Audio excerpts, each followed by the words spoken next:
Elizabeth visits America. After a few years of really perfect domestic bliss, Elizabeth and her Harry had a rather serious quarrel, which ended in Lord Valmond's going off to shoot big game in the wilds of Africa, leaving Elizabeth, who, in the absence of her mother and her favorite cousin, Octavia, abroad had taken refuge with her great Aunt Maria at Heaviland Manor, in an obstinate and disconsolate frame of mind. Lord Valmond was 2 days out on his voyage when Elizabeth wrote to her parent. Heaviland Manor. Dearest Mamma, I hope you are taking every possible care of Hurstbridge and Ermintrude, and seeing that the sweet angels do not eat pounds of chocolate between meals. If I had known how Harry was going to behave to me over such a simple thing as the Vicomte's letter, I could never have let you take the children with you to Arcachon for these next months. I am feeling so lonely. I came to Great Aunt Maria's because on Saturday night when Harry refused to say he was sorry, it seemed the only dignified thing to do. I never thought, of course, that he would rush off to Africa like this, and although I feel I was perfectly right and should act in the very same way Agnes Stillwell, there is no use talking about it. Dearest Mammon, please, do not write me a sermon on wifely duty and submission because it will only make me worse. I do not know what I shall do next, or where I shall go. I mean, to take the first chance of having some fun I can get. If he could go off in a huff-butt, I will not speak of him. Even I am going to forget I am married, and have a good time like everyone else does. Naturally, I have not told a soul but you about it. Aller quarrel I mean, and Aunt Maria thinks I am a poor elusive darling to have a husband who wants to shoot lions. But Uncle John said it is quite natural, and Aunt Maria heard that and said, "Tut tut," at once. There is a tremendous excitement here. Can you imagine it, Mama? They have actually got an automobile. It came this morning, and if it had been a flying machine, it could not have been considered more wonderful. It is Uncle John's 50th wedding present to Aunt Maria, and they are going in it on the same tour they took on their wedding journey. Aunt Maria, as you know, has never been abroad since. We all went into the stable yard to see it. The face of the coachman, you remember him? Always the same one. It was a mixture of contempt and defiance. They did suggest having him taught a chauffeur's duties, but the man who came from the place they bought the car wisely suggested it might, at his age, be dangerous, and Aunt Maria also feared it would be bad for his sore throat. It is still sore. So they have abandoned this idea. They start on Monday, anniversary of their wedding. Gan, they have asked me to go with them, and I really think I shall. The most marvelous preparations are being made. One would think it was a journey to the South Pole. Aunt Maria spends hours each day in writing and rewriting lists of things she must have with her. And then Uncle John protests that only the smallest amount of luggage can be taken. So she consults with Janet McIntosh, her maid, and then she turns to me and in a loud whisper says that of course she has to be patient with poor Janet as she is a newcomer and does not yet know her ways. She has been with her 5 years now, ever since her last Methuselah died, so one would have thought that long enough to learn, would not one, Mamma? The automobile is most remarkable, as it has a rumble on the back, because, as Aunt Maria explained, her maid and Uncle John's valet went in the rumble of the carriage on their wedding journey, and it is the proper place for servants, so she insisted upon the motor being arranged in the same way. Janet and the valet will have a suffocatingly dusty drive enveloped in complete coverings of leather. Agnes is to sit beside the chauffeur, and we three inside. I suppose everyone will scream with laughter as we career through the towns, but what matter? I shall go down to Cannes with them and join Octavia there if I find it too boring, and Harry cannot have a word to say to my traveling with my own relations. I feel like crying, dearest Mamma, so I will not write any more now. Your affectionate daughter, Elizabeth. Tanera. Hotel de la Poule d'Or, Tanera, somewhere on the way to Dijon. Dearest Mamma, we have got this far. Never have you imagined such an affair as our trip is. Coming across the channel was bad enough. Aunt Maria sniffed chloroform and remained semi-conscious until we got to Boulogne, because she said one never could trust the sea, although it looked smooth enough from the pier. On her honeymoon, she recollected just the same deceitful appearance, and they took 5 hours, and she was very sick and decided not to chance it again. Uncle John had to hold one of her hands and I the bottle, but we got there safely in the usual time and not a ripple on the water. The motor had been sent on, and after sleeping at Boulogne, we started. The little gamins shouted, "Quel drôle de char triomphant! Bon voyage, mesdames," and Aunt Maria smiled and bowed as pleased as possible, not having heard a word. Uncle John was as gay and attentive as I suppose he was on the journithis, is how they speak of it, and made one or two quite risque jokes down the ear trumpet. And Aunt Maria blushed and looked so coy. Apparently she had had hysterics at Folkestone, Originality, you have them when you married, Mama? I never thought of such a thing when Harry and I, but I did not mean to speak of him again. Aunt Maria wears the same shaped bonnet now as she did then, and strangely enough, it is exactly like my new lovely chinchilla motor one Caroline sent for me to travel in. We have the car open all the time, and in the noise, Aunt Maria hears much better, so one has only to speak in an ordinary voice down the trumpet. Everything went all right until this morning. We left Versailles at dawn. How they were ever ready I do not know, considering the tremendous lot of wraps and pillows and foot warmers, and heaven knows what they have. Besides Uncle John saying all the time it is their second honeymoon. However, we got off, and as we have been on the road 2 days, even Janet, who is naturally as meek as a mouse, is beginning to turn at her seat in the rumble. Because, it having rained and there being no dust, she and Uncle John's valet are covered with mud instead each time we arrive at a place and have to be scraped off before they can even enter a hotel. Agnes would simply have had a fit of blue rage if one had put her there. As it is, she is having an affair with the chauffeur. There must be an epidemic in the air now for women of 40 to play with boys, as they get it even in her class. What was I saying? Oh, yes, well, the first trouble began with a burst tire, and we all had to get out while the new one was being put on. And as we were standing near, another car came up from the opposite direction and would have passed us. Only I suppose Aunt Maria looked so unusual the occupants. Stop it, occupant. I meant it was an American and asked if could be of any assistance. Uncle John, who thinks it right to gain information whenever he can from travelers, said, no, not materially, but he would be obliged to know if the country we were coming to was smooth or not. Then we knew it was an American. In those big coats one cannot tell the nation at first, but directly he said, it's like a baseball ground and I should say you would find any machine could do it, we guessed at once. He was so nice looking, Mamma rather ugly, but good looking all the same, you know what I mean. His nose was crooked but his jaw was so square, and he had such jolly brown eyes and they twinkled at one, and he was very, very tall. We hope to get to Dijon tonight, Uncle John said. Can you tell us, sir, if we shall have any difficulty? The American did not bother to raise his hat or any fuss, but just got out of his car and told the facts to Uncle John. And then he turned to the chauffeur, who was fumbling with the tirade with something complicated. Not only just the bursting gand in a minute or two, he was down in the mud giving such practical advice. And you never heard such slang. But I believe men like that sort of thing, as the chauffeur was not a bit offended at being interfered with. When they had finished groveling, he got in again, and Uncle John insisted upon exchanging cards with the stranger. He got out his from some pocket, but the American had not one. By the living jingo, he said, I have no bit of pasteboard handy, but my name is Horatio Thomas Nelson. Renurand, you will find me any day at the Nelson Building, Osages City, Nevada. This is my first visit to Europe. Perhaps I am not repeating exactly the right American, Mama, but it was something like that. But I wish you could have seen him. I know you would have liked him as I 999. Wait till I tell you what he did afterwards, then you will anyway. Anyway is American, you see I have picked it up already. We waved a kind of grateful goodbye and went our different ways, and beyond its raining, most of the time we had a quick journey. But at last, we felt in the dusk we were off the right road. Like all chauffeurs, ours had whizzed past every notice of the direction, so carefully printed up, as they are in France, too.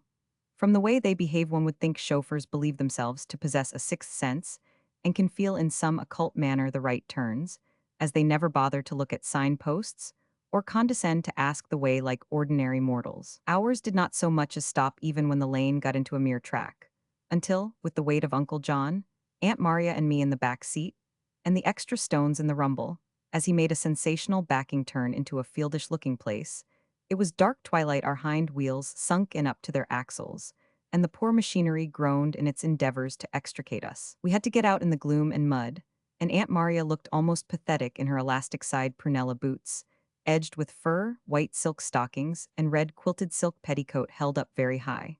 But she was so good-tempered over it all. She said when one had been married happily for 50 years and was having one's honeymoon all over Aginch had forgotten the Hystrixon ought not to grumble at trifles. Meanwhile, the hind wheels of the car sank deeper and deeper. I believe we should never have got out, and it would have been there still if we had not heard a scream from a siren and our American friend tore up again. It was pitch dark by now, and the valet, the chauffeur, and Uncle John were shoving and straining, and nothing was happening. Why he was returning this way, right out of the main road, he did not explain, but he jumped out and in a minute took command of the situation. He said if we had taken a wagon over the desert, we would know how to fix up this in a shake. He sent his chauffeur back to the nearest village for some boards and a shovel, and then dug out to firm ground and got the boards under, all so neatly and quickly, and no one thought of disobeying him. And we were soon all packed into the car again, none the worse. Then he said he also found he was obliged to go back and would show us the way as far as we liked. Uncle John was so grateful, and we started. Tanera was all as far as we could get tonight, and about 6 o'clock we arrived at this hotel I am writing from. Mr. Horatio Thomas Nelson Renner was a few yards in front of us. "Say, Lord Worden," he said to Uncle John, "I guess this is no kind of a place your ladies have been accustomed to, but it's probably pretty decent in spite of appearances. I know these sort of little shanties, and they are not half as bad as they look." He took as much pains to shout down Aunt Maria's trumpet as Harry used in the beginning when he wanted to please me, and when we got upstairs, she said she had no idea Americans were such superior persons. "One of nature's gentlemen, my dear, which are the only sort of true gentlemen you will find. Such a hotel, Mamma." And Uncle John and Aunt Maria had to have the only big bedroom on the first floor, and Mr. Renner and I were given two little ones communicating on the back part. They thought, of course, we were of the same party and married. Madame could have the inner one, they explained, and Monsieur the outer. Aunt Maria, who thought, I suppose, they said Agnes, not Monsieur, smiled pleasantly and agreed that would be tout a fate by N. Of course, if Horatio Thomas Nelson Renner had been a Frenchman, or even heaps of Englishmen we know, he would have been delighted. Instead of which he got perfectly crimson all over his bronzed face, and explained in fearful French to the landlady he could not sleep except on a top floor. Was not it nice of him, Mamma? Dinner was at 7 o'clock in the table d'hôte, and about 8 commercial travelers were already seated when we got down. We had glass racks to put our forks and knives on, and that wrung-out kind of table linen, not ironed, but all beautifully clean, and wonderfully good food. Uncle John made one end of our party and Mr. Renner the other, with Aunt Maria and me in the middle, and the commercial travelers, who all tucked in their table napkins under their chins, beyond. The American was so amusing. It was his language, not exactly what he said. I shall get into it soon and tell you some of the sentences, but at first it is too difficult. Presently he said he did not understand about English titles. He supposed I had one, but he was not kinder used to them. So did I mind his calling me Lady Elizabeth, as he heard Aunt Maria calling me Elizabeth? And he felt sure Miss would not be all right, but would Lady be near enough? I said quite, I was so enchanted, Mamma, to be taken for a young girl, after having been married nearly 7 years and being 24 last month. I would not undeceive him for the world, and as we shall never see him again, it will not matter. Think, too, how cross Haribut I will not speak of him. Aunt Maria had an amiable smile on all the time. Can you imagine them dining in a public room in an English hotel? The idea would horrify her, but she says no one should make fusses traveling, and I believe she would look just as pleased if we were shipwrecked on a desert island. There was no salon to sit in after dinner, and the moon came out, so Mr. Renner suggested we ought to see the church, which is one of the things marked in the guidebook. Uncle John said he would light his cigar and come with us, while Aunt Maria went to bed, but when we got outside the dear old fellow seemed tired and was quite glad to return when I suggested it. So the American and I went on alone. I must say, Mamma, it is lovely being married, when one comes to think of it, being able to stroll out like this with a young man all alone, and I have never had the chance before, with Harry always so jealous and forever at my heels.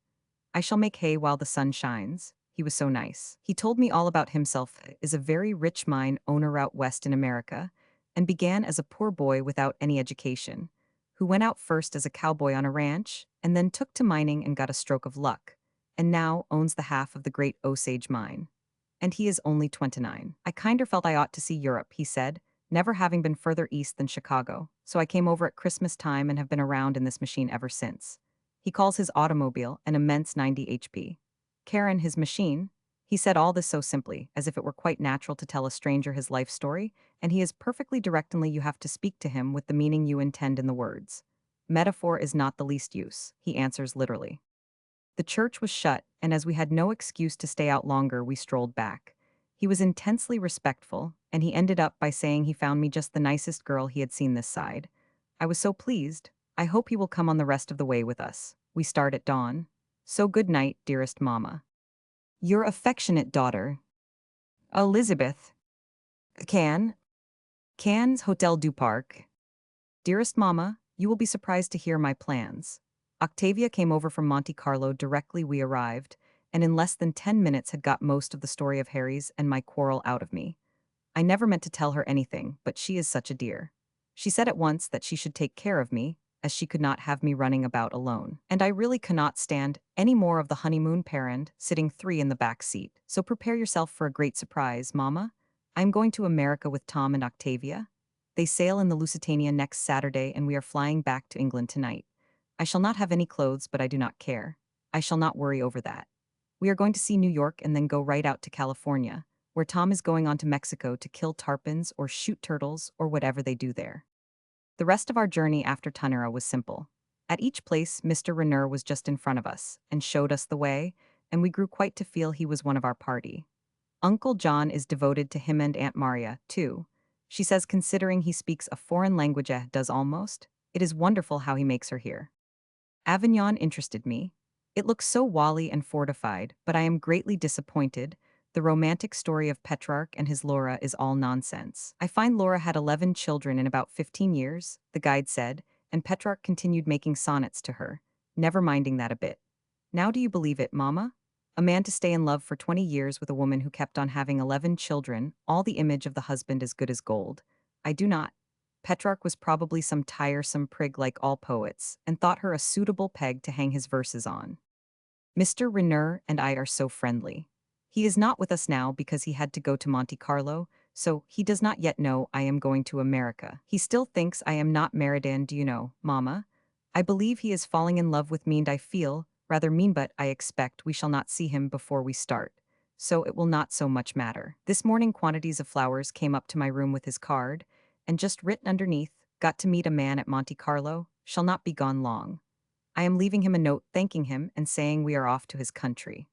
I have signed it, Elizabeth Valmond, of course, so that may illuminate him, but I still feel rather mean. We are only to be away 2 months, and I think the change will do me good, and I know you will take every care of Hurstbridge and Ermintrude. I hate not having time to run over to see you in them, but Octavia says it cannot possibly be done, and I am not to be silly. That 2 months is nothing, and I shall be back again at the original time you were to bring them to England, so I suppose she is right. I shall send Harry a cable to meet him at Zanzibar. He cannot stop me then because we shall be on the sea, and if he is furious I shall be doubly pleased. Aunt Maria and Uncle John have been so kind, but I can see our relieved Octavia is going to take me. They have grown more sentimental. At each place we come to they recollect some tender passage of their former trip.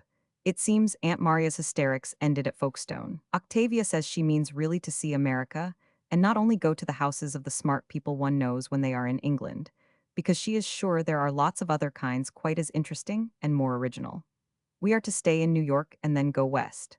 I shall not have a moment to write until I am on the ship, and trust I shall not be seasick. Fondest love to my 2 angels and yourself. Your affectionate daughter, Elizabeth. Lusitania. Lusitania, 4th day out. Dearest Mamma, it is perfectly delightful being at sea in this ship because you do not really know you are on the hateful element. We have a charming suite with 2 real windows and beds, and even Agnes has not grumbled. There are lots of American on board, and really these traveling ones are quite as bad as the awful English people one meets on the continent, only instead of having stick-out teeth and elephants' feet, their general shapes are odd. It appears as if in the beginning Peter, or someone, called up to the Creator that so many thousands of arms and legs and bodies and heads were wanted to make this new nation, and so the requisite amount were pitched down and then joined up without anyone's worrying to get them in sweet. Thus A seems to have received B's head with C's arms, his own body and D's legs and so on. Not the least thought shown in their construction. They seem ruffian with foreheads too prominent, or noses too big, or too square shoulders or too deep-set eyes, nearly always too something gan the women the same. Whereas the children, there are only a few of them fortunately, are really impossible. There is one family of the fattest boys you ever saw simply like the pictures of the fat boy of Peckham, and a little girl of 6 called Matilda. Matilda is certainly over 30 in her conversation. She told me she was sick of ocean traveling her 8th voyage. And she was sick of the continent. Too, you get no good candy there, and her mamma did nothing but shop. She has the voice of a young peacock and the repartee of a Dublin car driver absolutely all there. They are fairly rich storekeepers from Buffalo. The mother has nerves, the father dyspepsia, and the nurse is seasick, so Matilda is quite her own mistress, and rushes over the entire ship conversing with everyone. She is most amusing for a short time, if it were not pathetic. She plays off one fat boy cousins they are of hers against the other, and one steward against another for biscuits and figs with the most consummate skill. It is no wonder if this quality can be perfected so young by Americans that they can snatch all our best young men from us when they grow up. I do not know how it is the most unattractive creatures of every nation seem to be the ones who travel. There is a family of English who have the next table to us, for instance. They make us blush for our country. Two young men are the most impossible bounders one could meet, and I am sure their names must be Percy and Ernest. When there was a dance last night, they smoked pipes in the faces of their partners between the valse, and altogether were unspeakably aggressive. No American in the world would behave like that to women. I really think the English middle classes are the most odious except, perhaps, the Germans off any people on earth. And as these are the ones other nations see most of, no wonder they hate us. Yeah. Octavia is so entertained at everything. We have not spoken to anyone except one family who sit near us on the deck, and they have asked us to stay with them at their country place on the New Jersey shore. But oh, I forgot to tell you, Mama, Mr. Raynor is on board. Is it not a strange coincidence? He seemed very surprised to see us, and for a moment it was quite awkward when I introduced him to Octavia because she, not being deaf like Aunt Maria, I knew would hear him calling me Lady Elizabeth and think it odd, and he would be certain to discover from her that I am married. So the best thing to do seemed to be to take a walk with him at once on the top deck and explain matters. This was just before dinner in the twilight. He told me it was unkind to have given him the slip as we did, and that he had had quite a worry to come up with us, but if I imagined he was going to let me get out of range again, I was mistaken. You cannot think, Mamma, how difficult it was to screw up my courage to tell him I was married, has such nice brown eyes, and although his language is more remarkable than anything you ever heard, he is not the least little bit common. At last I blurted it out straight and explained and asked him to forgive me. He looked away at the sea for quite 5 minutes and his jaw was square as a box. Then he turned round and held out his hand. Say, he said, I expect you did not mean to play a low-down trick on me, but it has hit pretty straight anyway. We will shake hands and I reckon I will keep out of your track for a day or so till I size up things and put them on the new elevation. And then he went away, saying, Good evening, Lady Valmond. I could have cried, Mamma. I felt so small and paltry. He is a great big splendid creature, and I wish I had not been so silly as to pretend in the beginning. Octavia thinks him delightful. He never appeared for 2 days, then he came up as if nothing had happened. Only he looks at my hat or my chin or my feet now, and never into my eyes as before, and he calls me Lady Valmond every other minuting that is irritating. We shall get in tomorrow, and this will be posted at Sandy Hook, so good night, dearest Mamma. Your affectionate daughter, Elizabeth. Plaza Hotel, New York. Plaza Hotel, New York. Dearest Mamma, we are here now, so this is where to address your letters. We went to another hotel first, but we could not stand the impudence of the servants, and having to shout down the telephone for everything, instead of ringing a bell, and here it is much nicer, and one is humanly waited on. America is too quaint. Crowds of reporters came on board to interview us. We never dreamed that they would bother just private people, but it was because of the titles, I suppose. Tom was furious, but Octavia was delighted. She said she wanted to see all the American customs, and if talking to reporters was one of them, she wanted that too. So she was sweetly gracious and never told them a word of truth. They were perfectly polite, but they asked direct questions: how we liked America we had not landed, how long we were going to stay, what was our object in coming there, what we thought of the American divorce, etc., etc. All but two were the same type.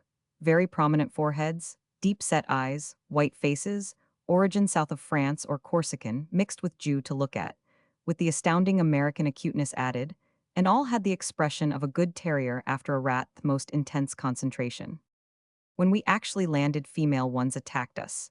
But Octavia, who, as you know, does not really care for women, was not nearly so nice to them, and their articles in the papers about us are virulent. Lady Chevenix is a homely-looking person with hen-assisted hair and the true British haughty manner, they put. They were not so disagreeable about me, but not flattering. Then they snapshotted us, and Octavia really does look rather odd as her nose got out of focus, I suppose, and appears like Mr. Punch's. Underneath is written, an English peeress and society beauty. We laughed so. New York Harbor is a wonderful sight, but you have read all about it often. The streets by it are awful, badly paved and hideous architecture, immense tall houses here and there, gaunt and staring like giants who have seen Medusa's head and been turned into stone. Farther uptown, the buildings are all much the same, so their huge height does not show so greatly as with a few lower ones in between. Every creature in the street has got a purposeful, determined air, and even the horses, many of them without blinkers, have it too. I wonder if we shall catch it before we leave. Nobody appears English, I mean of origin, even if their name is Smith or Brown. Every other nation, with the strong stamp of American dominating whatever country they originally hailed from, but not English. They have all the appearance of rushing to some special place, not just taking a walk to nowhere. You would have to come here to understand the insolence of the servants in most places. We naturally ordered tea down the telephone when we arrived, and presently a waiter brought a teapot and 2 cups and nothing else. And when we remonstrated, he picked his teeth and grinned and said, "If you do not ask for what you want, you will not get it. You said tea, and you have got tea. You never mentioned sugar and milk." Then he bounced off, and when the lift boy whistled as he brought me up, and the Irish chambermaid began to chat to Octavia, she said she could not bear it any longer, and Tom must go out and find another hotel. So late last night we got here, which is charming. Perhaps the attendants are paid extra for manners. But even here they call Octavia Lady Chevenix and me Lady Valmond, every minute never just my lady like at home, and I am sure they would rather die than say your ladyship. Mr. Raynor had to leave us.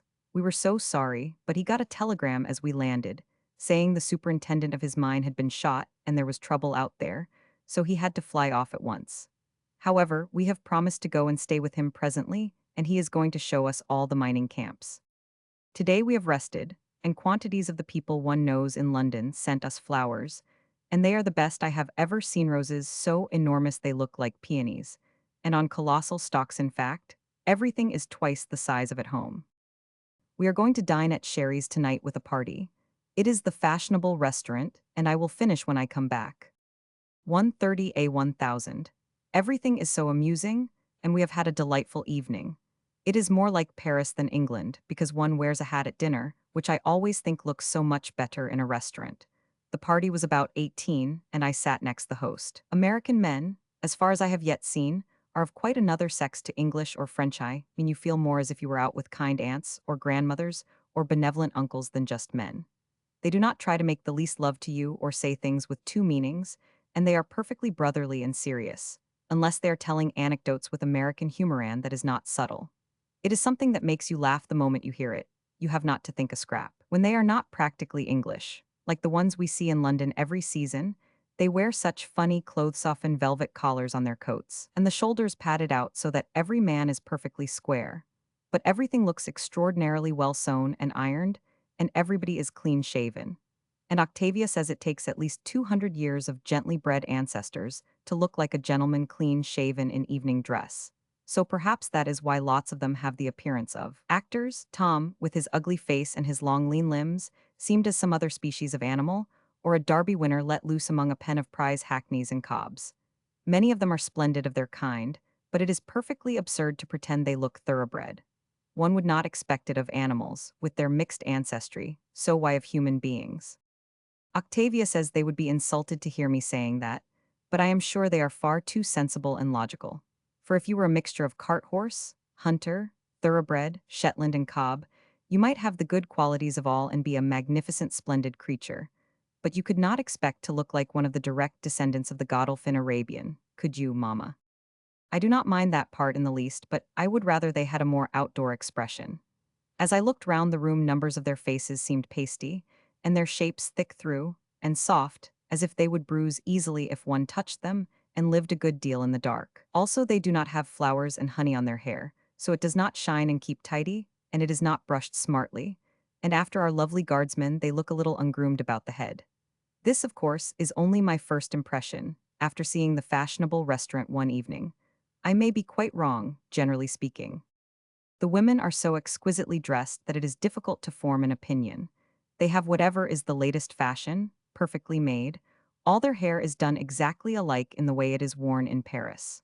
Their figures have the last look, and their jewels are simply divine. With all this beyond criticism, it is very difficult to say whether they are beautiful or not, naturally. The general effect is so perfect. They, as far as grooming and superlative turn-it-outness is concerned, I had to make a new word, are the counterpart of our guardsmen. The food was exquisite, and we had terrapin and canvas-back ducks, and they are both the best things you ever tasted. Only when you cut the duck you have to look the other way, and take the first bite with your eyes shut, because it has only run through the kitchen. And one would prefer to have the terrapin alone in one's room, because of the bonsa grater test in nice eating than the bunch of grapes which were given to the young diplomat in the storybook. But to begin with, I have not told you of the cocktail. I had to have one. You are handed it before anything else, while you are waiting for the soup. And it tastes like Ipecacuanha wine mixed with brandy and something bitter and a touch of orange. But you have not swallowed it 5 minutes when you feel you have not a care in the world and nothing matters. You cannot think, Mamma. How insidious and delightful, but of course I could not possibly have drunk anything after it. And I was so surprised to see everyone else swallowing champagne all through dinner. So I suppose it is a thing one gets accustomed to. Now I am very sleepy, so good night, dear Mamma. Kisses to my angels. Your affectionate daughter, Elizabeth. Splestville. Splestville up the Hudson. Dearest Mamma, a whole week since we landed, and we are terribly amused. Terribly is American for much. And do you know that describes almost everything in comparison to at home? Everything is colossalized events, fortunes, accidents, climate, conversation, ambitions. Everything is in the extremul engros, not in detail. They cannot even have a tram run off a line, which in England or France might kill 1 or 2 people, without its making a holocaust of half a street full. Even in their hospitality, they are twice the size of other nations, simply too kind and generous for words. They have loaded us with invitations. We have been out morning, noon, and night. The thing which surprises me is they should still employ animals of normal size. One would expect to see elephants and mammoths drawing the hansoms and carts. Now we are staying in a country palace with the family we met on the boat, whom the Americans we know in England would not speak to. In fact, I am sure they are rather hurt at our coming here. But Octavia says she prefers to see something we do not see in England. The Van Verdens and Courtfields and Latters are almost like us, only they are richer and have better French furniture. So she says she wants to see the others, the Americans we do not meet at home. If people are nice in themselves, how can it matter who they are, or if fashionable or not? The whole thing is nonsense. And if you belong to a country where the longest tradition is 1600 and something, and your ancestor got there then through being a middle-class Puritan, or a ne'er-do-well shipped off to colonize a savage land, it is too absurd to boast about ancestry or worry in the least over such things. The facts to be proud of are the splendid, vivid, vital, successful creatures they are now, no matter what their origin. But just like Hurstbridge and Ermintrude in the nursery, the one thing they cannot have they think immensely of. Nearly everyone tells you here, their great-great-grandfather came over in the Mayflower. How absurd of the Cunard line to be proud of the Mauritania. The Mayflower, of course, must have been twice the size. I wonder if in Virginia they would inform us theirs were the original Cavaliers. I do not expect so, because Cavaliers always were gentlemen, and Puritans of any century only of the middle classes. Fancy if we had to announce to strangers that Tom's ancestor carried the standard at Agincourt and Octavia's, and mine came over with the Conqueror. Even in a week Tom has got so wearied about the Mayflower that yesterday at lunch when some new people came, and one woman began again, he said his father had collected rags and bones, and his great-great-grandfather was hung for sheep stealing. The woman nearly had a fit, and I heard her reproaching our hostess afterwards, as she said she had been invited to meet an English earl. And the poor hostess looked so unhappy and came, and asked me in such a worried voice if it were really true. So I told her I thought not exactly, but that the late earl had a wonderful collection of Persian carpets and ivories which Tom might be alluding to. Even this did not comfort her. I could see she was still troubled over the sheep stealing, and the only thing I could think of to explain that was about the 8th earl, do not you remember, Mamma? Who was beheaded for the old pretender. But the exquisite part of it all is the lady Tom told the story to was interviewed directly she got home, I suppose. For this morning in most of the papers, there are headlines 6 inches tall. English peer no catch. Father rag and bone merchant.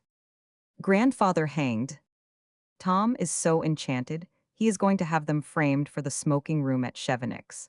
But our hostess is too unhappy and burns to get him to deny it publicly. My dear lady, Tom said, would you have me deny I have got a green nose? She looked so puzzled. Oh, Lord Chevenix, she said, why, of course you have not. A little sunburnt, perhaps, but green. Think of it, Mamma. Octavia and I nearly collapsed, and she is such a nice woman, too, and not really a fool, bright and cheery and sensible. But I am afraid out here they do not yet quite understand Tom, or Octavia either, for the matter of that. There is a lovely place in New York called the Riverside Drive, charming houses looking straight out on the Hudson. But if you live in that part, none of the 400 or 250, or whatever it is, would visit you hardly. These people we are staying with now have a mansion there but are soon going to move. The daughter, Natalie, told me today that after this her papa would also take a house at Newport, because now they would have no difficulty in getting into the swim. We came here for the Sunday, and it was raining when we arrived after an odious train journey. Tom's valet and both the maids are perfectly at sea as yet, and while burning with rage over the lack of, and indifference of the porters, are too scornfully haughty to adapt themselves to circumstances, so they still bring unnecessary hand luggage and argue with the conductor. We made a mistake in the train and there was no Pullman, so that means there is only one class. It really is so quaint. Mama having to travel as if it were third.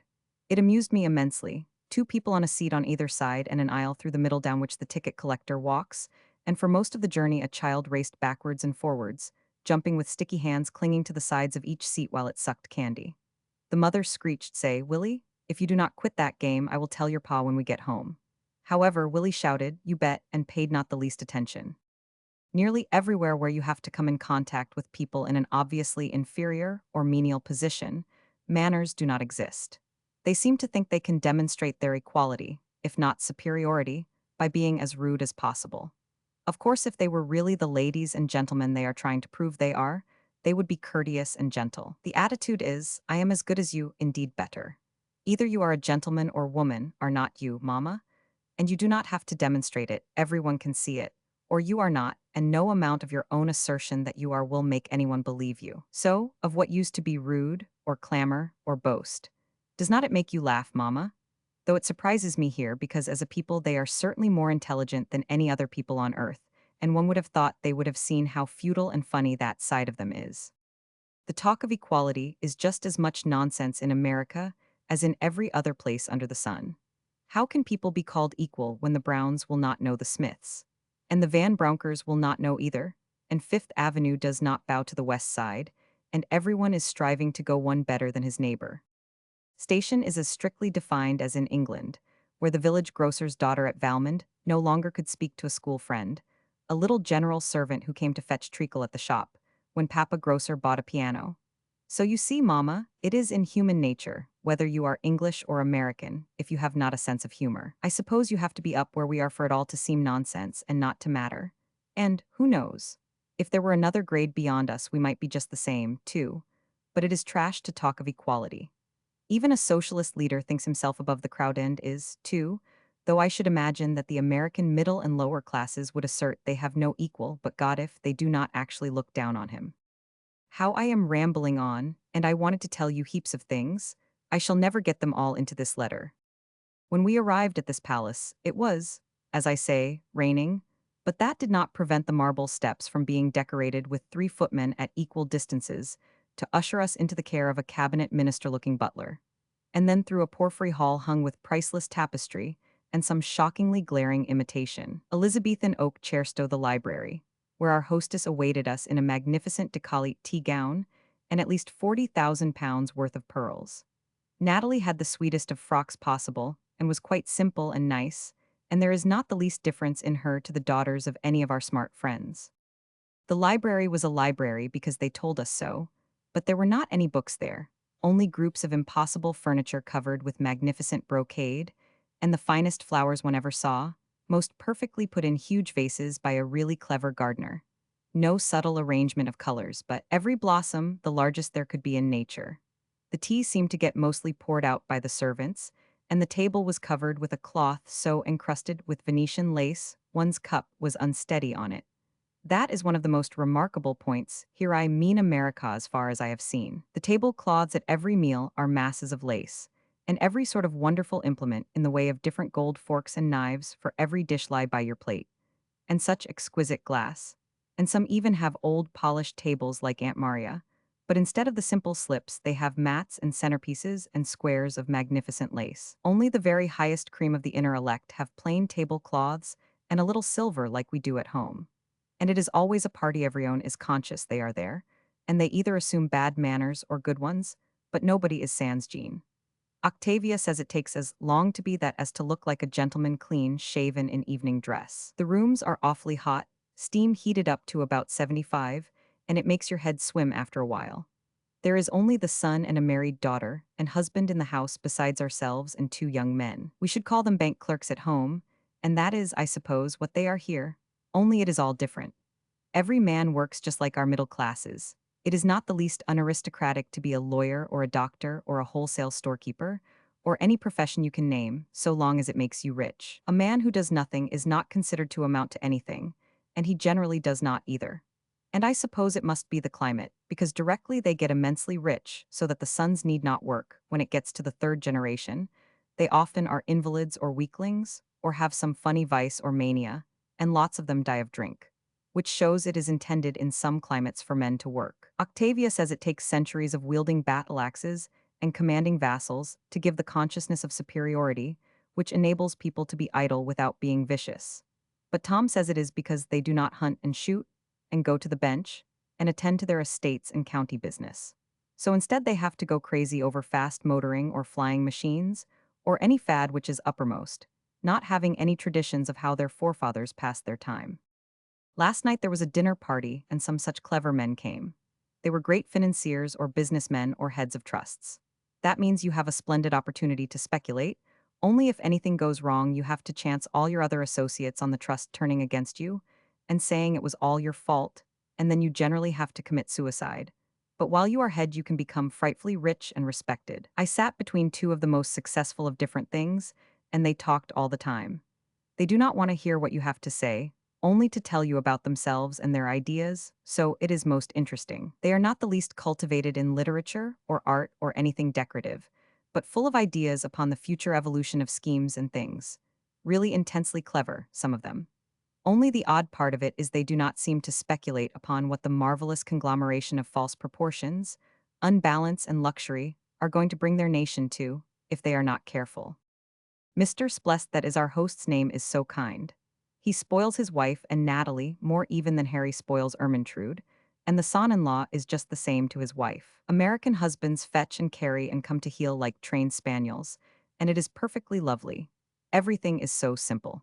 If you happen to get bored with your husband, or he has a cold in his head, or anything that gets on your nerves, or you suddenly fancy some other man, you have not got all the bother and subterfuge of taking him for a lover and chancing a scandal like in England. You simply get your husband to let you divorce him, and make him give you heaps of money, and you keep the children if you happen to want them. Or there is generally only when you agree to give that up for an extra million if he fancies it. And then you go off and marry your young man when he is free, because all American men are married, and he will have had to get his wife to divorce him. But when it is all through, then it is comfortable and tidy, only the families get mixed after a while, and people have to be awfully careful not to ask them out to dinner together. One little girl at a dancing class is reported to have said to another, "What do you think of your new papa? I think he is a mean cuss. He gave me no candy when he was mine." Octavia says, from a morality standard, she does not see there is the least difference to our lovers in England and France, but I do, because here they have the comforting sense of the law finding it all right. The only tiresome part of it is, it must quite take away the zest of forbidden fruit that European nations get out of such affairs. Our bedrooms are marvels. Mine is immense, with 2 suites of impossible Rococo Louis XV. Furniture in it, the richest curtains with heaps of arranged draperies and fringe, grand writing table things, a few embroidered cushions, but no new books or comfy sofas or look of cozy anywhere.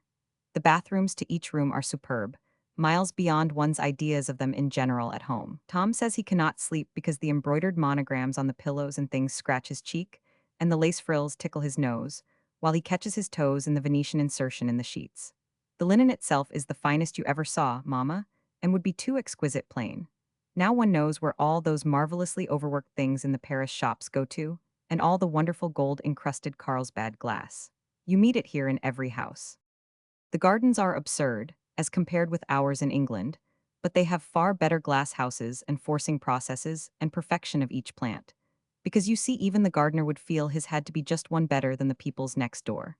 They are far prouder of these imported things than their divine natural trees, or the perfectly glorious view over the Hudson, and insisted upon us examining all that, while Mr. Spless told us how much it all cost, and would not let us linger to get the lovely picture of the river and the opposite shore.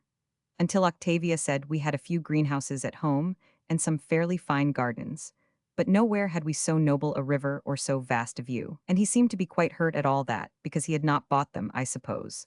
And yet, mamma, I cannot tell you what kind, nice people the Splests really are. Only the strange quality of boast and application of personal material gain is most extraordinary. The outside of the house is brownish red sandstone, and is a wonderful mixture of all styles. There is no room in it where there is any look of what we call home, and not one shabby thing. Mrs. Splest has a boudoir, and it is a boudoir. It is as if you went into the best shop and said, I want a boudoir, just as you would, I want a hat, and paid for it and brought it home with you. Natalie has a sitting room, and it is just the same. They are not quite far enough up yet on the social ladder to have every corner of the establishment done by Duveen, and the result is truly appalling. The food is wonderful, extraordinarily good. But although the footmen are English, they do not wait anything like as well as if they had remained at home. And Octavia's old maid, Wilbur, told her the hurly-burly downstairs is beyond description, snatching their meals anywhere, with no time or etiquette or housekeeper's room, everyone for himself, and the devil take the hindmost. And the absolutely disrespectful way they speak of their master and mistress machines to make money out of, they seem to think perfectly astonished Wilbur, who highly disapproves of it all. Agnes, having a French woman's eye to the main chance, says, En import, I on gagni beaucoup d'argent, so probably she will leave me before we return. What volumes I have written, dearest mamma. Best love from your affectionate daughter, Elizabeth. Plaza Hotel, New York. Plaza Hotel, New York, Friday. Dearest mamma, Octavia and I feel we are growing quite rattled. Do forgive me for using such a word, but it is American and describes us. The telephone rings from the moment we wake until we go out, and reporters wait to pounce upon us if we leave our rooms. We are entertained at countless feasts, and tomorrow we are going downtown to lunch at a city restaurant, after seeing the stock exchange, so I will tell you of that presently. We cannot do or say a thing that a totally different and garbled version of it does not appear in the papers, often with pictures. And yesterday, while Octavia was out with me, she was made to have given an interview upon whether or no Mr. Roosevelt should propose a law to enforce American wives to each have at least 6 children. It is printed that she asked how many husbands they were allowed, and the reporter lady who writes the interview expresses herself as quite shocked. But Octavia said, when she read it this morning, that she thought whoever was speaking for her asked a very sensible question. What do you think, Mamma? Octavia is enchanted with all these things, and is keeping a large scrapbook. But the one we liked best was in the Sunday's paper, when there was a full sheet with dark hints as to our private lives by one who knows. All the history of the little dancer Audley Chevigny was tacked on to Octavia's past. The name sounding something the same is quite enough reason for its being Octavia's story here. Tom is having this one put with his collection for the smoking room, because he says when Octavia fluffs that, I think, means ruffles him, he will be able to look up at it and think of what might have been. I am said to be here while a divorce is being arranged by my family, because Harry has gone off to India with a fair-haired widow. Think, Mamma, of his rage when I send him a copy. Is not it lovely? We are enjoying ourselves more than I can say, and they are perfect dears, most of the people who entertain us, so gay and merry and kind, and we are growing quite accustomed to the voices and the odd grammar and phrasing. At first you get a singing in your head from the noise of a room full of people speaking. They simply scream, and it makes a peculiar echo, as if the walls were metal. Everyone talks at once, and no one ever listens to anything the person near them says. A ladies' lunch is like this.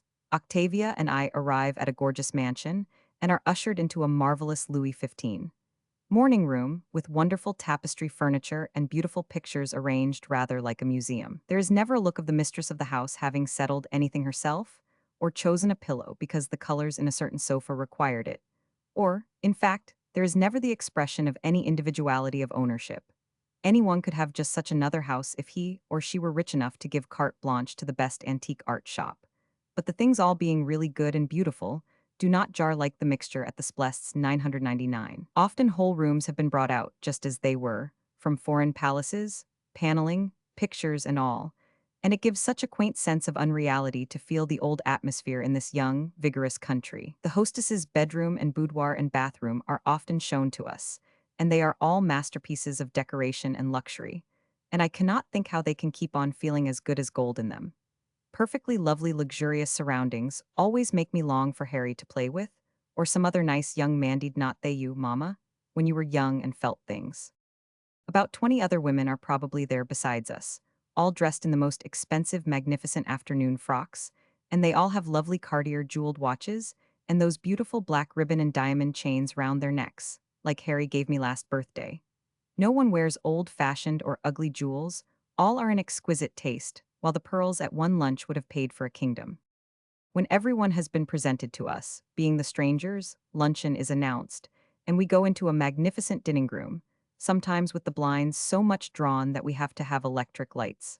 The footmen are in full dress, with silk stockings, and one or two places they had them powdered, and that did make Octavia smile. I do not think one ought to have powder unless it has been the custom of the family for generations. Do you, Mamma? Well then, beside each person's plate, beyond the countless food implements lying on the lace-encrusted cloth, are lovely bunches of orchids, or whatever is the most rare and difficult to get. And cocktails have sometimes been handed in the salon before, and sometimes are handed in the dining room, but at the ladies' lunches in very small glasses. With such heaps of divorces, in a very large party you cannot help having some what Mrs. Van Brouncker, Courtfield, a perfect old darling of nearly 80 whom we lunched with on Wednesday, calls court relations, together. By that meaning, supposing Mrs. A has divorced Mr. A and remarried Mr. B, who has been divorced by Mrs. B, who has remarried Mr. 100, who happened to be a widower with grown-up married daughters, then the daughters and the present Mrs. B, late Mrs. A, would be court relations and might meet at lunch. Mr. A himself and his present wife would also be the late Mrs. B S and present Mrs. 100 S court relations. Do you understand, Mamma? It is the sort of ones connected with the case whom it would be unpleasant to speak about it to, but not the actual principals. And when I asked Mrs. Van Brouncker Courtfield why she called them court relations, she said because the divorce court was their common ground of connection, and it was a very good reason, and quite as true as calling people blood relations in London or Paris. And that pleased Octavia very much, because she said it was the first subtle thing she had heard in New York. But I must get on with the lunch. You begin your clam broth, such an exquisite soup, as Ermintrude would call it, and the lady next you says she has been just crazy to meet you, and heaps of nice things that make you pleased with yourself and ready to enjoy your food. You are just going to say something civil in return and get a few words out, when your neighbor interrupts you with more nice things, and stacks of questions and remarks about herself, all rather disconnected, and before you can speak again, the lady beyond, or even across the table, has interpolated with a sentence beginning always like this: "Now let me tell you something." And long before she can get to the end of that, the person at her side has interrupted her. And so it goes on. It sounds as if I were telling you of another Mad Hatter's tea party, Mamma, but it is not at all. And it is wonderful how much sense you can get out of it, and what amusing and clever bright things they say, though at the end you feel a little confused. And what with the smell of the innumerable flowers and the steam-heated rooms, and the cigarettes, I cannot think how they have wits enough left to play bridge all the afternoon, as they do, with never a young man to wake them up. Of course it is amusing for Octavia and me to see all this, as we are merely visitors, but fancy, Mamma, doing it as a part of one's life, dressing up and making oneself splendid and attractive to meet only women. They are not the least interested in politics or the pursuits of their husbands or brothers, and hardly any of them have the duties we have to do, like opening bazaars and giving away prizes and being heads of all sorts of organizations. Nor do they have quantities of tenants' welfare to look after, or be responsible for anything. Of course, they must pass the time somehow, and they all have secretaries who take every sort of ordinary trouble of notes and letters and things off their shoulders. So they ought to be awfully happy, oughtn't they? But they often have nerves or some imaginary disease or fad, and are frightfully restless. And Octavia says it is because, in the natural development of the female of any country, numbers of these are really at the stage when they should be doing manual labor, according to their ancestry, and so having nothing to occupy them and living in every dreamed-of luxury, they get nerves instead. But I think it is because they never have nice young men to play with, everyone being busy working downtown in the daytime. We are told that even when the husbands do come home before dinner, they are too tired to talk much. And as I said before, nearly all the men, married or single, make you feel as good as gold, so it is no wonder such numbers of beautiful Americans come to Europe. I am quite sure if we had to lead their life we would turn into the most awful creatures. It is greatly to their credit they remain so nice. When you can get one or two alone to have a connected conversation, they are perfectly charming, and often very cultivated, and nearly always knowing about music. But sometimes, supposing one is discussing a phase of the Renaissance, say, they will suddenly speak of something as belonging to it of quite another period, and you feel perfectly nonplussed. It seems so remarkable with the clever things they have just said they can make such mistakes. Perhaps it's that they do not study any one subject very deeply. One thing is noticeable and nice. The conversations everywhere are all absolutely June fill, never anything the least risque, though it is often amusing. Among the smart set do forgive this awful term, mama, but I mean by that the ones who are in the swim, and whose society is the goal of the other's desire. I do not know what else to call them. They do not often tell you about the Mayflower and their ancestors. Though on Wednesday, a frightfully rich person who has only lately been admitted into this inner circle, because her daughters have both married foreign princes, said to me, she loved the English and was indeed English herself and some distant connection of our king. Being descended from Queen Elizabeth, it was rather unfortunate her, having pitched upon our Virgin Queen, was not it, mamma? But perhaps as she had rather an Italian look, it was the affair of the Venetian attaché, and when I suggested that to her, she gazed at me blankly and said, "Why, no, there never has been any sidetracking in our family. We have always been virtuous and always shall be." Now that you know, generally, what a luncheon is, I must tell you of the particular one at Mrs. Van Brouncker Courtfield's. She is the dearest old lady you ever met, mamma-witty and quaint and downright, with an immense chicory hair brushed up into the most elaborate coiffure, jet black eyes with the wickedest twinkle in them, and a strong cleft in a double chin. She is rather stout but has Paris clothes and perfect jewels. She is not a bit like English old ladies, sticking to their hideous early Victorian settings for their diamonds. Hers are the very latest, and although she is 78, she crosses the ocean twice a year to have her frocks fitted and see what is going on. She was of a real old Southern family, before the war, very rich and aristocratic. She, of course, never mentions the Mayflower or the Cavaliers, but you can read all about her ancestors in any history of America.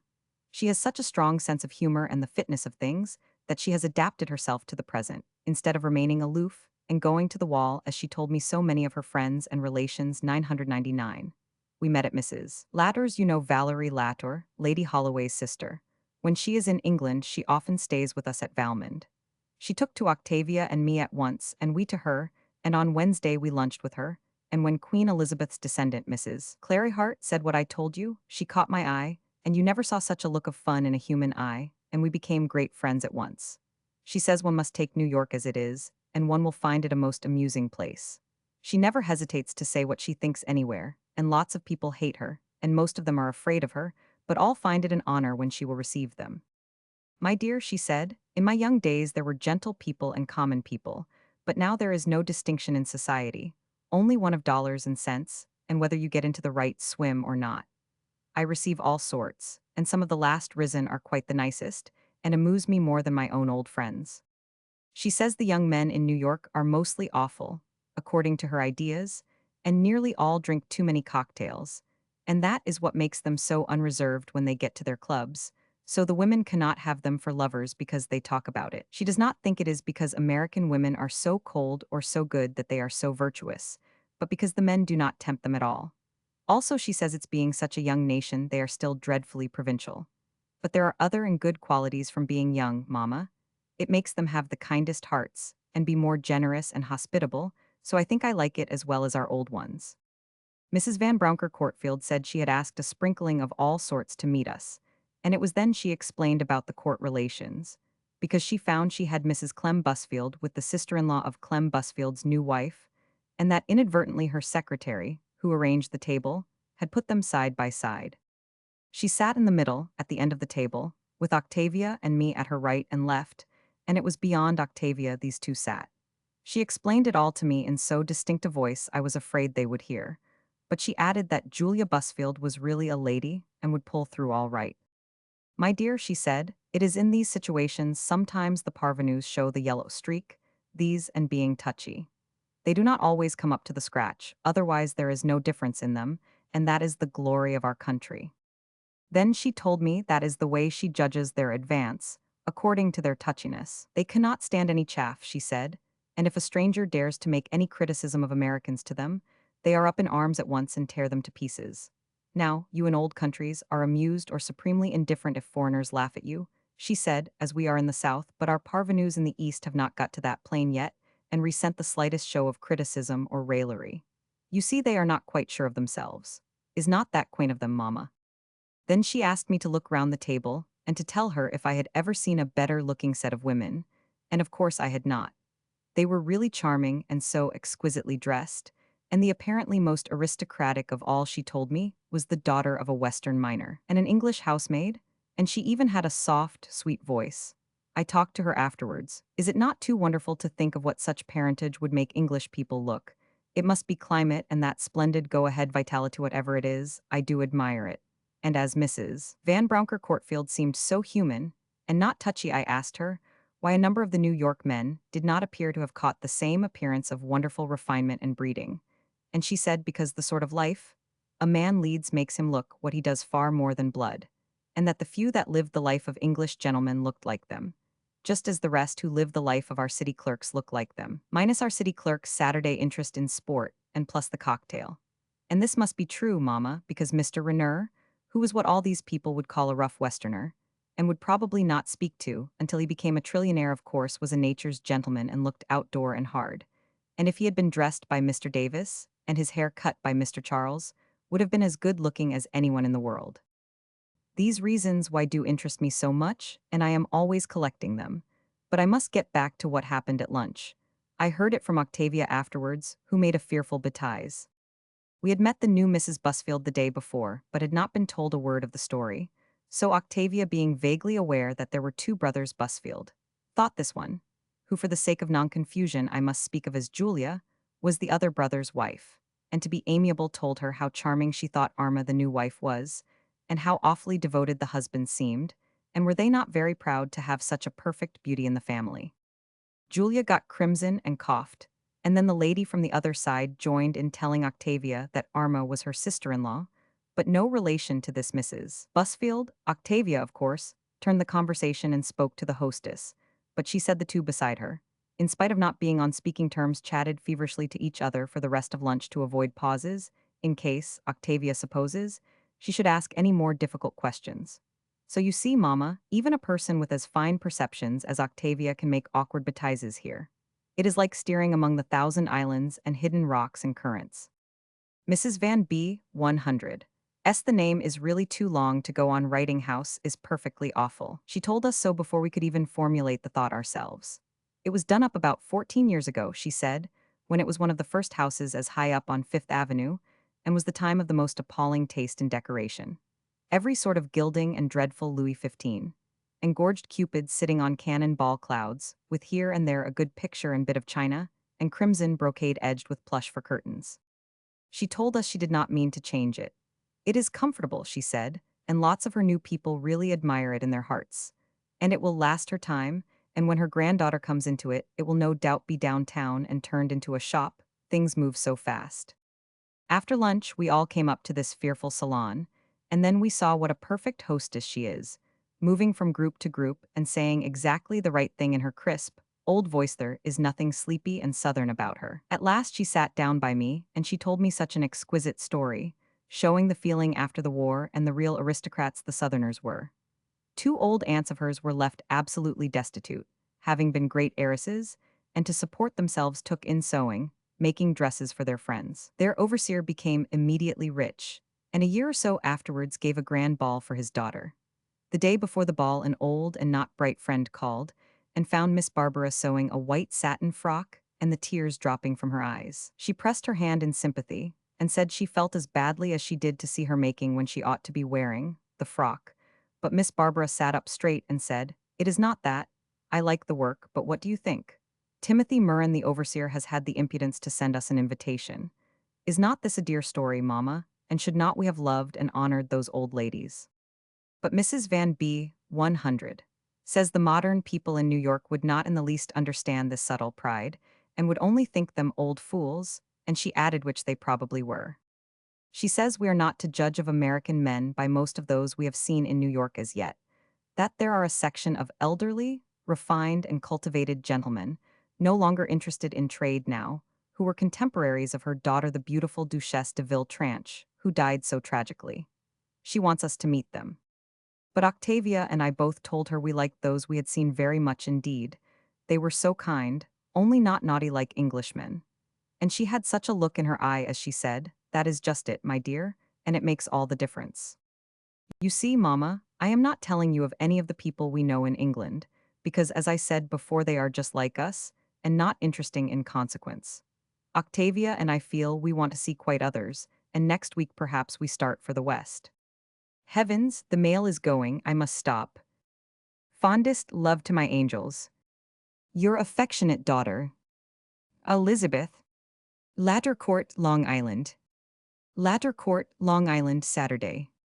Dearest Mama, we are here for Sunday, but first I must tell you of the day downtown. We went with one of the interesting businessmen we have met lately, and we seemed to motor for miles along Fifth Avenue until one would think one was dreaming. All the houses seem to be from 15 to 25 stories high, and so the air rushes down the gorges the streets are, like a tornado, even if it is not a particularly windy day. It is a mercy American women have such lovely feet and nice shapes, because when they cross to a place called the Flatiron, building the gusts, do what they please with their garments. I am quite sure if the Rouse Club in Piccadilly could get itself removed to a house just here, those wicked old men would spend their days glued to the windows. Well, we passed Washington Square, which has a look of Russell or Bedford Squares, part of it, and beyond that I cannot remember the names of the streets. It all was so crowded and intent and wonderful, people racing and chasing after wealth, I suppose. Finally, we got to Wall Street and the Stock Exchange. And Wall Street is quite a little narrow, ordinary street, almost as mean as our Threadneedle or Lombard streets. The Stock Exchange is the most beautiful building. I do not suppose you have ever been in one, Mamma, and I certainly shall never want to see another. Imagine a colossal room as high as a church, with a Greek roof and a gallery at one end, and down below countless human beings, men at highest tension dealing with stocks and shares, in a noise of hell which in groups here and there rose to a scream of exaltation or a roar of disappointment.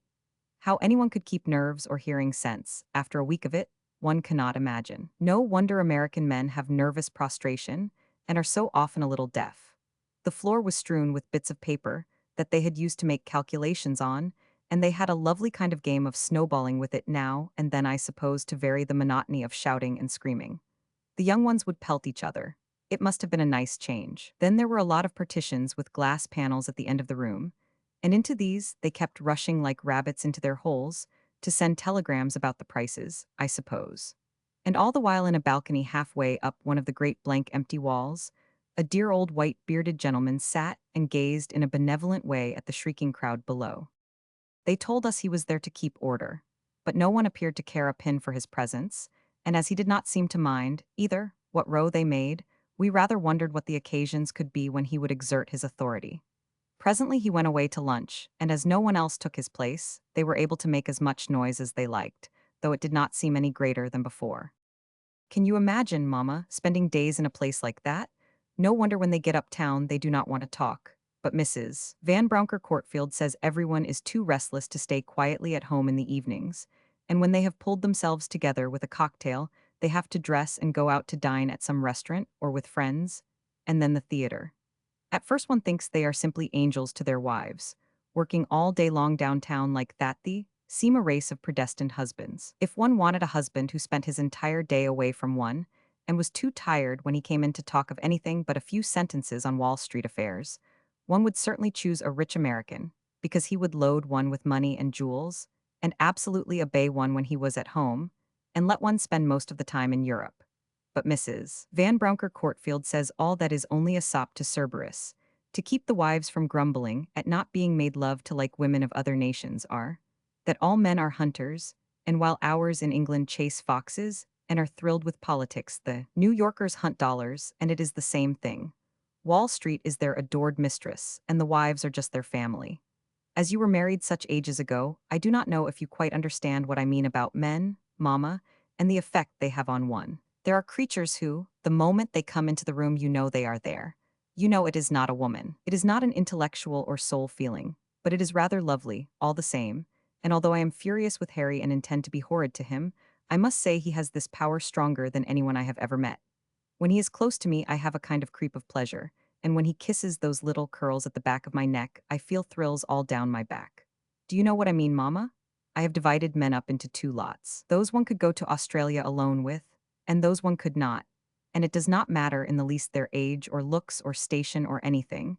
It is just whether or no they have got this quality. Well, as far as I have seen, Valerie Ladder's husband and one or two others are the only men who have it here in New York, although lots are very good-looking and intelligent, and all are kind.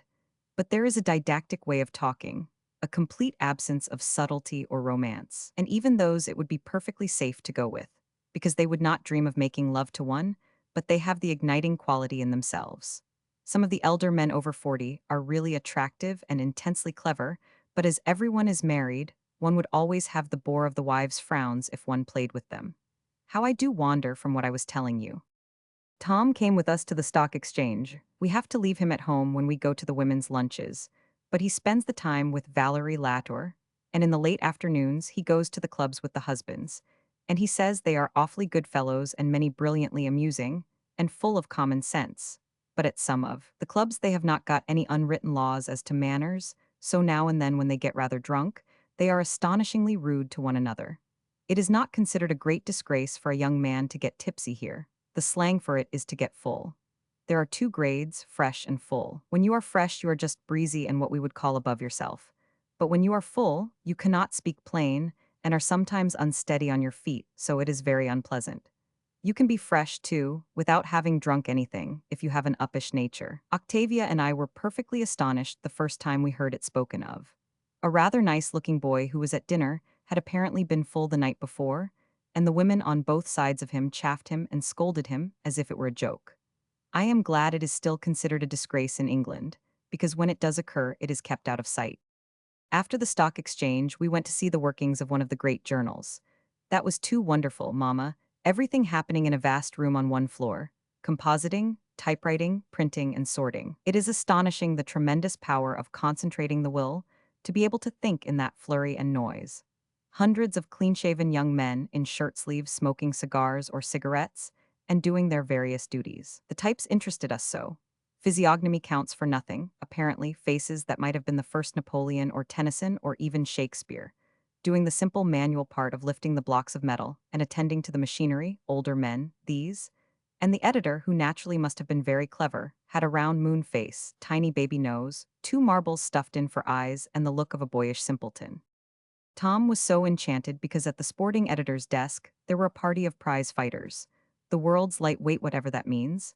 A half-colored gentleman, that is what niggers are called with such white teeth and wiry and slight, and two large bulldogs of men who were heavyweights. I felt obliged to ask them if they minded at all having their noses smashed in and black eyes, and if they felt nervous ever, and the little colored gentleman grinned and said he only felt nervous over the money of the thing. He was not anxious about the art or fame. He just wanted to win. Is not that an extraordinary point of view, Mama, to win? It is the national motto, it seems. How does not matter so much. And that is what makes them so splendidly successful, and that is what the other nations who play games with them do not understand. They poor old-fashioned things are taking an interest in the sport part, and so scattering their forces, while the Americans are concentrating on the winning. And it is this quality which of course will make them the rulers of the world in time. All the people were so courteous to us, and naturally Tom was more interested in this than any of the things we have yet seen. One reporter who showed us round had a whimsical sense of humor, not American humor, that, as I told you before, is different, and we really enjoyed ourselves. And before we were out of the building, they presented us with copies of the paper with accounts of our visit in the usual colossalized style. Was not that quick work, Mama? The things they put in the papers here are really terrible, and must be awfully exciting for the little boys and girls who read them going to school. Every paltry scandal in enormous headlines, and the most intimate details of people's lives exposed and exaggerated, while the divorces and suicides fill every page. But if there is anything good happening, like sailors behaving well at sea and saving lives, or any fine but unsensational thing, it only gets a small notice. The poor reporters cannot help it. They are dismissed unless they worry people for interviews and write catchy articles about them. So, of course, they cannot stick to the truth. And as the people who read like to hear something spicy, they are obliged to give it all a lurid turn. The female ones are sometimes spiteful. I expect because women often cannot help being so about everything. These wonderfully sensational papers have only developed in the last 10 years, we are told, so they have not had time to see the effect it is going to have upon the coming generation. The better people do not pay the least attention to anything that is printed, but of course ordinary people in any country would. We lunched in the most fashionable restaurant downtown, but I never can describe to you, Mama, the noise and flurry and rush of it. As if countless men screaming at the top of their voices and every plate being rattled by scurrying waiters were not enough, there was the loudest band as well. Unless you simply yelled you could not make your neighbor hear. I suppose it is listening to the other din at the stock exchange all the morning. They would feel lonely if they had quiet to eat in. Our party was augmented by a celebrated judge and some other lawyers. We had been told he was most learned and a wonderful wit, and someone we should see as a representative American. Half the people said he was a crook, and the other half that he was the only straight judge. And when I asked what a crook was, our host told me the word explained itself, but that you would be called a crook by all the trusts if you gave judgment against them, just as, if you let them off, you would be the only honest judge. So whatever you were called did not amount to anything. The judge was much younger than our judges and had a mustache and looked just like ordinary people and not a bit dignified. As he has to deliver long speeches when he is judging, one would have thought he might have liked a little rest and light conversation when he came out to lunch, especially as every man likes to talk to Octavia and me. But not a bit of it. He continued to lay down the law in a didactic way so that no one else could speak. He did not even pretend to be interested in us. What he said was all quite clever and splendidly put, but having to show politeness and listen with one's fork suspended in the air lets the food get cold, and as it was excellent, all sorts of lovely American dishes, at last I just attended to that, and did not hear some of his speeches. The band suddenly stopped, and Octavia's voice saying, indeed all she could get in rang out like the man on the Lusitania shouting orders down the megaphone, and when we got outside, we all felt deaf and had sore throats. The intense relief to come here out of all noise or hustle, to Valerie. Ladders for Sunday, but I am so tired now I will finish this tomorrow. Your affectionate daughter, Elizabeth. Ladder Court, Long Island. Sunday. Dearest Mama, I am resting, so I can put another letter in with the one I wrote last night. We came here, as I said, after the downtown luncheon, and it is so quaint going over on the ferry. We just sat in the motor we have hired while we are in New York, and it rolled onto a broad place on a huge flat steamer, with all the rest of the traffic, and the boat quietly steamed across the water. And when it touched the other side, we drove off again. And presently, as one gets past the station, it looks like going into the wilds. But along the edges of the roads are small villas made of boards with shingle roofs. Here the clerks they pronounce it just as it is spelt, and small business people live. They're little bits of land a few feet round each house not railed or hedged off, but simply mown grass marking them from public property. Most of them are spruce and painted, and they can be moved if necessary.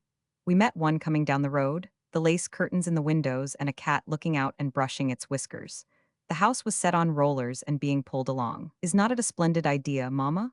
Fancy if I could have the east wing of Valmond, that was added in 1800, cut off and just trotted round to the north courtyard, where it would not show so much. How nice that would be.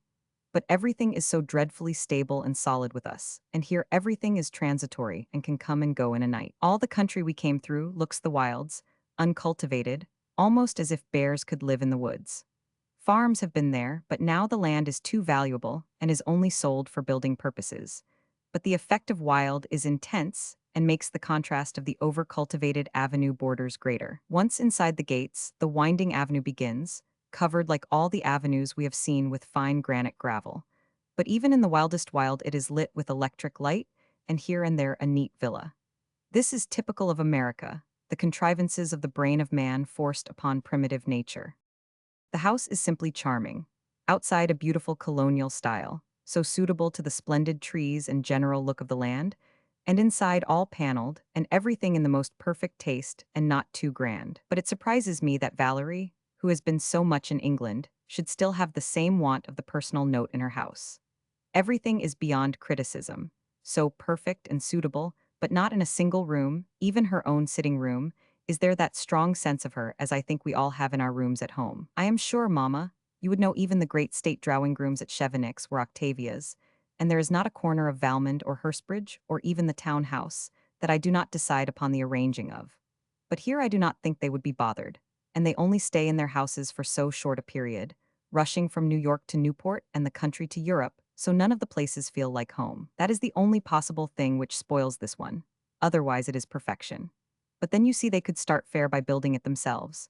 They had not to inherit a huge castle from their forefathers, with difficult drains to combat and an insufficient water supply, to say nothing of the trail of the serpent of fearful early Victorian taste over even the best things of the 18th century.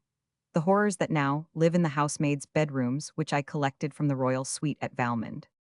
It was a perfect joy to get here into peace, and we were allowed to rest quietly until dinner, and Valerie came and talked to me while I lay on the sofa. She said her husband was crazy about me, and she thought it would do him a great deal of good for me to play with him a little, and that she was crazy about Tom. So I said if she could find someone for Octavia, it seemed a nice little chasse croisée, and we ought all to be very happy together.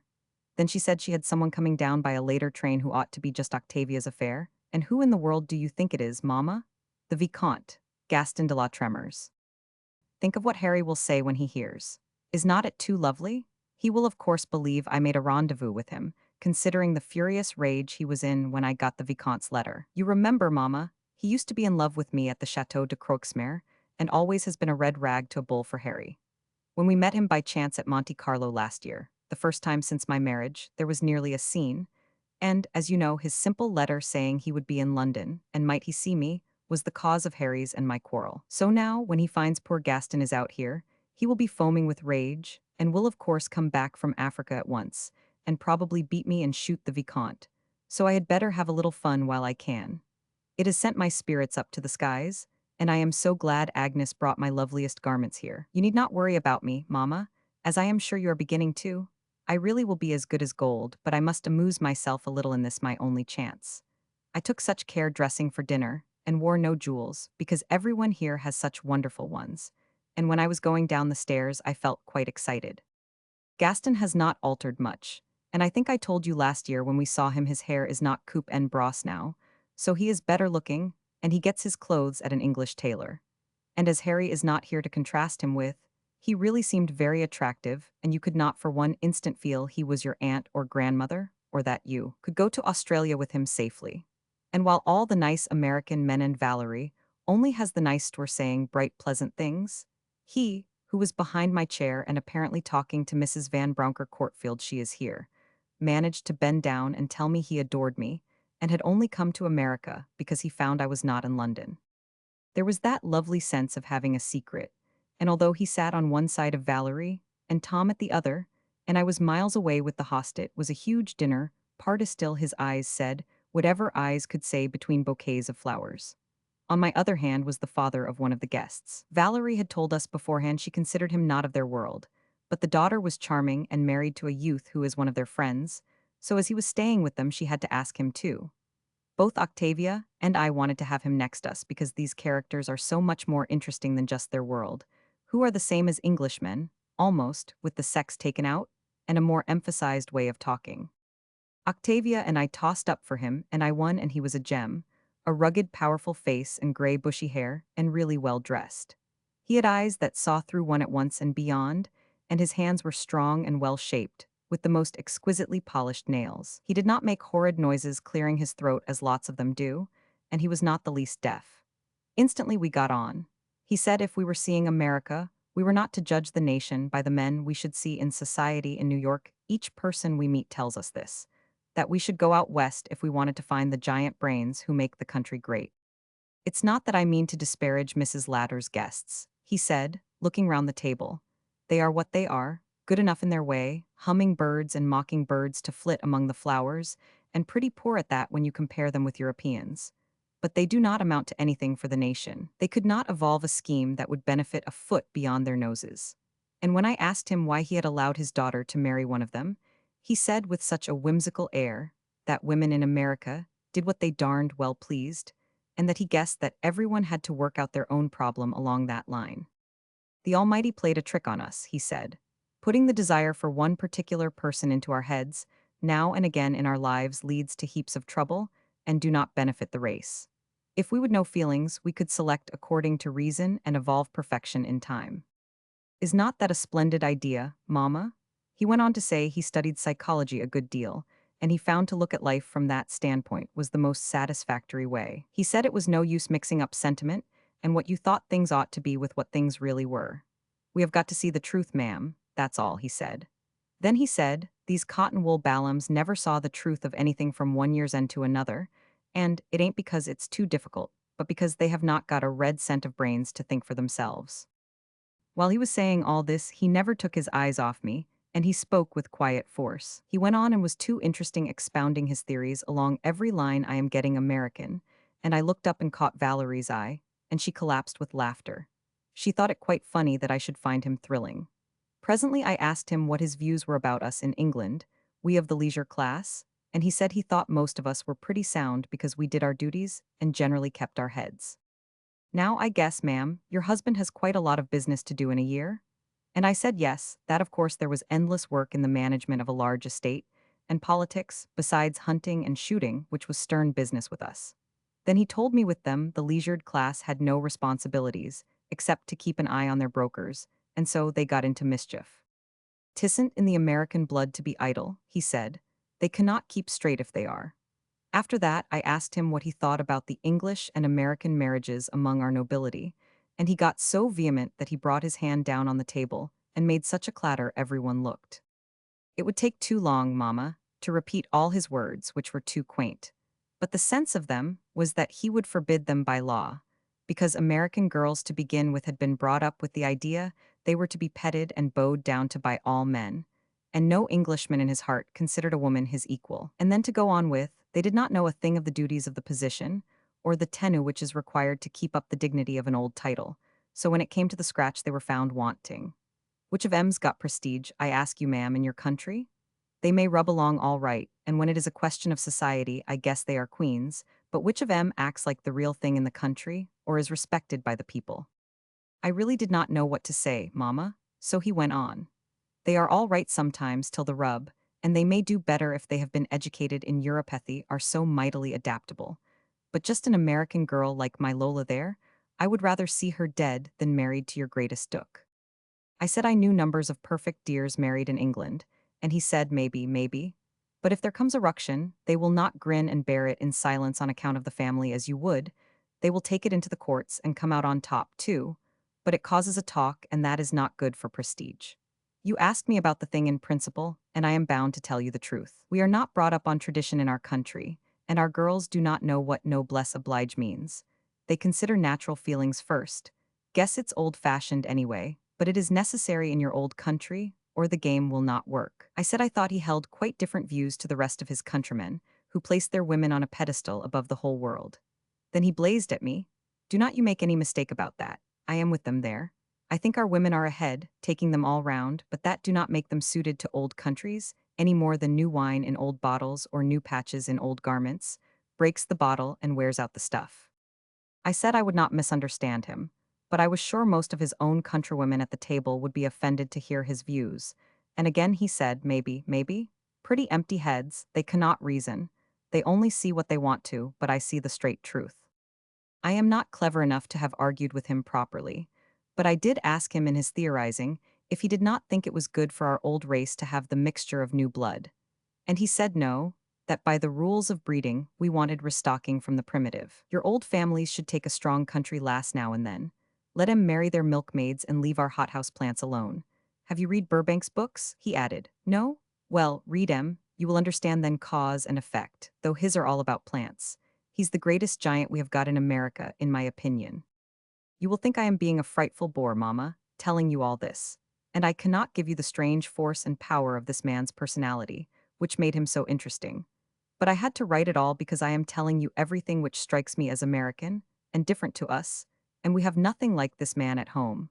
And when the lady at his other hand did claim his attention, Daniel, latter, after reproaching me for my shoulder being turned to him for so long, told me some of his history. Elias P. Arden his name is, and he is a senator. He has had a remarkable career, rising from nothing, and being the bravest, coolest, hardest man in the mining camps. He is colossally rich, and his daughter Lola is perfectly lovely, and married to a silly young Vinerhorn who has a country house close here. It is so quaint how all the men stand in awe of their wives. Daniel Latour, even though he knows Valerie is a great friend of mine, and would not mind a bit, still kept glancing nervously across at her whenever he said anything a little go ahead. After dinner, of course, the Vicomte immediately came to me. Here the men leave the dining room with us, like in France, and the Vicomte did not even go back with the others to smoke. But it was all done in such a clever way it attracted no attention. Jack Brandon had turned up, you know. Lord Felixstowe's brother. He came with some people with whom he is spending the Sunday, and his methods to speak with the lady he admires were so different to the Vicomte's. Of course, he had that extraordinary sans gene of all those men, that absolute unself-consciousness which is not aware there is anyone else in the room but himself and the lady he is bent upon. But instead of being discreet and making a semblance of taking an interest in the rest of the company, as the Vicomte did, he just sprawled into a chair near her, monopolized her conversation, and stared blankly in front of him whenever she spoke to anyone else. And Tom was doing almost the same by Valerie. It is undoubtedly this quality of perfect ease and unconscious insolence which for some unaccountable reason is attractive in Englishmen. If it were assumed, it would be insupportable impertinence, but as you know, Mamma, it is not in the least. They are perfectly unconscious of their behavior. It is just that there is one woman they want to speak to in a room, so that is all they see. The rest of the people are merely furniture.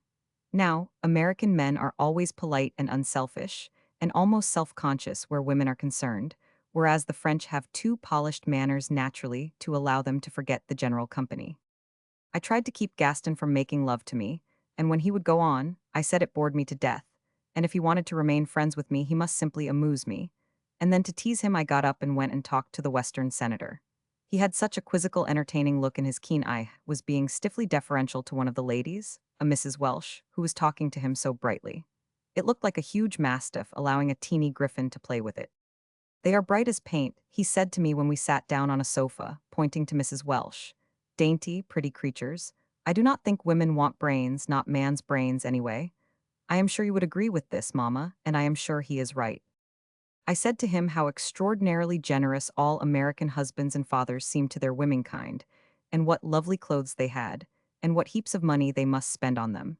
And he said, by the Lord, why should not they? What's the use of money but to spend, and if that's what makes them happy, let 'em. Then he added, I am always grateful and kind of devotional towards women. It's only through them we ever get a taste of heaven on this used-up old earth, and it does not matter how low they have sunk, any of them would die for the man they really love. Whenever I hear a man speak a disparaging word of a woman, I know, no matter what his other qualifications are, he's a mean yellow dog underneath. Did you ever hear of such a darling, chivalrous gentleman, Mamma? And his eyes got all soft, and I am sure, when he was younger, he had all the quality I told you of. And though it would have been safe to go to the moon with him because of his honor, he would have made you feel it would have been nice if he kissed you. I told him I thought he was lovely, and he smiled rather sadly. And although he seems to have not much knowledge of literature in a dilettante sense, he has a great splendid mind. And if there are many more senators like him at Washington, this country ought to be the best governed in the world. He makes you feel you are on a mountain top or in pine forests or some vast space, and all the people of society such poor little things. But he is too kindly even to despise them really, and he looks at his daughter's weak, reedy husband with affectionate toleration as the last toy she wanted and had got. Lola had a keen fancy for Randolph, he said. She liked his being a swell, and if he's her joy, what's it to me that I could break his bones with one clasp of my hand? And he put out his strong, well-kept fingers. You know, Mamma, I do wonder if such a man could marry one of us, who understand that a really fine male creature is our superior and not meant to obey us, and who would appreciate all his splendid aims and not think they were there just to buy us diamonds. I wonder what sort of children we should have. They ought to be absolutely superb, oughtn't they? I was so thrilled with Mr. Elias P. Arden that I stayed on the sofa with him all the evening, and he told me every sort of interesting thing, and at last said he would like us to come and see the mining camps with him in the West. He is a president of the railway there, and he has a private car. I will bring along a specimen of young man for your inspection, ma'am, he said. Nelson Renner, the finest young chap I have met in my life. And when he said that, a great rush of remembrance came over me, and I felt I should love to see him again, and I told the senator so, and how we had met him, and just then Tom joined us and we have arranged it all. When we have been to Philadelphia to stay with Kitty Bond for a day or two, we are going right out west, and shall all meet the private car at Lowe's, Angels, and go to the camps. Lola and her husband are coming, too, and anyone else we like, and the Vicomte immediately proposed himself, as he said he is deeply interested in mining and wants to invest some money. I think we shall have a superb time, do not you, Mamma? And I am longing to be off, but we have still some more social things to do, and go to one dance. It is so late in the year, all the balls are finished, and lots of people have already gone to Europe. They are having this one on purpose for us, because Octavia said she wanted to see some young men and girls and how they amuse themselves. The girls have a perfectly emancipated and glorious time and are petted and spoilt to a degree. They do not come much to the ladies' lunches, but they have girls' lunches of their own, and their own motor cars and horses, or whatever else they want, and do not have to ask their mothers' leave about anything. Among the married women, there are two distinct sets here in the inner cream, the one which Valerie leads, and which has everything like England, and does not go in for any of those wonderful entertainments where elephants do the waiting with their trunks, or you sit in golden swings over a lake while swans swim with the food on trays on their backside am. Exaggerating, of course, but you know what I mean. Valerie says all that is in shocking taste, which of course it is. She never has anything eccentric, only splendid presents at her cotillons, and all the diplomats from Washington come over, and the whole tone of her house is exactly as it is at home, except that many of them are brighter and more amusing than we are. Then the other set is the go one better set, that is the best way I can describe it.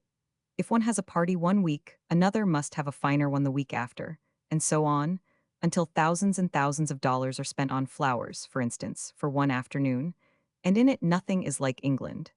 I believe it must be purely American, or perhaps one ought to say New York. These two sets meet at Newport, but they will not speak to any others. I wish we were going to stay long enough to go there.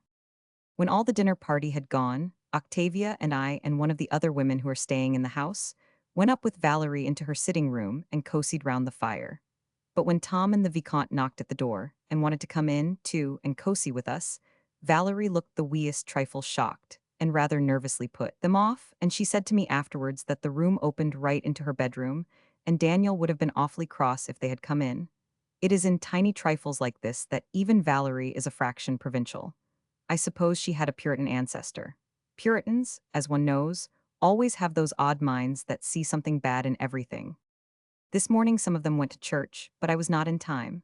I was so tired I overslept myself and then stayed hours in my bath. The bathrooms here are superb. Certainly the American plumbers are the best in the world. I cannot imagine what the American women do when they marry foreign noblemen and go home with them to their old castles where they would be expected to wash in a dish. When I got down, I found Gaston pacing the library like a maniac. Enfin, he cried as he kissed my hand. Enfin what? I said, and he told me he had been waiting here for me the whole morning, and they would soon be home from church and he would not get another chance to see me alone. So I just played with him a little, mamma, and it was too delightful being as provoking as possible, and yet perfectly sage. Harry could not have really objected to a word I said, but all the same it drove Gaston crazy. I have never had a chance before, because all these years, what with having babies and the fuss and time that takes, and Harry never leaving me for a moment, and glaring at every other man who came near, I did not know how enjoyable a little fencing could be. And when the rest did come back, I only talked to Daniel Ladder on purpose to tease Gaston, and I really amused myself. Lots more people came to luncheon, and though it is in the wilds of the country, what we would call, they were all in lovely afternoon dresses, as if it were town and the height of the season. But we were so merry at lunch. A general conversation is far more bright and entertaining than at home. After lunch, we walked in the woods, and I can never tell you of the beauty of it, with the scent of spring in the air and the quaint wild flowers. It is their last Sunday down here. They go off to Europe next week. Shoals more visitors for tea, among them a little bride who had already got her husband to heel. She talked all the time of what she was going to do, and he did not speak a word. But it is only in that sort of way they are very emancipated, it seems, for while they are actually married, they are as good as gold, as far as looking at anyone else is concerned. It is when they come to Europe they have flirtations like us. But as I said before, there would not be any zest, because you can get a divorce and marry the man so easily, it makes it always une affaire de jeune fille. Now I must dress for dinner, so goodbye, dear mamma. Kisses to my angels. Your affectionate daughter, Elizabeth. Plaza Hotel, New York. Plaza Hotel, New York, Tuesday. Dearest Mama, I have a theater and dance to tell you of in this letter. To begin with, the theaters themselves are far better built than ours. Everyone can see, and there is no pit, and the boxes are in graduated heights so that you have not to crane your neck, but the decorations in every one we have yet been to are unspeakable. This one last night had grouped around the proscenium what looked exactly like a turkey's insides. I hope you're not shocked, Mama. I once saw the marmiton taken out at a Ratchin, when I was a little girl and got into the kitchen, just those awful colors and strange long, twisted, curled-up tubba-looking things. They are massed on the boxes, too, and were, I suppose, German Art Nouveau. I always think Art Nouveau must have been originated by a wood artist who got drunk on absinthe after eating too much pate de foie gras in a Batard Louis XV. Room, then slept, then woke, and in a fit of 500. T conceived it. He saw impossible flowers and almost rats running up the furniture, and every leg and line out of balance and twisted. And fancy, if one could avoid it, putting it in a theater. The play itself was very well acted, but as is nearly always the case here, unless it is a lovely blood and shooting, Far West play, the heroine is drawn to be a selfish, puny character, full of egotism and thinking of her own feelings. The men were perfectly splendid actors, but they distracted my eye so with their padded shoulders it quite worried me. The hero was a small person, and when he appeared in tennis flannels his shoulders were sloping, and in proportion to his little body. But when the coat got on again they were at least 8 inches wider, and, as he lifted his arms to clasp his lady, one saw where the padding ended. It was absolutely ridiculous and made me laugh in a serious place. When one looks down at the audience, the women not being in evening dress gives the coup d'oeil a less festive note. But I think people in theaters look perfectly awful anywhere. Do not you, Mama? One wonders where they come from. This was a play about graft, which as far as I can understand means, supposing you wanted to be elected a member of the government, you could agree with some large contractor, who had influence over countless votes, to get the order for him to put up a public building which millions had been voted for.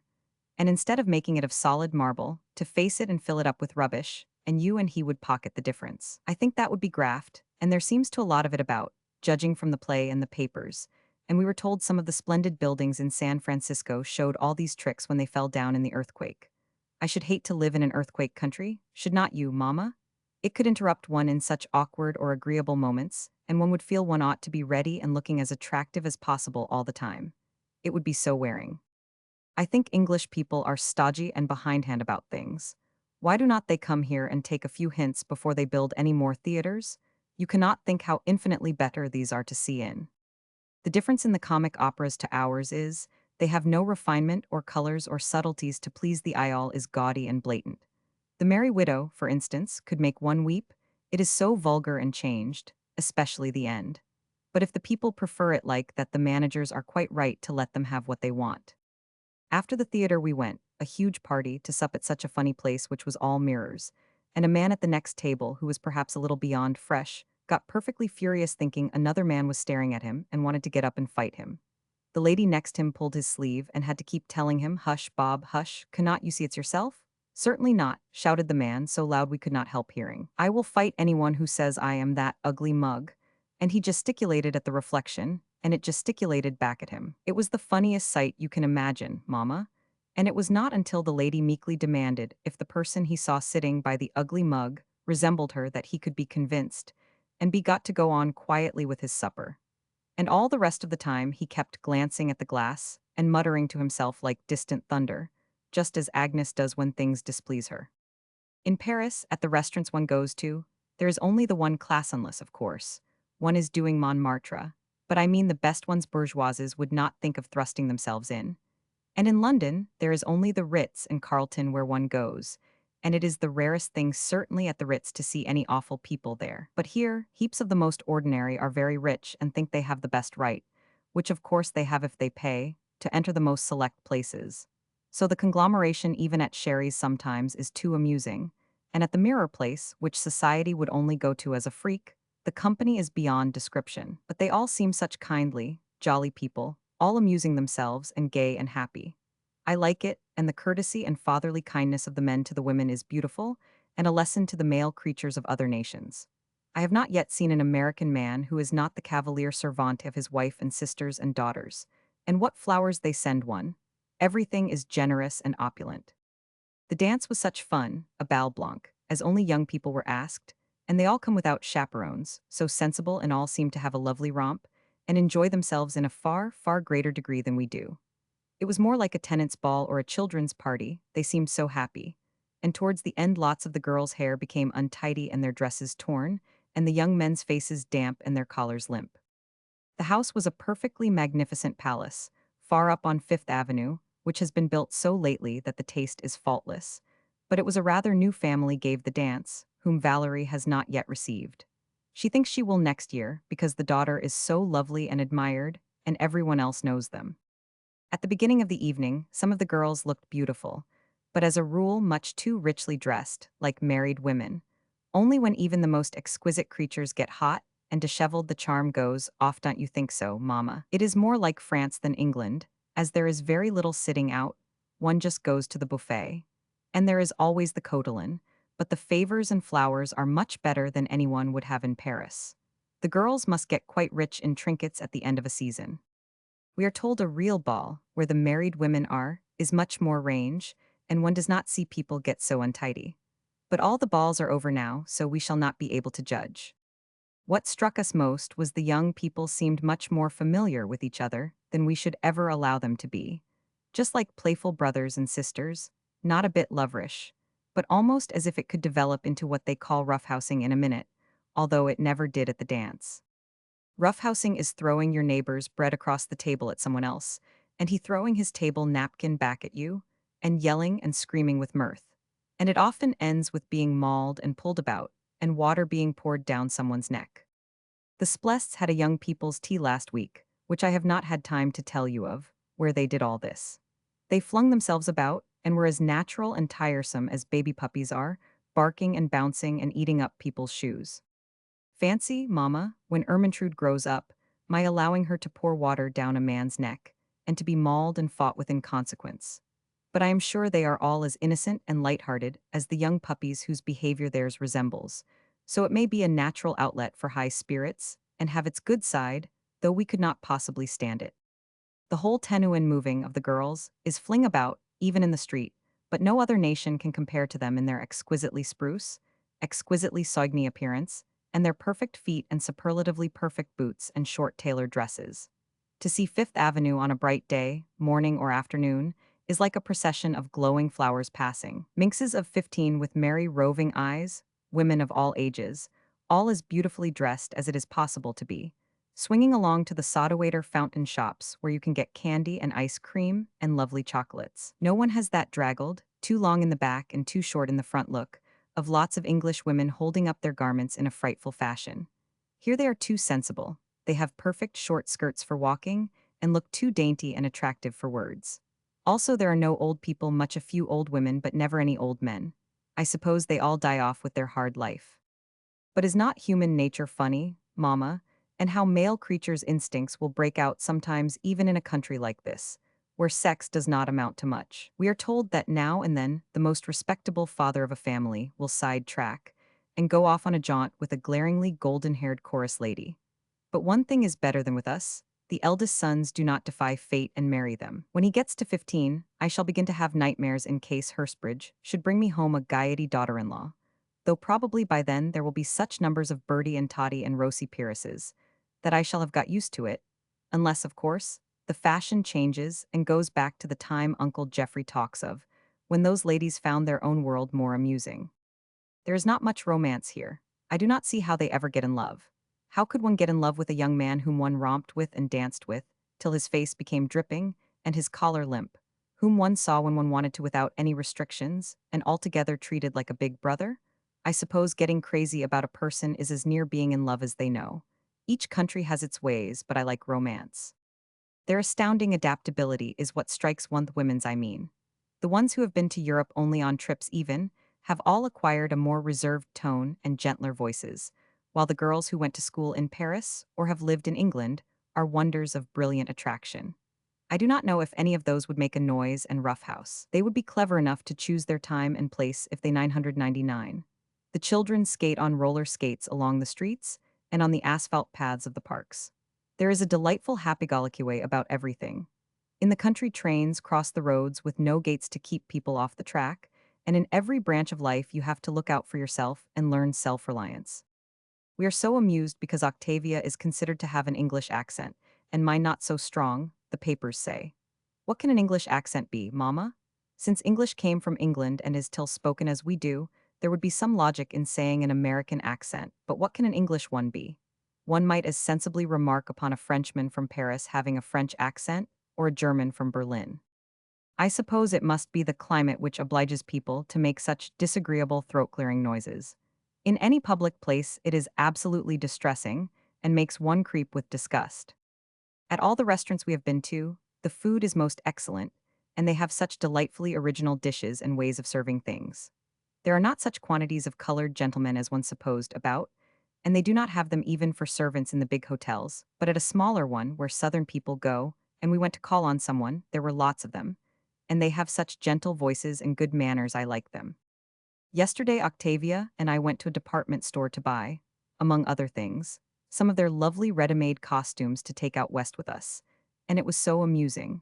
The young ladies at the ribbon counter were chatting with the young ladies at the flowers, divided by a high set of drawers, so they had to climb up or speak through the passage opening. Presently after we had tried to attract their attention, one condescended to serve us, while she finished her conversation with her friend, round the corner perfectly indifferent as to our wants, or if we bought or not. The friend surveyed us and chewed gum, but when we got to the costume salon, they were most polite. Two perfect dears attended to us, and were so sympathetic as to our requirements, and talked intelligently and well on outside subjects. Octavia and I felt we were leaving old friends when we went. Why should you be rude measuring off ribbons, and polite showing clothes? Tomorrow we go to Philadelphia to stay with Kitty Bond, who, as you know, is not so colossally rich as the rest, but just as nice as Valerie. And they have a house which has been there for 100 years, so it will be interesting to see the difference. The Vicomte has been good and docile. I have not had to keep him in order once, but he comes round all the time, and when he thinks people are looking, he gazes devotedly at Octavia, and everyone thinks he is her affair. Is not it intelligent of him, mamma? I am glad you have not scolded me about Harry and our quarrel in your last letter, but there is no use your being angry with him and saying he behaved like a brute. He did not a bit, because it really was my fault, principally. Only it's all just as well, as I should never have been allowed to come here if it had not happened, and I am enjoying myself and seeing the world. Goodbye, dearest mamma, best love from your affectionate daughter, Elizabeth. Ringwood, Philadelphia. Ringwood, Philadelphia, Wednesday. Dearest Mama, I think you would like this place better than New York if you came to America. It is much quieter and less up-to-date, and there is the most beautiful park. Only you have to get at it by going through the lowest slums of the town, which must rather put one off on a summer day, and it is dominated by a cemetery on a high cliff above it, so that as you drive you see the evidences of death always in front of you. And one of the reporters who came to interview us said it made a cunning place. To take your best girl on Sunday to do a bit of a spoon, are they not an astonishing people, Mamma? So devoid of sentiment that they choose this, their best site, for a cemetery. And then spend their gayest recreation hours there. I could not have let even Harry make love to me in a cemetery. Of course it must be only the working class who go there, as a jaunt, not one's friends, but it surprised me in any case. Kitty's house is the sweetest place, rather in the country and just made of wood with a shingle roof.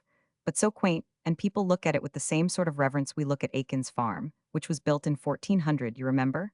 This one was put up before the Revolution in colonial days, and it has a veranda in front running up with ionic pillars all in wood like a portico. Inside it is just an English hamido, you hear, Mamma? I said home, because it is the first we have seen, and it came as some new thing, and to be appreciated, to find the furniture a little shabby from having been in the same place so long, and the pictures most of them rather bad, but really ancestors. And the drawing-room and our bedrooms lovely and bright with flowery chintzes, fresh and shiny, no tapestry and wonderful brocade, and the tablecloths plain and no lace on the sheets, nor embroideries to scratch the ear. It shows what foolish creatures of habit we are, because in the other houses there has been every possible thing one could want, and masterpieces of art and riches and often beauty. But just because Kitty's house is like a home, and has the indescribable atmosphere of gentle owners for generations, we like it the best. It is ridiculous to be so prejudiced, is not it?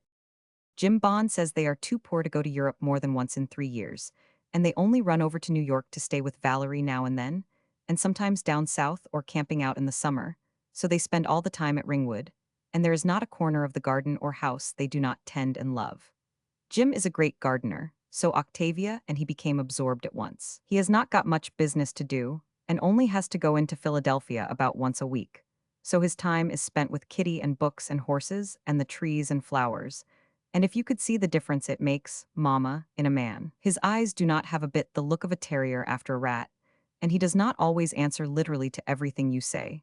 And if you speak about books or art or anything of other countries, he is familiar with it all, and listens and is not bored and hardly attending, so anxious to get his anecdote in, as lots of them were in New York. But on the other hand, the Americans would never be the splendid, successful nation they are if they were all peaceful and cultivated like Jim Bond. So all is as it should be, and both kinds are interesting. Kitty is a darling, an immense sense of humor, perfectly indifferent about dress, and as lanky and unshaped a figure as any sporting Englishwoman. When she comes to stay with us at Valmond, she only brings 2 frocks for even a big party. But she is like Octavia, a character, and everyone loves her, and would not mind if she did not wear any clothes at all. You must meet her the next time, Mamma.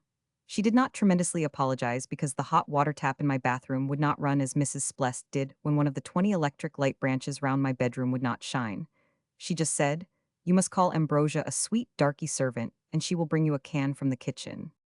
She sat on the floor by the wood fire in the old-fashioned grate and made me laugh so I was late for dinner. They had a dinner party for us because they said it was their duty to show us their best, as we had seen a little of New York, and it was a delightful evening.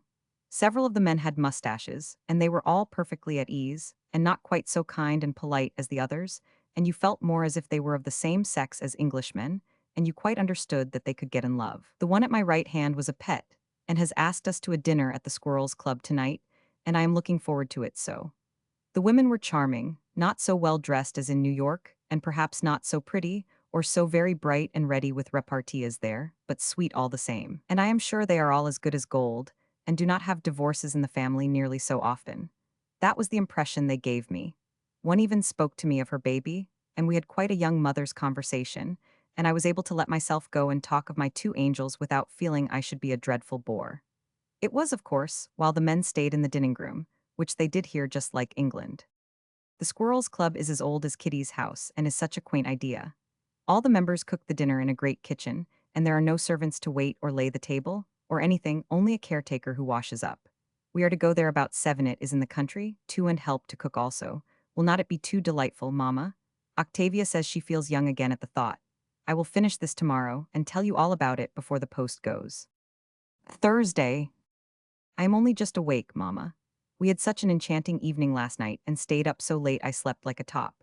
We drove to the clubhouse in motors, and there were about 6 or 7 women beside ourselves and 10 or 12 men all in shirt sleeves and aprons, and the badge of the club, a squirrel, embroidered on their chests.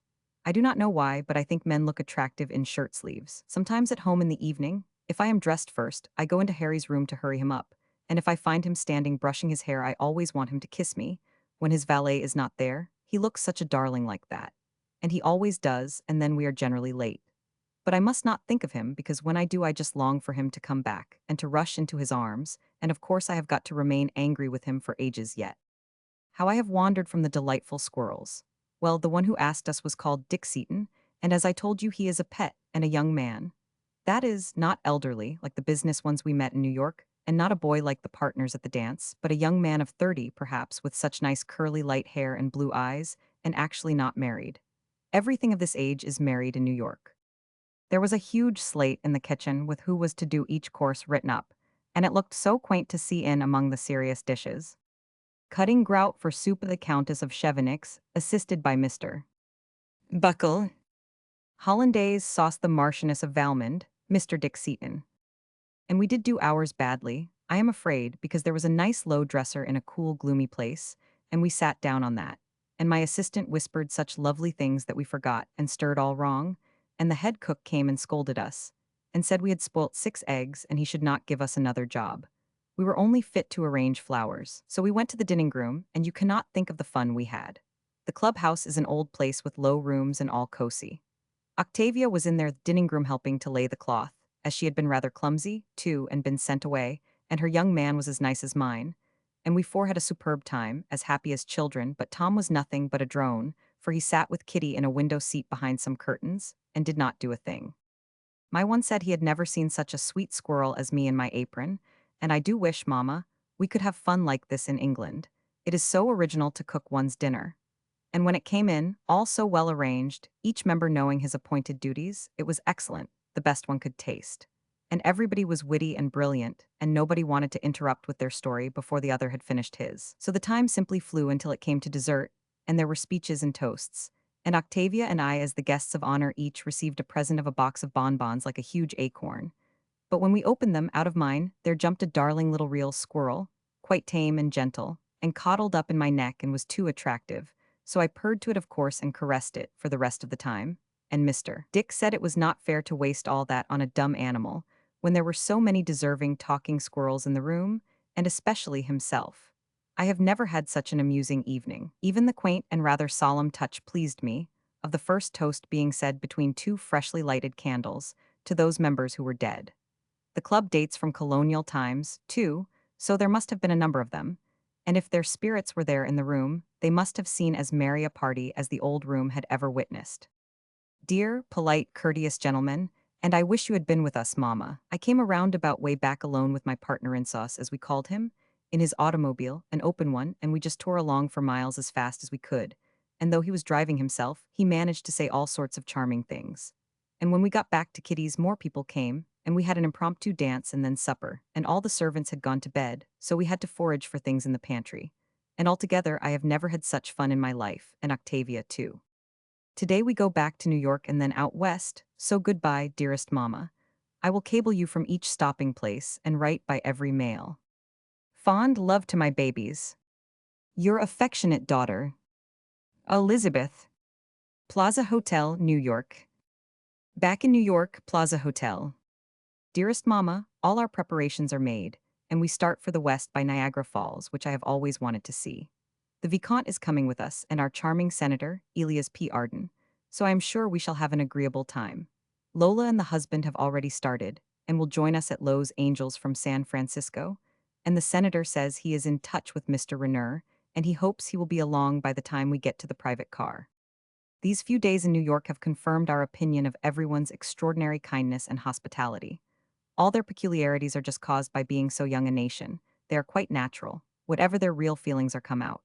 As children are touchy, so are they, and as children boast, so do they, and just as children's hearts are warm and generous, so are theirs.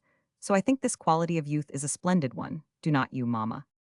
Valerie's set are practically the same as ours at home in their tone, and way of living, and amusements, so I have not told you anything special of them. The only difference being we never worry in the least about what people think of us.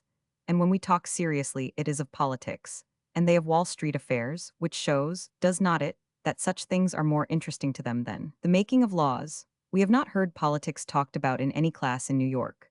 Attacks on the president often, because he is said to have interfered with trusts by probing their methods, which gets back to the vital point of dollars and cents.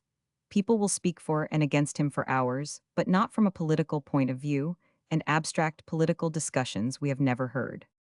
I have not yet grasped the difference between Democrat and Republican, and so I do not know if it is just the same as at home, that whichever is radical wants to snatch each one for his own hand, and does not care a rush about the nation, while whichever is conservative cares nothing for personal advancement, having arrived there already, so has time and experience to look ahead and think of the country. If you had a delicate baby, Mama, would not you rather give it into the hands of a thoroughly trained nurse than an ignorant, aspiring nursery maid taking her first place, who was more likely to be thinking of the head nurse's wages she was going to get than her duties to the child? That is how I look upon the parties at home, but here I expect it is more as the Whigs and Tories were, each equal in class and experience, only holding different views. I should like to have a peep about 500 years ahead. I am sure the ignorant nursemaids will have killed our baby by then, and we shall be a wretched, downtrodden commune, while they will be a splendidly governed aristocratic nation under one autocratic king. I have not told you a thing about the park, or the general aspect of the houses. We are rushed, so it is hard to write. But the park is a perfectly charming place, as nice as the boys, and much nicer than our attempt that way, and everyone who goes there seems to be out on a holiday. Fifth Avenue runs beside it like our Park Lane, beginning at 59th Street, and about every 5 years people have to move further up because of the encroaching shops. So it hardly seems worthwhile to spend millions on building white marble palaces, which may be torn down or converted in so short a time. Nothing is allowed to last. Heaps of the mansions are perfectly beautiful in style, and many simple as well, which is always the prettiest. But you can meet Francois Premier castles and Gothic halls and all sorts of mixed freaks, too, in half an hour's walk, and it seems to me a pity they cannot use their rollers and just cart these into the side streets. But if I were rebuilding Valmond House, I would get an American architect to do it for me, and on the American principle, that is, I should get him to study all the best they have done and then go one better. Unless you are quite in the poor parts, every creature in the streets is spruce and well dressed. Men and women have that look of their things being brushed and ironed to the last state of perfection. And if it is the fashion in Paris to have hats 2 feet across, they will have them a yard. But as they all have the same, one's eye gets accustomed to it, and it does not look ridiculous. The longer one stays, the more one admires that extraordinary quality of Goa mental alertness and lucidity they have immeasurably beyond European nations. Very few people are intellectual, but all are intelligent and advancing. No one browses like such hundreds do at home, and all are much more amusing companions in consequence. Last night we went to see Chinatown with Valerie's brother and some other young men, and 2 or 3 women. Valerie would not come because she has done it before and it bores her, and no American woman deliberately does what she finds wearisome. They are sensible. First we dined at the Café Lafayette, which is almost downtown and near Washington Square, and then started in automobiles which we left in the Bowery. One always thought that was a kind of cutthroat Whitecapelle, did not one? But it is most quiet and respectable, so is Chinatown, and I am sure we need not have had the 2 detectives who accompanied us. Outside there is nothing very lurid to look at. The mayor met us at the opening of the street, a most entertaining character of what would answer to our coster class, I suppose. He spoke pure Bowery Irish coster American slang, which the detectives translated for us. It was about this, that he had seen English lords before, and they were not half bad when you knew 'em, and he took a particular fancy to Octavia because he said her nob's his late wife, or one of them had red hair, too, and ginger for pluck. He had several teeth missing, lost in fights, I suppose, and a perfectly delicious sense of humor. I wish we could have understood all he said, but our host insinuated it was just as well not. He led us first to the Theatria Den underground, with the stage still lower at one end, where a Chinese play was going on. The atmosphere was an unbelievable mixture of heat and smell. And would not you hate to be a Chinese woman, Mama, packed away in a sort of pen at one corner with all the other women and children, and not allowed to sit with the men? We went in there, too, for as long as we could stand it. The audience were too quaint, not in their national dress, but ordinary clothes and pigtails. You could not have been sure they were human beings, or of what sex. The play seemed to a thrilling one as far as we could see. They had just got to a part where the whole company were going to be beheaded. One of our party felt faint from the heat, and no wonder, so we continued our travels. We descended a kind of ladder near the door, into the bowels of the earth, and I was glad it was almost pitch dark, because Gaston was just below me and made the greatest fuss of the necessity of putting each of my feet safely on the steps for me. And once towards the bottom I am sure he kissed my instep, but as it might have been a bundle of tow which was sticking out on the last step, brushing against me, I did not like to say anything to him about it. We crossed some kind of rat-hole rooms in utter darkness, and here one respectful brotherly arm, and one passionate, entreprenant one came round my waist, and while in my right ear the voice of Valerie's brother said kindly, "I am obliged to hold on to you, or you will have an awful fall." In my left Gaston was whispering, "Je vous adore, vous savez. En allez pas si vite." So I had to be very angry with him, and clung to Valerie's brother, who toward the end of the evening got into being quite a cousin instead of an aunt or father. We had been burrowing under the auditorium, and presently found ourselves in a large cellar where a Chinese was cooking on a brazier an unspeakable melange of dog, fish, and rat for the actors' supper. With not a scrap of ventilation anywhere, finally, up some steps, we emerged behind the scenes, and saw all the performers dressing rows of false beards and wonderful garments hanging all around the walls. The most indescribable smell of opium, warm Eastern humanity, and grease paint, and no air. A tiny baby was there being played with by its proud father. Their lung capacity must be quite different to ours, because if we had not quickly returned, I am sure some of us would have fainted. I felt strangely excited. It had a weird, fierce effect. What a fatal, mysterious nation the Chinese, unlike any others on earth. I did not much care who held me going back. I only wanted to rush to the open air, and when we had climbed up again and got outside in the street, we all staggered a little and could not speak. When breath returned, further down the street, we recommenced burrowing into a passage to the opium den, and this was a most wonderful and terrible sight. A room with a stove in it, not more than 10 feet square and about 8 feet high, no perceptible ventilation but the door, which the detective put his foot in to keep a little open. A raised platform along one side of the place, and on it 4 Chinamen lying in different stages of the effects of opium.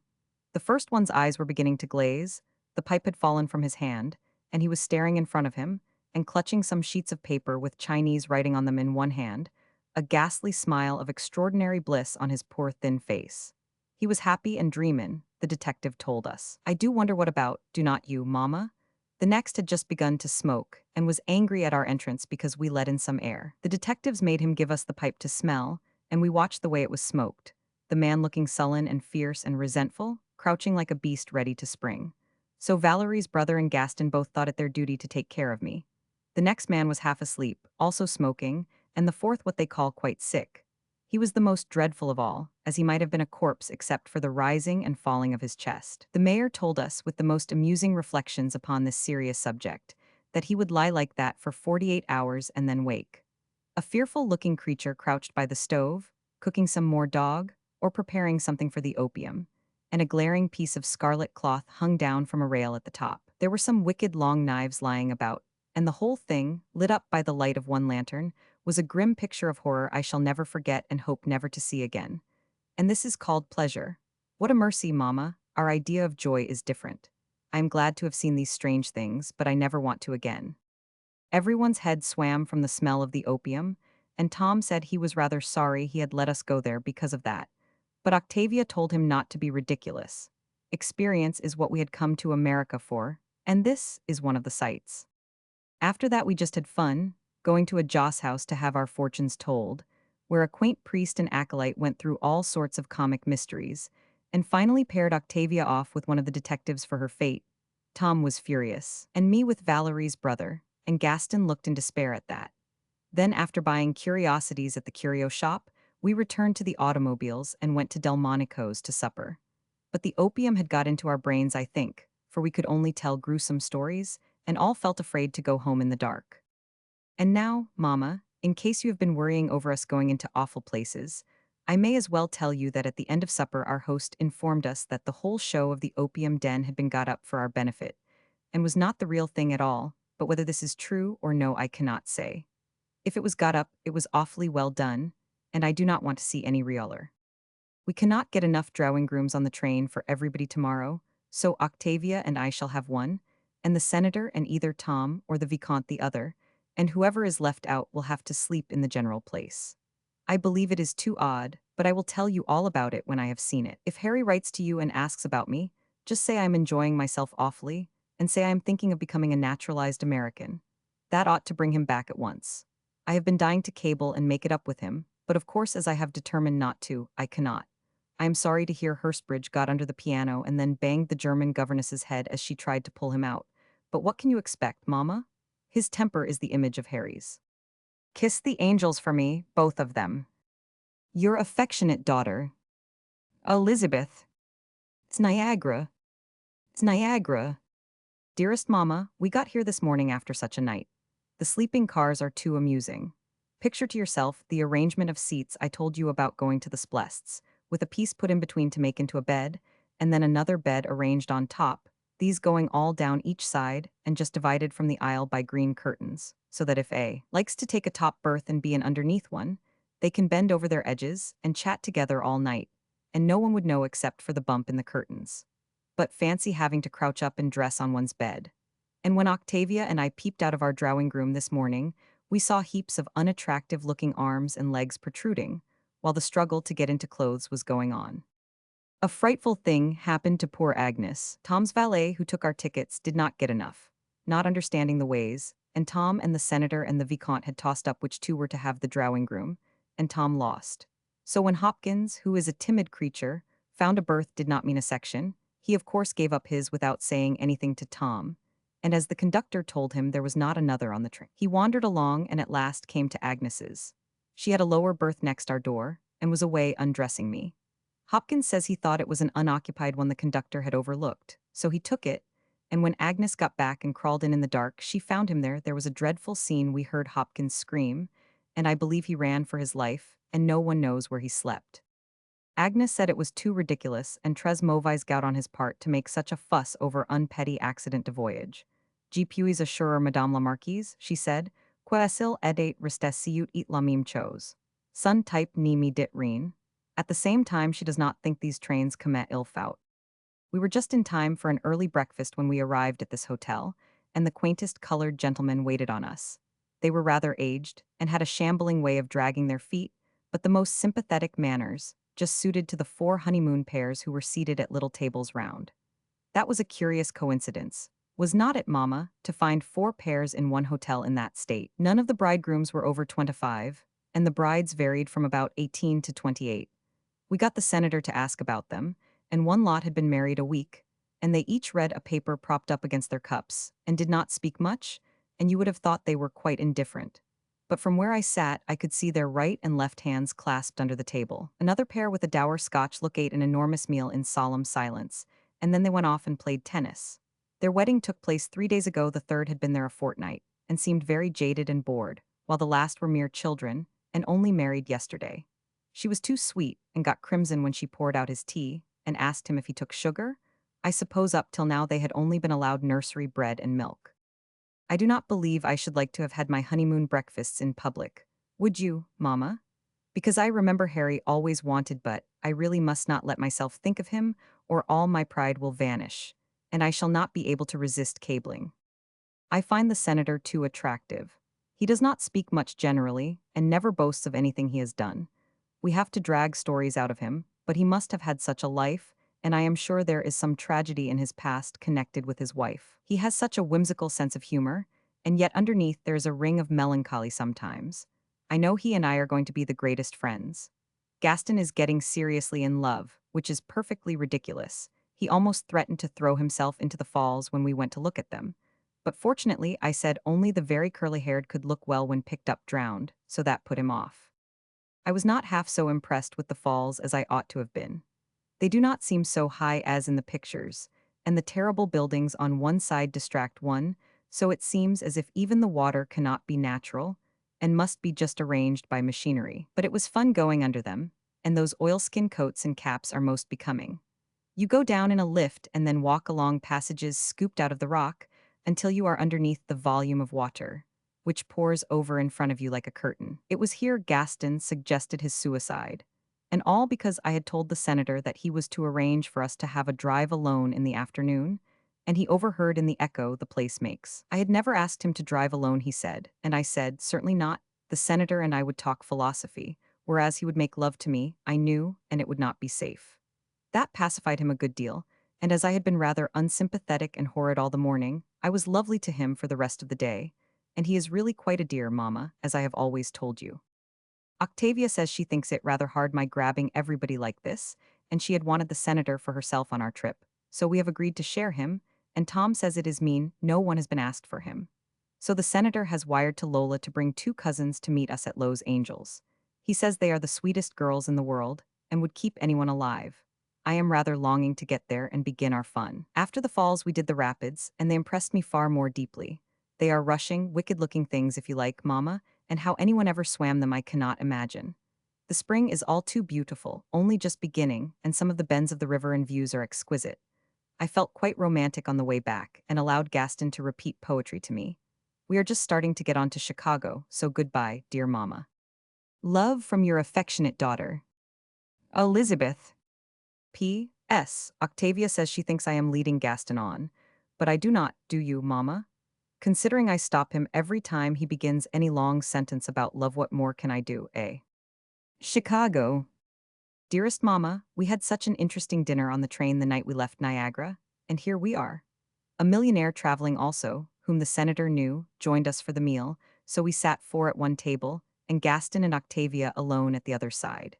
He was such a wonderful person, the first of just this kind we have met yet, although we are told there are more like him in Pittsburgh and Chicago. He was thick-set everywhere, a bull neck and fierce mustache and bushy eyebrows, and gave one the impression of sledgehammer force. The whole character seemed to be so dominated and obsessed by an immense personal laudation that his conversation created in our minds the doubt that qualities which required so much vaunting could really be there. It was his wonderful will which had won his game, his wonderful diplomacy, his wonderful knowledge of men, his clever perception, his supreme tact, in short, his everything in the world. The slightest show of a contrary opinion to anything he said was instantly pounced upon and annihilated. I do wonder, Mama, if two of his sort got together what their conversation would be about. Would they shout one another down, each saying he was perfect, and so end in thunder or silence? Or would they contradict each other immediately and come to blows?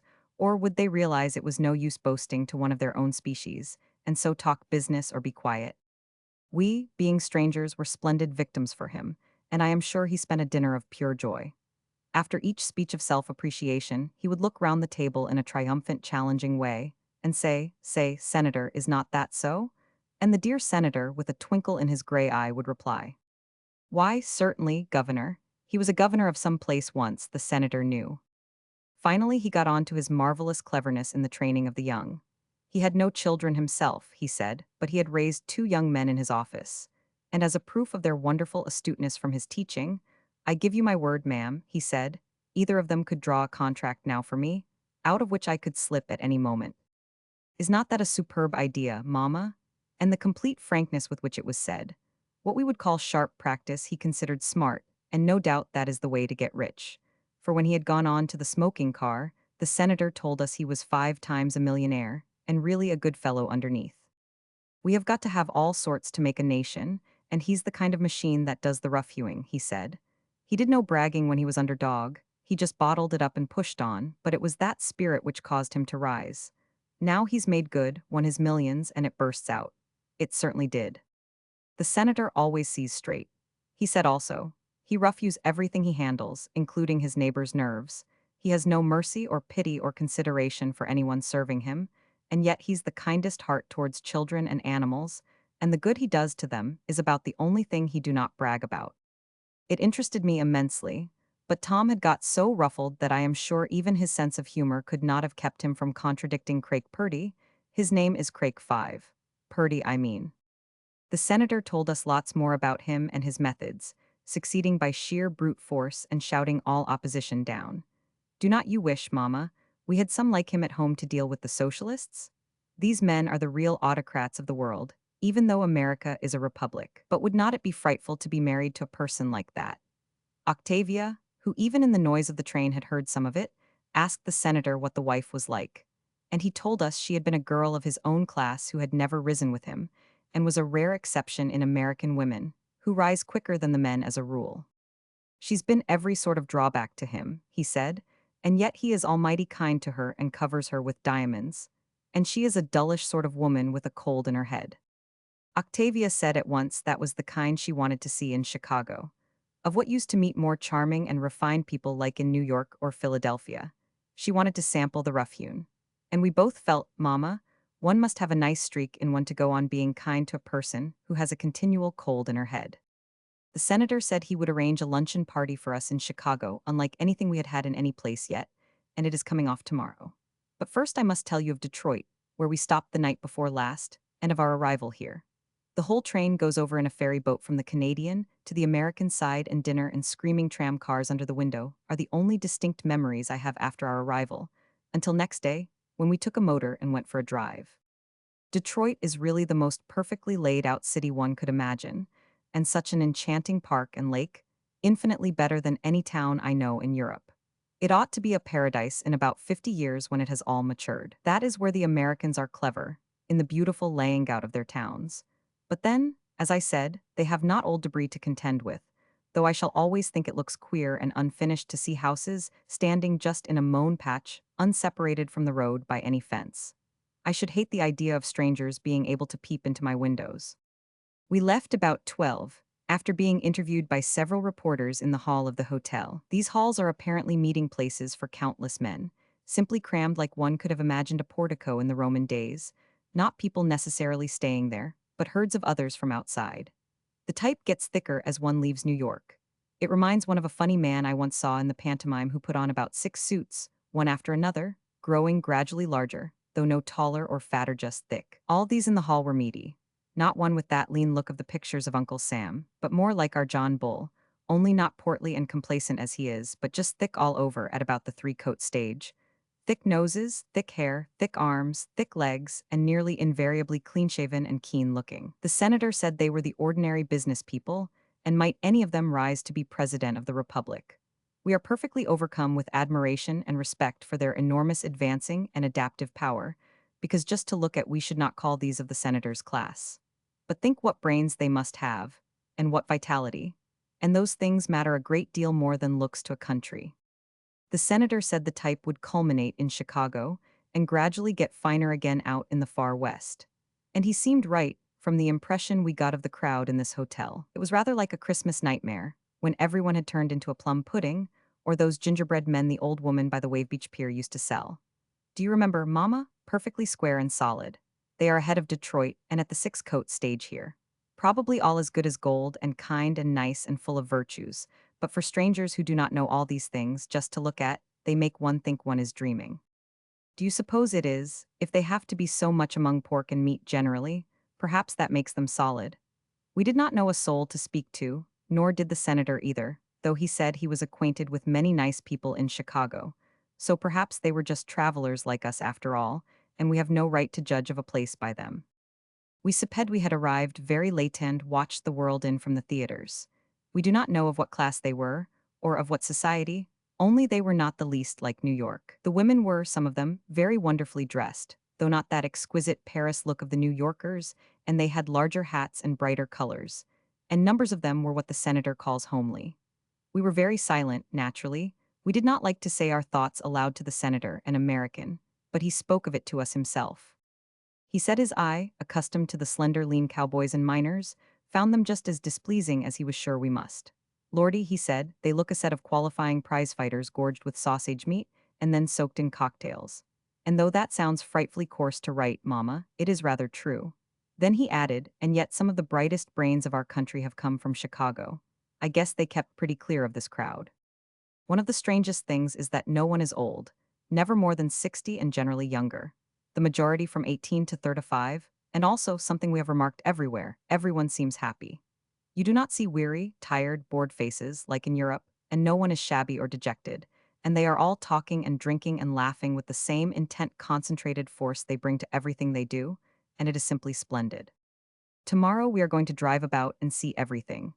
The aristocracy live in fine houses just outside the town, we are told, and the senator has arranged with Mr. Craig Purdy for us all to go and have lunch with him in his mansion. This is the party he promised us, which would be different to what we had seen before, and we are looking forward to it. And there is one thing I feel sure. Even if they are odd, we shall find a generous welcome, original ideas, and kind hearts. And the more I see, the more I think these qualities matter most. Now I must go to bed, dearest Mamma. You have not heard from Harry, I suppose, because if you have, you might let me know. Your affectionate daughter, Elizabeth. Going west. In the train going west. Dearest Mamma, forgive this shaky writing, but I had no time before we left, and I feel I must tell you at once about our luncheon at the Purdy Castle, in case anything gets dulled in my memory. It was a unique experience. We spent the morning seeing the town, an immense busy place with colossal blocks of houses, and some really fine architecture, all giving the impression of a mighty prosperous and advancing nation. And quite the best shops one could wish for, not too crowded, and polite assistant seven at the ribbon counter. Octavia and I made ourselves look as smart as we could in traveling dresses, because there would be no time to change after the lunch.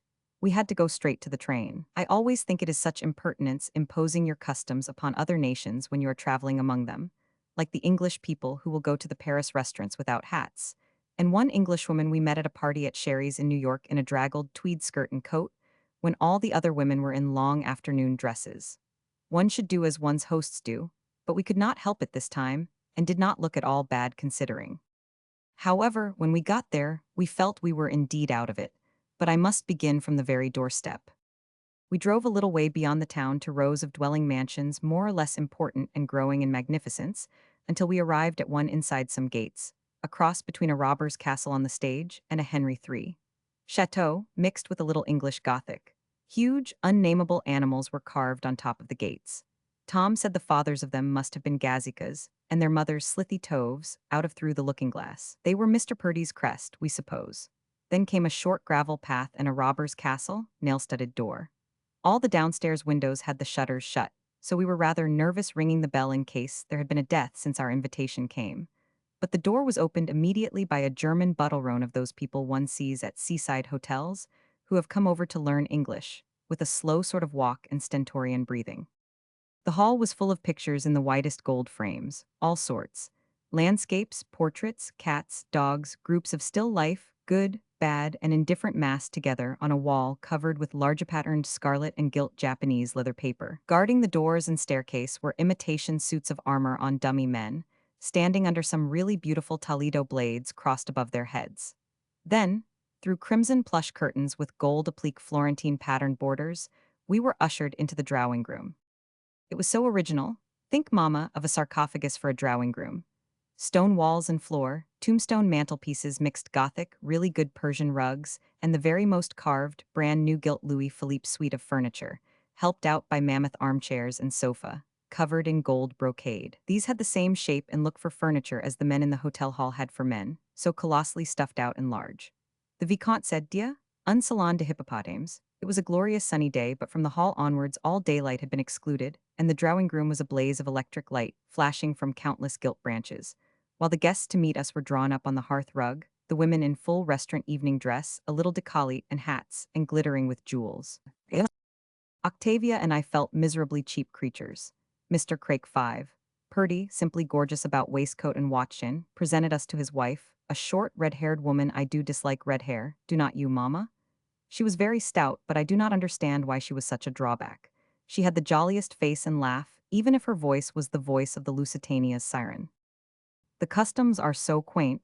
She introduced us to each guest, not the guests to us, and they each repeated our names after her like this. Lady Chevenix and Lady Valmond, I want to present you to Mrs. Colonel Prodgers. Then Mrs. Colonel Prodgers repeated, Lady Chevenix, Lady Valmond, and so on all down the line, until our poor names rang in our heads, and Tom and the Senator and the Vicomte just the same. The company were about 7 women besides our hostess, and only 3 young, the others verging on 40, and all the men were husbands, whom the wives spoke of as Mr. So and so when they mentioned them, just as the townspeople do when they come out to the conservative meetings or bazaars at home, and the husbands did the same. But they do this in New York even, unless in the very highest set. No man is spoken of by his wife as Bob or Charlie or my husband, always Mr. So and so. Is it not odd, Mama, that they who are so wonderfully quick and adaptive should not have noticed that this is a purely middle-class peculiarity? Mr. Purdy had just time to tell us he had paid 40,000 for a large Dutch picture hanging against the Gothic stone of one panel of the wall, and 50,000 for a Gainsborough on the next. Yes, Mama, a beautiful powdered lady in a white robe was smiling down with whimsical sorrow upon us. Then luncheon was announced and we went in. The dining room had been decorated, he told us, a year or 2 ago, when taste was even different to what it is now, and he was thinking of altering it and having it pure Louis XIV. At present it was composed of saddlebag coverings, varnished mahogany, and a stenciled fleur-de-lis wall with crossed battle-axes upon it, between pictures and some china plates, while the table was lit by 2 huge lamps from the ceiling, shaded by old gold silk shades with frills. It was as gay as possible, and the time flew. Here the implements to eat with were more varied and numerous than even at the Splests, and the tablecloths more lacy, and quantities of gold dishes full of almonds and olives and candies and other nice things were by one's plate, and one could eat them all through the meal. Everyone else did, so we did too, Mama, and I think it is a splendid idea. Our host spent his time in telling, first Octavia, then me, of his fortune and possessions, and how there was no picture in Europe he could not buy if he wished it, and he intended to start a gallery. Octavia said he was quite right, as he evidently had a most original taste, and he was delighted. The cold in the wife's head could be heard quite plainly even where we were, and the host shouted so kindly, Say, Annabel, be careful of that draught. Fancy an English husband bothering to think of a draught after a catarrh had been there for 15 years. I admired her diamond dog collar and splendid pearls, and he replied with open-hearted pride, They came from Tiffany's in New York, ma'am. I do not hold with buying foreign goods for American ladies. Mrs. Purdy has got as first-class stones as any princess in the world, and they are every one purchased in America. The man at my other hand was very young, but even so a husband. I asked him how it was all the men were married, and he said he did not kinder know. It was a habit they dropped into on leaving college, but for his part he though perhaps it was a pity not to be able to have a look round a little longer. And then he said thoughtfully, I guess you are right. I do not recollect many single men. Why, there's not one here. And I said we had found it like that everywhere, They all seemed married except in Philadelphia.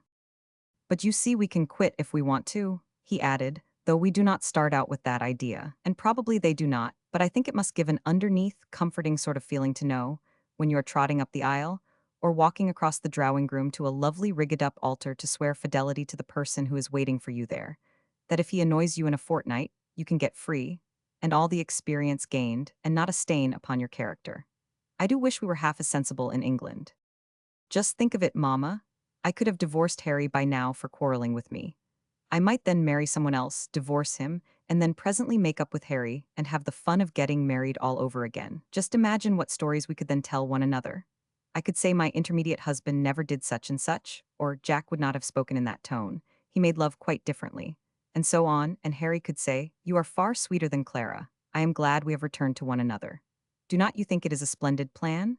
Or are you ridiculously old-fashioned like most English people, who think their worn-out old laws the only ones in the universe? I hope I am not being impertinent, Mama, to you, but really, after being in America for a while, where everything is so progressive, I get impatient with our solidity of thought. It is quite as wearisome to contemplate, as the Chicago solid body is unattractive to look at. When we got back, the senator told us that the very young man I had been talking to had had a quarrel with his wife, and they were actually settling the divorce proceedings when Mr. Purdy's invitation to meet the English travelers came the evening before, and they had sent off the lawyers and made it up to be able to come, and now they may go on happily for another 2 years, he says. Our host told us all sorts of interesting things of his greatness and how acquired. He is really a wonderful person, almost a socialist in politics, and a complete autocrat in his life and methods. Tom and the Vicomte sat at each side of the hostess, of course, and they told us she practically did not hear a word they said. She was so anxious that the servants should do their duty and ply them with food. "Mr. Purdy would never forgive me if you did not get just what you fancy," she said, and however quaint the idea, the spirit which prompted it was so kind. They said they just gorged everything which was put in front of them to please her. An admirable woman and first-class wife, Tom told Octavia afterwards. So she said she would ask Mr. Purdy to arrange a divorce and they would have an exchange, she becoming Mrs. Purdy and Mrs. Purdy Countess of Chevenix for a while, but Tom would not agree to that. Men are selfish, are not they, Mama? After lunch, we were taken to see the pictures in the hall and different rooms, and some of them were really beautiful. And I have no doubt in a few years' time, when Mr. Purdy has traveled more and educated his eye, he really will collect a gallery worth having and eliminate the atrocities. His feeling was more to have a better collection than anyone else in Chicago, or indeed America, rather than the joy of the possession of the exquisite pictures themselves. But even this spirit gets together lovely things, which will benefit future and more highly cultured people, so it all has good in it. They were so kind we could hardly get away to catch our train, and we have promised to go again if ever we pass this way. The women after lunch talked among themselves, and were deeply intent and confidential when we got back to the drawing room after seeing the pictures, but they made way for us and were most agreeable. All of them had set views on every subject, not any hesitation or indecision, and they all used each other's names in every sentence. They were full of practical common sense and rigid virtue, and did not worry about intellectual conversation. At this moment, the Vicomte has peeped in to call Octavia and me to dinner. We were resting in our drawing room, so I must stop. I will post this tomorrow when we get to a big station. Your affectionate daughter, Elizabeth. Morning. P.S. These sleeping cars are really wonderful. Such a thing happened last night, but it shows how comfortable the beds are and how soundly people can sleep. At the station where we stopped after dinner, two couples got in, an uncle and nephew, married to an aunt and niece. Only the uncle's wife was the niece, and the nephew's the aunt, a plain, elderly person with a fierce, commanding glance and a mole on her upper lip, while he was a nice-looking boy with droopy gray eyes. The train was very crowded, and they could only get two single-berth lower ones, but they are quite wide enough for two people to sleep in at a pinch. It appears the husbands went off to smoke while the wives undressed and got into bed, and when they returned the colored conductor showed them to their places. Naturally thinking, as they were the same name, the old ones were a pair and the young ones another. And fancy, Mama, they never found out till the morning, when the whole car was awakened by the old lady's yells. And the old gentleman flew out like Hopkins and wanted to nearly murder the conductor. But it was not the least his fault, was it? And the nephew, such a nice, generous fellow, gave the poor nigger $25 to make up for being roughly handled. The niece still slept on through all this noise, and Tom, who was passing at the time the old gentleman lifted the curtains to climb in there, said she looked the sweetest thing possible with her long eyelashes on her cheek. The four had the next table to us at lunch, and they seemed all at sixes and sevens with one another, the elderly lady glaring at her young husband, and the uncle frowning at the niece, while the nephew had just the look of Hurstbridge when Mademoiselle scolds him unjustly. It was dreadful for them, was not it, mamma? And not a soul to blame. Still in the train. Dearest mamma, you cannot think what interesting country we are going through. We woke yesterday morning and peeped out about 5 to see the most perfect desolation one could imagine, much more grim than the Egyptian desert. Vast unending plains of uneven ground, with a rough dried drab grass in splodges and high scrub. Not a bird or animal in all these hundreds of miles, only desolation. Generally perfectly flat, but here and there rising ground and rough hills. The senator says it is the end of the ranch country, but we have seen no sign of cattle or any beast, and what could they eat? At long intervals we have passed a few board shanties like card houses grouped together near the track. Just fancy living there, mamma. Even with the nicest young man in the world it would be a trial, would not it? And those Mormons crossed it all in wagons. And we are finding it quite long in a train. It is still going on, and now the surface is a little different. Low hills are sticking up just like elephants' backs, and the same color. No ranches are here or any living thing. We get into our drawing room, all of us, and the senator tells us stories of his young days. Too exciting, they must have been, when he came through here before all the railway was built. No wonder he is so splendid a character now, having had to be so strong and fearless all his life. Every word he says is interesting and perfectly vivid and true, and his views on every subject that is discussed are common sense and exact. He has no prejudices and is not touchy. He can see his own nation's faults as well as ours, and his first thought is to appreciate the good qualities. He says there is a very grave danger to the country in the liberty of the press, which has a most debasing influence by printing all the sensational news and encouraging the interest in these things in the youthful mind. It must bring a paltry taint into the glorious freedom of the true American spirit, but that will right itself. He says they are too darn sane to suffer a scourge when once they begin to see its fruits. And while the rest were in the observation car after tea, he talked to me of happiness. Happiness, he said, was the main and chief object in life, and yet 9/10 of the people of the world throw it away for such imitation pleasure, and you cannot often catch it again once you have lost it. I asked him what the greatest was, and he said perfect happiness was to be close to the woman you loved. If that was impossible, there were several substitutes of a secondary sortier: children, ambition, success, and even rest. Then his eyes grew all misty and sad, and he looked out on the desert, and at that moment we were passing a group of a few shanties close to the rails. They were tumbled down and deserted, and nearby lay the skeleton of a horse. It was in just such a place as that, only a good bit farther west, I first saw my heartsease, he said. The boys called her heartsease because she was the sweetest English flower, drifted out to the mines with the people who had adopted her. He paused, and I slipped my hand into his. He looked so sad, and then he told me all the story, mamma, and it has touched me so I tell it to you. He had gone to this small rough camp, about 30 miles short of the Great Eagles, with only 10 cents in his pocket from the ranch where he had been a cowboy. He had ridden for days, and there his horse had died. He crept up half dead, carrying his saddle bags, and these people, human devils, he called them, who owned heartsease, let him come in and lie in a shed. They kept a sort of a gambling den, all of the most primitive, and the worst rogues of the world congregated there in the evenings. Heartsease was about 16, and they looked upon her as a promising dacoiduck. But she was just the purest flower of the prairies, he said, and so they beat and starved her in consequence, for not falling in with their views. That night when he lay in the straw, she crept out of some corner where she slept, and warned him not to remain, if he had gold in the bags, or they would certainly murder him before morning. And she gave him some water and half her wretched supper, because he had been too tired to eat when he arrived. Then he told her he was only a poor cowboy, hoping to get onto the Great Eagle's camp and make his fortune, and they stayed there talking till dawn, and she bathed his poor feet, all bleeding from his long tramp, and must have been too sweet and adorable, mamma. And when the morning came and her adopted parents found he was still there, and had only 10 cents to pay with, they tried to make him leave, and beat heartsease before his eyes, which made him so mad he got out his gun, that means revolver, and would have shot the man. Only heartsease clung to him, and begged him not to. Then they called in some more brutes, who had been drinking and gambling all night in the bar, and overpowered him, and threw him out, and the girl, too, and said he might take her to hell with him, they would shelter her no more. And one of the brutes said he would fight him for her, and they made a ring and the brute tried to get his pistol off first. But it hit another man, and before he could shoot again, the senator fired and wounded him in the side. And as he fell, and the others, angry at his hitting one of them, all began to quarrel together. The senator and the girl slipped away and ran and hid in the scrub. If you could have heard him telling all this, Mama, in the dying light, his strong face and quiet voice so impressive, I shall never forget it. Well, the girl had brought some bread in a handkerchief which he had not eaten, and they shared that together, and when it was dark they slept under the stars. And by then I would just grown to love her, he said, and we were quite content to die together if we could not push on to the big camp. But we meant to make an almighty try.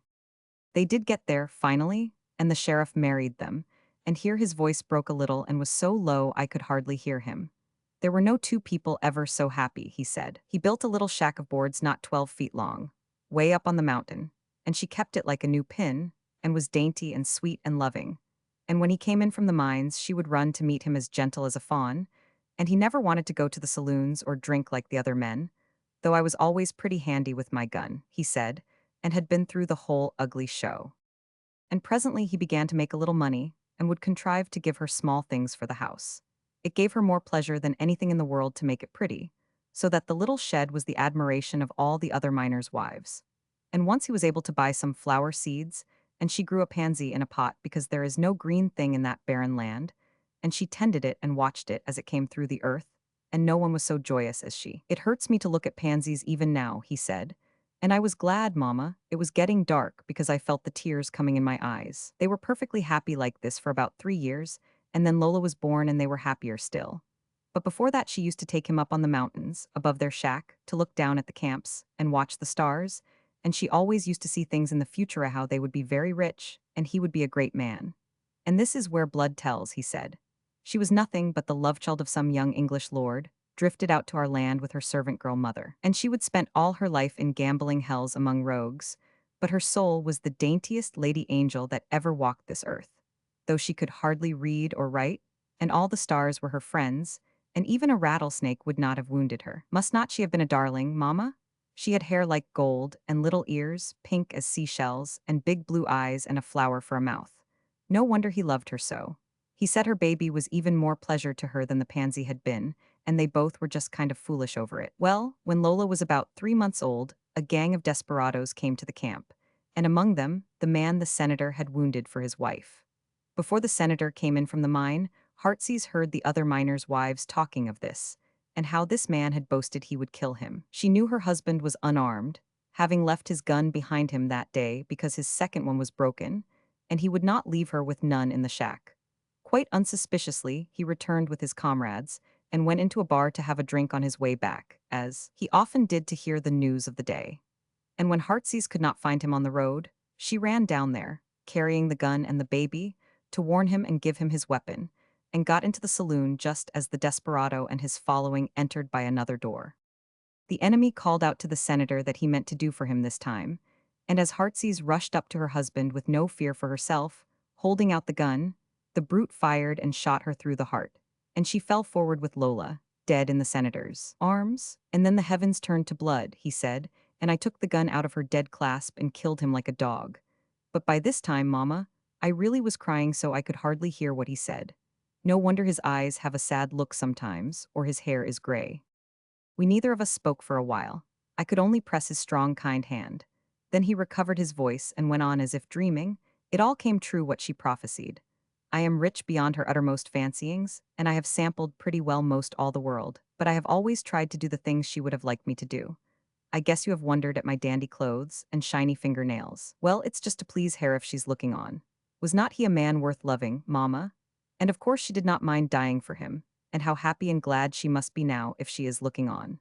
Somehow the whole story has made me so long for Harry that I have been perfectly miserable all the evening, and if you think you could cable to him and tell him to come back, I think perhaps you might, and I will say I am sorry. Your affectionate daughter, Elizabeth. San Francisco. Dearest Mama, I have just got a letter from Jane Roos about having heard of Mrs. Smith's being on the ship with Harry. Has it come to your ears too? What on earth could a woman like that want to be going to Zanzibar for, unless she was hunting some man who was going to hunt lions? I call it most extraordinary, do not you?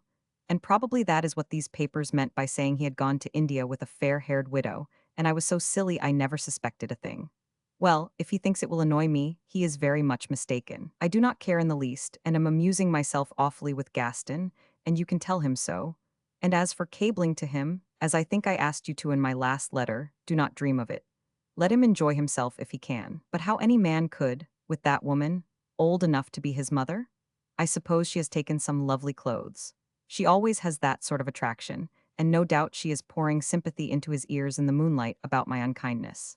It makes me feel perfectly sick that anyone can be such a fool as Harry to be taken in by her, having got away from her once to go back again. No doubt it was she prompted him to be so horrible to me he behaved like a perfect brute, you know, Mamma, and I never did a thing. It is only because I cannot bear him to be made a fool of that I mind in the least.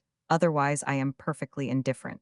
He can play with whom he chooses, it is nothing to me. Gaston is devoted to me, and although I should not think of divorcing Harry, no matter what he does, because of letting that odious woman become Marchioness of Valmond, still it is nice to know someone else would absolutely die for you, is not it? Even though I do not want to marry him, Gaston. I mean, we arrived here last night. We have come all round this way because now we are about it. Octavia felt we ought to see Salt Lake City and San Francisco and go down the coast to Los Angeles. Then we shall have done this side of America thoroughly. We only rushed through everywhere, of course, but got a general coup d'oil. Crossing the Great Salt Lake was wonderful. It seemed like being at sea on a bridge, and I could not help wondering what it would be like if the lake were rough. You cannot think of anything so intelligent as the way that Brigham Young laid out Salt Lake City, seeing far ahead. He planned splendid avenues and planted trees, and even though lots of them still have only mud roads and little board shanties down them, they are there all ready for the time when the splendid houses are built, and tram cars and electric light everywhere. And such green and beautiful rich-looking country. No wonder, after the desert, it seemed the promised land. I should hate to be a Mormon, would not you, Mama? Worse than being a chinny and having to sit at the theater penned up with only females. Think of sharing a man with 6 other women and being a kind of servant.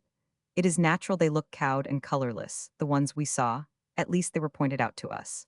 But really it seems much honester to call them wives openly than to be like, but no, I will not speak of it any more. Only I will never share a man with another woman, not the least little scrap of him, and if Harry thinks I will he is mistaken. To have 6 husbands is a much better plan.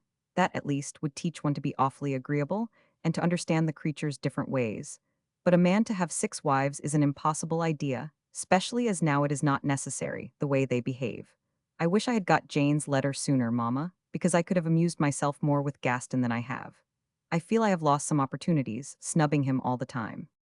San Francisco is perfectly wonderful. Imagine colossal switchbacks going for miles, and other switchbacks crossing them like a chessboard, and you have some idea of the way of the streets.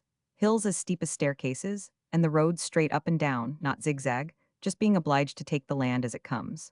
Some persons in the beginning, I suppose, having ruled the plan on flat paper without considering what the formation was like, and then insisting on its being ruthlessly carried out.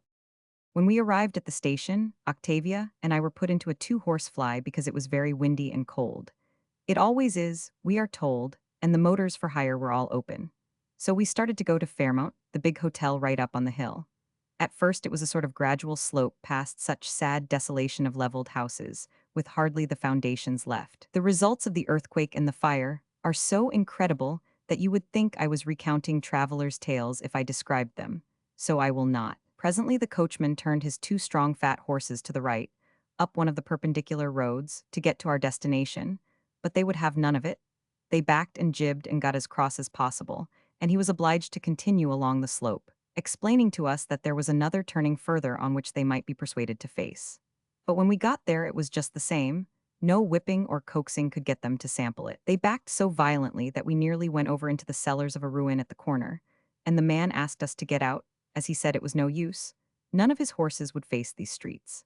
And to go on to a gradual hill was miles further along, and he advised us to walk, as the hotel was only about 600 yards away. So in the growing night Octavia and I, clutching our jewel cases, were left to our own devices. We really felt deserted, as now that nearly everything in this neighborhood is in ruins, there are no people about much, and it felt like being alone in a graveyard or Pompeii after dark.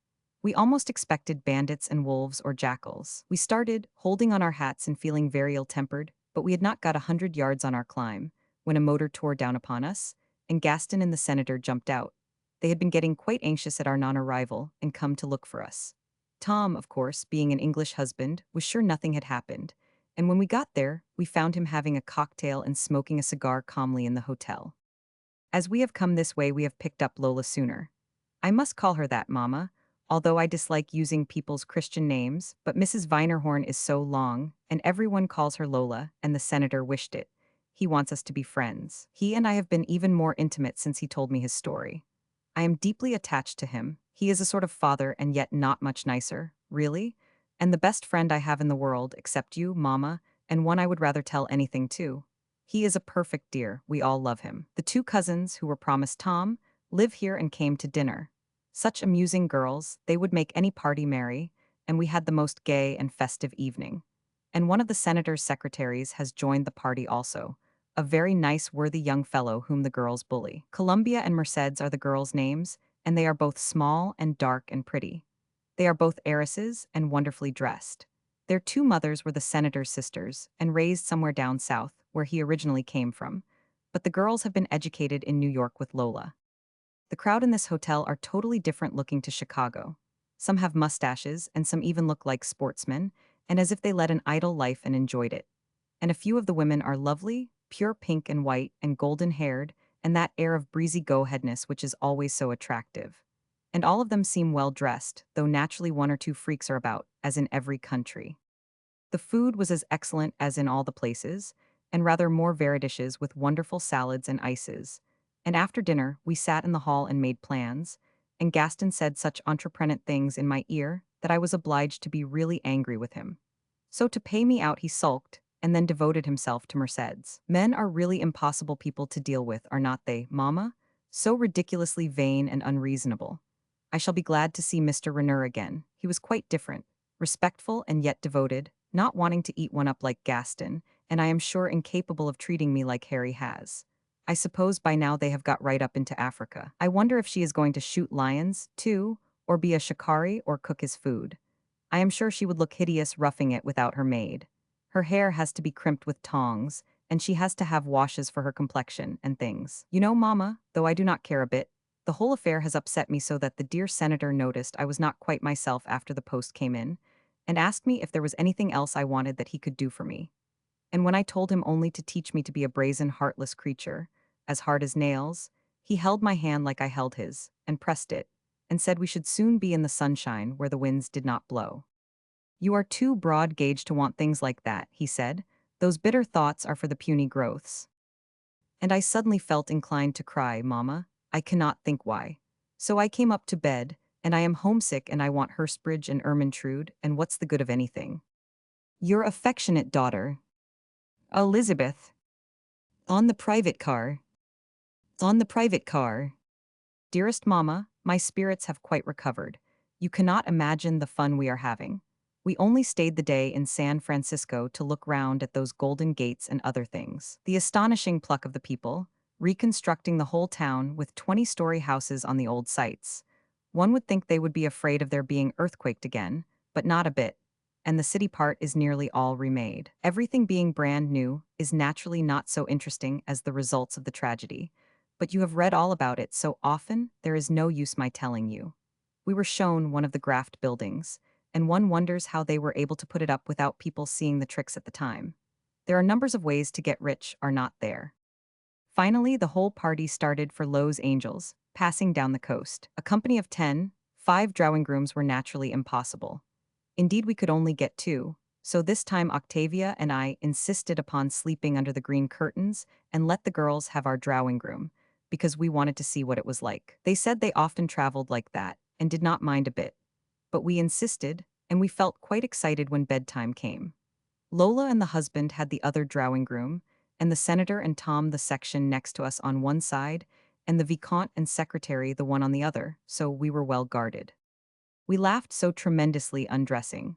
Lola let us take off the outside things with her, and Agnes and Wilbur helping made so many remarks and fuss. We sent them off to their berths, and crept in dressing gowns to our section, which was fortunately by the door. Of course, Gaston was waiting to know if he could be of any use, because he said I would remember he could be a Tres Habel lady's maid years ago on the Sauterelle. But we would not let him tuck us up.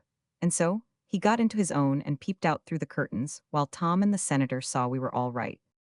I had the top of ours, so had Gaston of theirs, and ever so many times he tapped on the division. I do hope the other people thought it was a mouse. But when he began to give terrible sighs and at last exclaimed, sapristi, they must have wondered what was the matter. He was so dreadfully tiresome and restless, the poor secretary could not get a wink of sleep, he told me today, and at last fearing he was ill he climbed up and offered him some brandy. He must be a very good man, the secretary said, because he found him kneeling with his forehead pressed against the division which separated him from me, evidently saying his prayers. Are not the French odd? And when I asked him next day how he had slept, he looked at me with eyes of the deepest reproach and said I had taken care he could not sleep, just as though it was I who was troublesome, and snored. Was not it crazy of him, mamma? And since he has devoted himself entirely to Mercedes, and I am perfectly thankful, as very soon at the first mining town we are expecting Mr. Renner. We have 2 tables of 4 for meals, and whichever 2 have been naughty we put at a little one by themselves, and it is generally Tom and Columbia. They are getting on splendidly, and Octavia is so pleased, as she was afraid Tom might grow bored and give up the trip and go straight on to Mexico. Englishmen cannot stay long without killing things, can they, mamma? And they never think about their wives' pleasure, as the Americans do. The dear senator divides himself between Octavia and me, and when she has the secretary she gets him to give her information about the country, and we are all as happy as possible. Mr. Renner is bringing a friend with him, so that will make 12. The coast is pretty, but I cannot describe scenery, especially as all of this has been done dozens of times before. And also, though it is beautiful, it is rather of a sameness.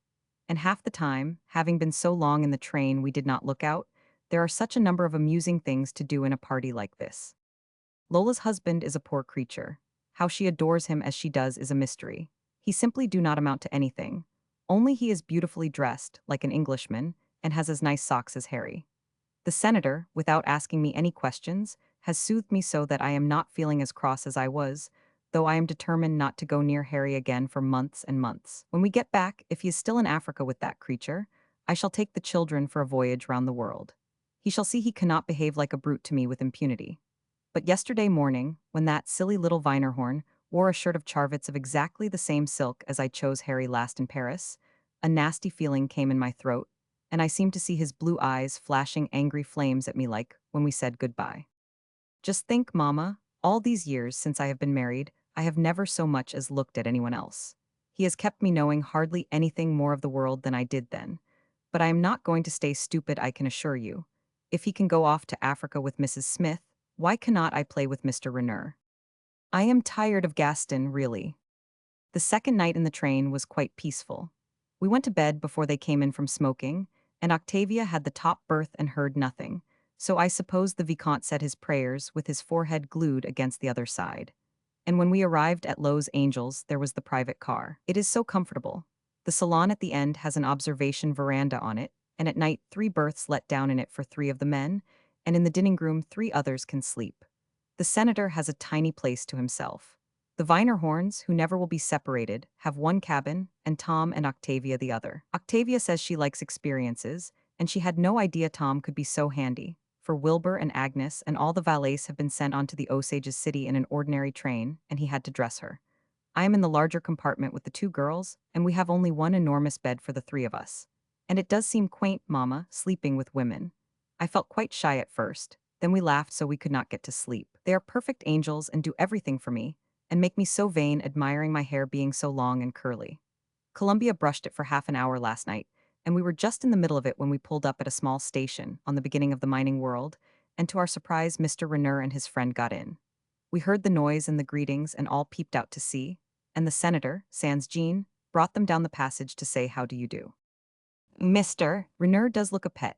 He was and still is today in miner's dress, and it is corduroy trousers tucked into high-laced boots and a gray flannel shirt with a shallow turned-down collar which has been turned up again, looking like a Lord Palmerston or someone of that date, a loose tie and a corduroy Norfolk jacket, all a sort of earth color except the tie, which is blue. The friend is the same, and they both have queer American-looking sort of sombrero greenish felt hats, and the friend has not even a tie. We were glad to see them, at least I was. We were all in dressing gowns with our hair down, and the girls pretended to hide behind me and be coy, and we played the fool just like children. It was fun, mamma, and think of the faces of Harry's 2 aunts, the Duchess and Lady Archibald, if they could have seen me being so undignified. But here no one has any nasty thoughts, they are all happy and natural and innocent as kittens, and I am enjoying myself. Gaston is frightfully jealous of the newcomers, but he is too much of a polished gentleman to be disagreeable over it. It is only the English who have remained savages in that respect, showing their tempers as plainly as a child would do. If you remember, Harry had a thunderous face before we were married, whenever I teased him, and since, my heavens, if people even look a good deal in a restaurant, he is annoyed. But I do not mind so much, because my time has always been taken up with him making love to me himself. It is the cold ones who are jealous just from vanity that are insupportable, as it is not that they love the woman so much themselves, as because they think it is damn cheek, forgive me, mamma, for any other man to dare to look at their belongings. Now American men do not seem jealous at all. They are so kind they are thinking of the woman's pleasure, not their own. Really, I am sure in the long run they must be far nicer to live with, not a tenth part as vain as Englishmen. The most jolly-looking, jet-black old nigger in white duck livery brought us our coffee in the morning. His face is a full moon of laughter. No one could feel gloomy if he were near, and his voice, like a little child's, is as sweet as a bird, and such delightful phrasing. He has been with the senator for 15 years and could not live away from Dakar. His name is Marcus Aurelius, and I am sure he is just as great a philosopher as the emperor was. The girls have known him since they were babies, of course, and it is such fun to hear him talking to them. A mixture of authority, worshipping affection, and familiarity, which I believe only old niggers can have. A pretty sight to see dem tree young ladies as happy as birds in dar nests. We heard him telling Gaston just outside, when he met on his way to the bath, there are 2 lovely bathrooms. So Gaston said he was sure the coffee pot was heavy and he could not hold so many plates, and he would with pleasure help him with our breakfast. But Tom, who joined them, said Marcus Aurelius must not set fire to tinder, and that he was the only one of the party who could be considered suitable to be morning waiter, being my cousin and a married man. We were so entertained beyond the open door, and were quite surprised at Gaston's silence, until we saw his face reflected in the looking glass, where he had been gazing at us all the time through the crack. What a mercy on a picnic of this kind that we all look so lovely in bed. We felt it our duty to scream, and then Marcus Aurelius shut the door. Are you fearfully shocked at my being so schoolgirlish, mamma? Do not be, I shall get old directly I get back home, and it is all the infectious gaiety of these dear merry girls. Everybody was ready for breakfast, and we had rather a squash to get seated, and had to be very near. Mr. Raynor was next me, and he is simply delightful in a party, and the friend, Octavia says, is exactly her affair, as she is past 30, and he is a charming boy of 22. There is a nigger cook, and he makes such lovely corn cakes and rolls, and agreeable breakfast dishes, and we were all so hungry. Mr. Raynor had been down to this other place on business, and there waited to board us sooner. The country seemed to grow more desolate and grim as we went on. After breakfast, we sat outside in the observation car together, and he told me all about it, and the way they prospect to find the ore. And everything one hears makes one respect their pluck and endurance more. He asked me to call him Nelson, he said. Mr. Raynor was so kinder stiff, and he was not used to it, so I did. But the good taste which characterizes everything about him made him never suggest he should be familiar with me. He was just as gentle and dear as anyone could be, and seemed to be trying to efface the remembrance in my mind that he had ever rather made love to me. Life had always been so kind to him, he said, even though from a child he had always had to work so hard. He said the senator was the biggest man he had ever seen, meaning by that the biggest soul, and it was owing to his help and encouragement and splendid advice that he had been able to stand out against the other sharks who wanted to get the shares of his mine, when at one moment he was a bit shaky. And now all was well, and he would soon be many times a millionaire. Then I asked him what he would do with it, and he said, I will just make those nearest to me happy, and then those further off. And then I will set my brains to devise some scheme to benefit my country. And perhaps you would help me, he said. You great ladies in England think so much of the poor and suffering. I do not want just to put my name on big charities. Perhaps you would suggest something which could be of value. His whole face is so fine and open, mamma, and his lithe, sinewy figure reminds me of the Ludovisi Aimars, not quite so slender as Harry and Tom, but just as strong, and those balanced lines of rugged strength are quite as beautiful. I wonder what one of the meaty Easterners would look beside him, if they could both have nothing on and be made in bronze. I think I would like to marry an English girl, he said at last. Our women are very beautiful and very smart, but yours have a tenderness which appeals to me. I could do with a mighty lot of love when once I took one for my own. Then he said he had always kept his ideal of a woman, and when he found her she should have him, body and heart and soul. And think, Mama, what a fortunate woman she would be, would not she? He is quite different here too in France or on the boat. He has a quiet dignity and ease, and that perfect calm of a man of the world on his own ground. I think there must be something Irish about him, too, for he has a strain of sentiment and melancholy which can come directly after his most brilliant burst of spirits. We stayed there talking for about an hour undisturbed, and then the senator opened the door and joined us. "You are as quiet as mice, my children," he said. "What have you been doing?" And Nelson looked up at him, his eyes full of mist. "Just dreamin'," he said, "all on a bright spring morning. And now I must stop, Mamma, for this must be posted at the next station to catch the mail. Your affectionate daughter, Elizabeth, Osages City. The Grand Hotel, Osages City, Wednesday. Dearest Mamma, we arrived here last night and I am still enjoying myself more than I can say. And just after I wrote yesterday, such an interesting thing happened. At lunch, the senator told us about a strange character who abides in these parts, an almost outlaw who has done such wild things and gets his money from heaven knows where. He is supposed to have murdered several men, and every incredible story fit for pirates of the Spanish Main has been tacked on to him, of the land, not the sea. He is called Ruby Mine Bill. Is not that a nice name? And no one cares to run up against him, because he is such a wonderful shot and does not hesitate to practice a little when things annoy him. Octavia and I said we simply longed to see him, and Nelson, who had been talking to Lola, I have not said much of Lola, because she is really so in love with her husband she is not a great deal of use to other people, joined in the conversation, and said he had heard Ruby Mineville was expected in the town he Nelson had joined us at, and it was possible we might meet him at the next station where the trains would pass each other. We were thrilled and crowded into the observation veranda as we got near, on the chance of catching a glimpse of him.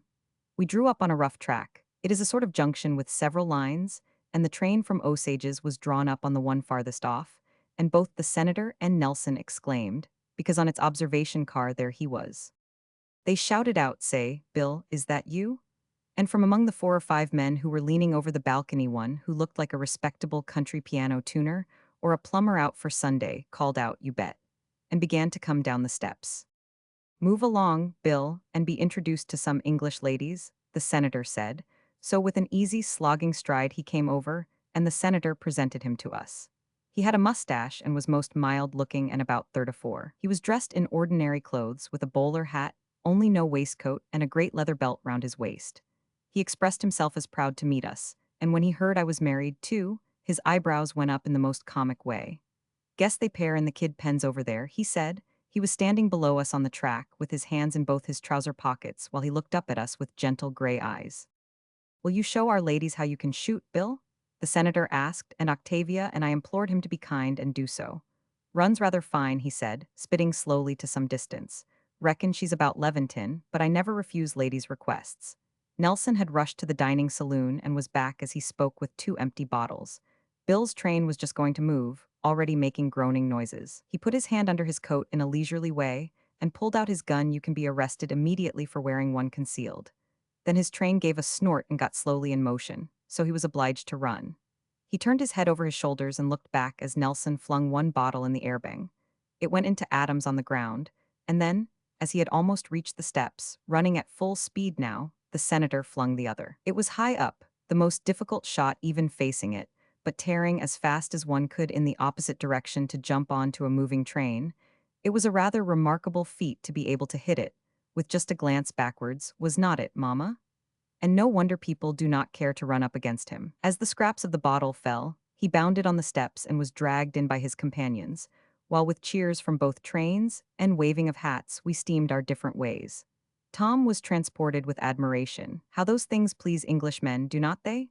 And I am sure he thought far more of Ruby Mineville than all the clever people we had met in New York, and certainly skill of this sort does affect one.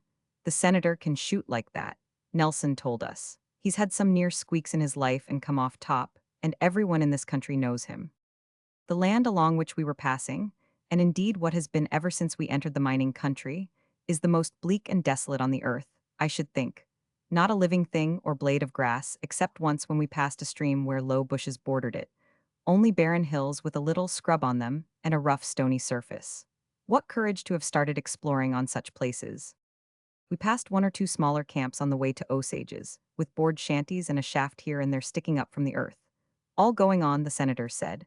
I cannot tell you, Mama, the fun we had in the car, the party is so harmonious, and Nelson and the friend such amusing people to keep it going. The friend is too attractive, that long lean shape like Tom, and the same assurance of manner. Octavia says she has not enjoyed herself so much for years. Towards evening, we arrived at Osages, and a most wonderful windswept town it is. Imagine a bare plain of rubbly, stony ground, with a few not very high hills round it, with shafts piercing them, and then dotted all about on the outskirts with tents. Then board houses of 1 story high, looking rather like sheds for gardeners' tools, and then in the middle a few stone and frame habitations, and standing out among the rest the Nelson Building, a hideous structure of gray stone making the corner of a block. We got from the train and climbed into motors. To see them seemed strange in such a wild. We ought to have been met by a Buffalo Bill stagecoach. But there they were. It was a gorgeous sunset, but a wind like a mistral cutting one in two, and such clouds of dust that even driving to the hotel our hair all looked drab-colored. The hall was full of miners, some of them in what is as near an approach to evening dress as is permitted.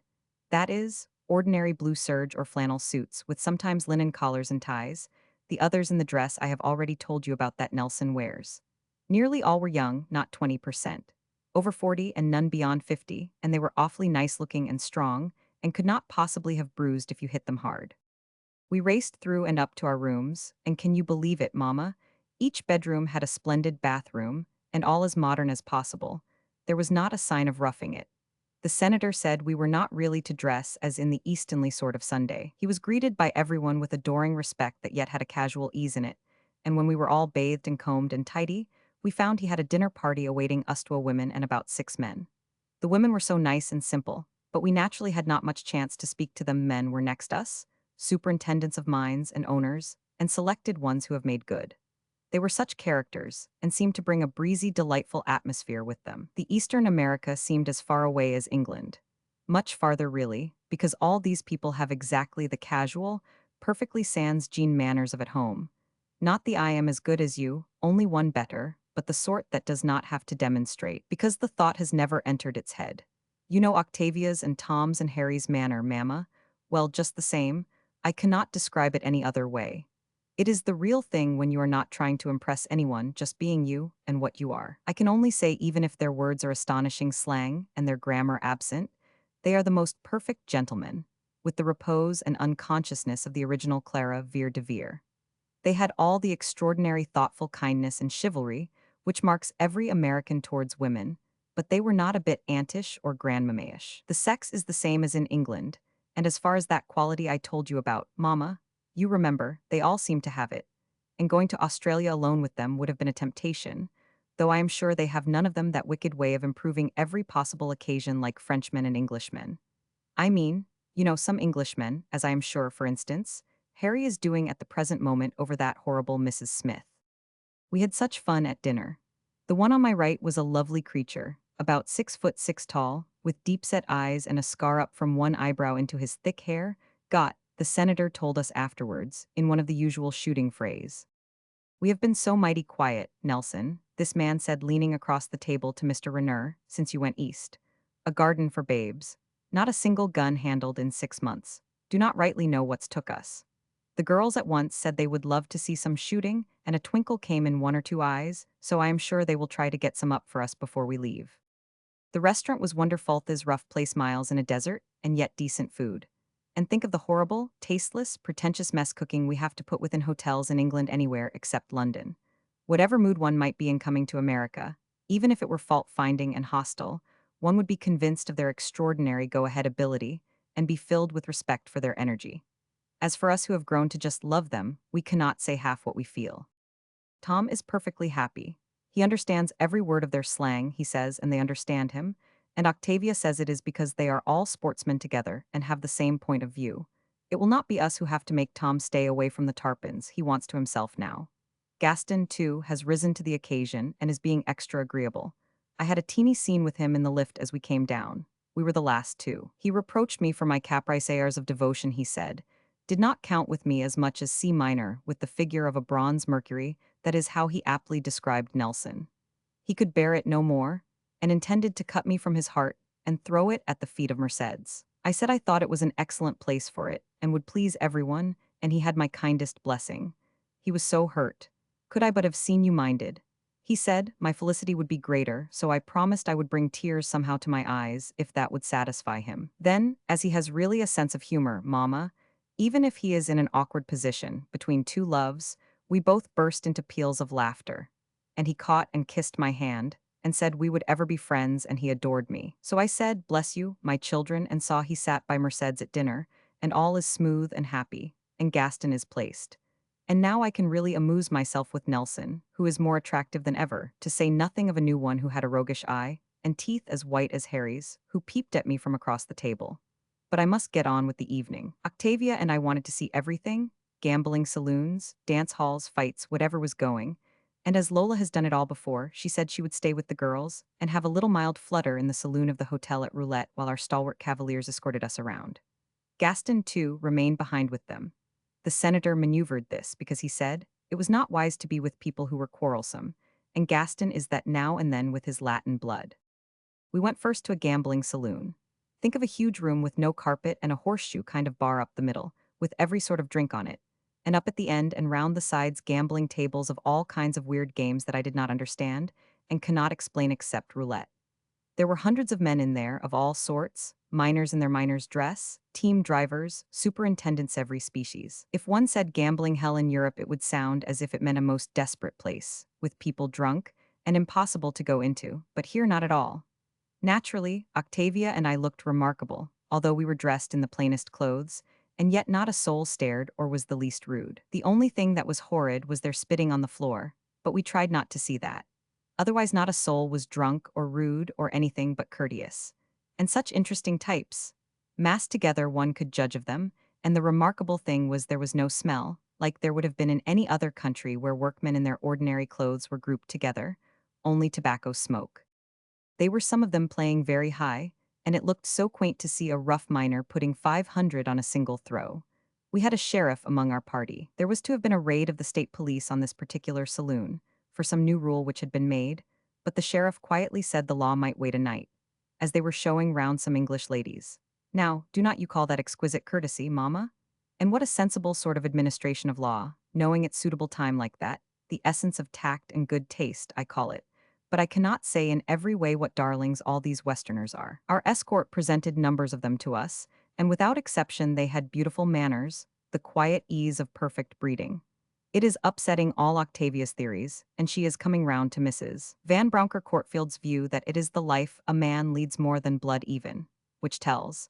And there they are fighting the earth for the ore with great courage and endurance and hard manual labor. And so it produces finer expressions of faces, and lither forms than using your brains to be sharper in business than your neighbor.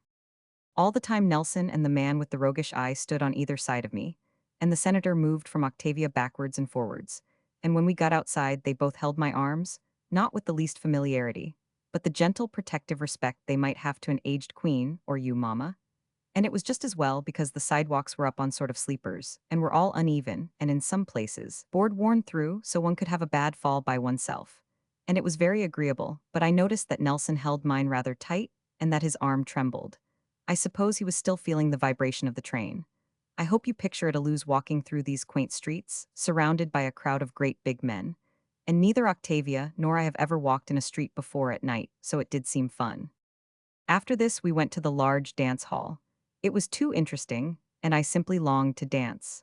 I must describe it to you, mamma, because of course you have never heard of anything of this sort before. It was a very large boardroom, like a barn with a rail across the front end of it, and a gate. And in the front part a drinking bar, the musicians at the other end on a platform, and beyond the rail and gate a beautiful dance floor, while at the side were boxes where one could retire to watch the dancing gall rough boards and gaudy cretonne curtains. The lady partners were not in evening dress, just blouses and skirts, and it seemed the custom for the man to pay the proprietor for each dance, take his lady through the gate, and when it was over escort her to the bar to have a drink. It could only have been very innocent refreshment, as no one seemed the least drunk or offensive. The bar part was crowded with every type of the mining camp, two-thirds of them splendid faces and figures, just glorious men, the other third dwindling gradually to a rather brutal typed Mexican. And even though their dress was the rough miners, with great boots, All were freshly shaven and smart, and all had a gun in their belt, although it is against the law to wear one concealed. But grim death lurks near all the time. Numbers were presented to us, and in no court in Europe could one find more courtly ease of manner or sans gene. Octavia and I are crazy about them. There is no class here. It is the real thing, and the only part we have seen yet of America where equality is a fact.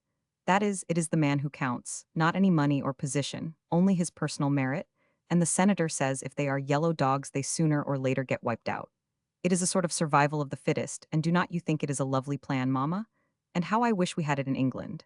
What heaps could be cleared away and never be missed.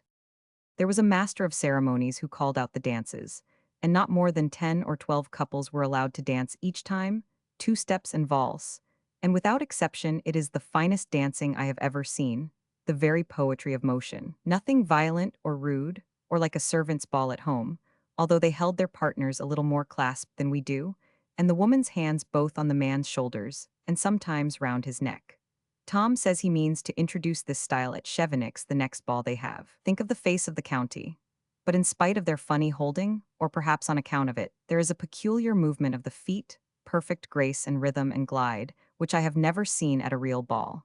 One could understand it was a pure delight to them, and they felt every note of the music. They treated Octavia and me with the courtesy fit for queens, and some of them told us delightful things of shootings and blood-curdling adventures, and all with a delicious twinkle in the eye, as much as to say, we are keeping up the character of the place to please you. We did enjoy ourselves.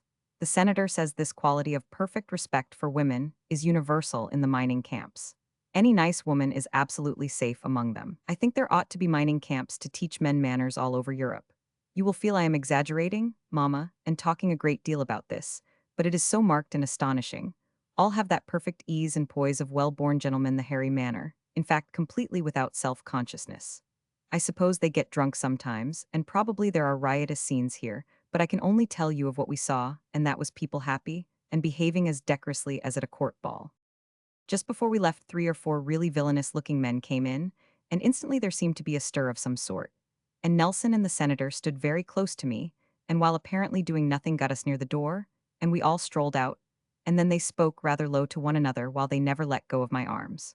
Awkward customers, the senator told us, and when these bad spirits were around things often ended in a row. It was tiresome it did not happen, was not it?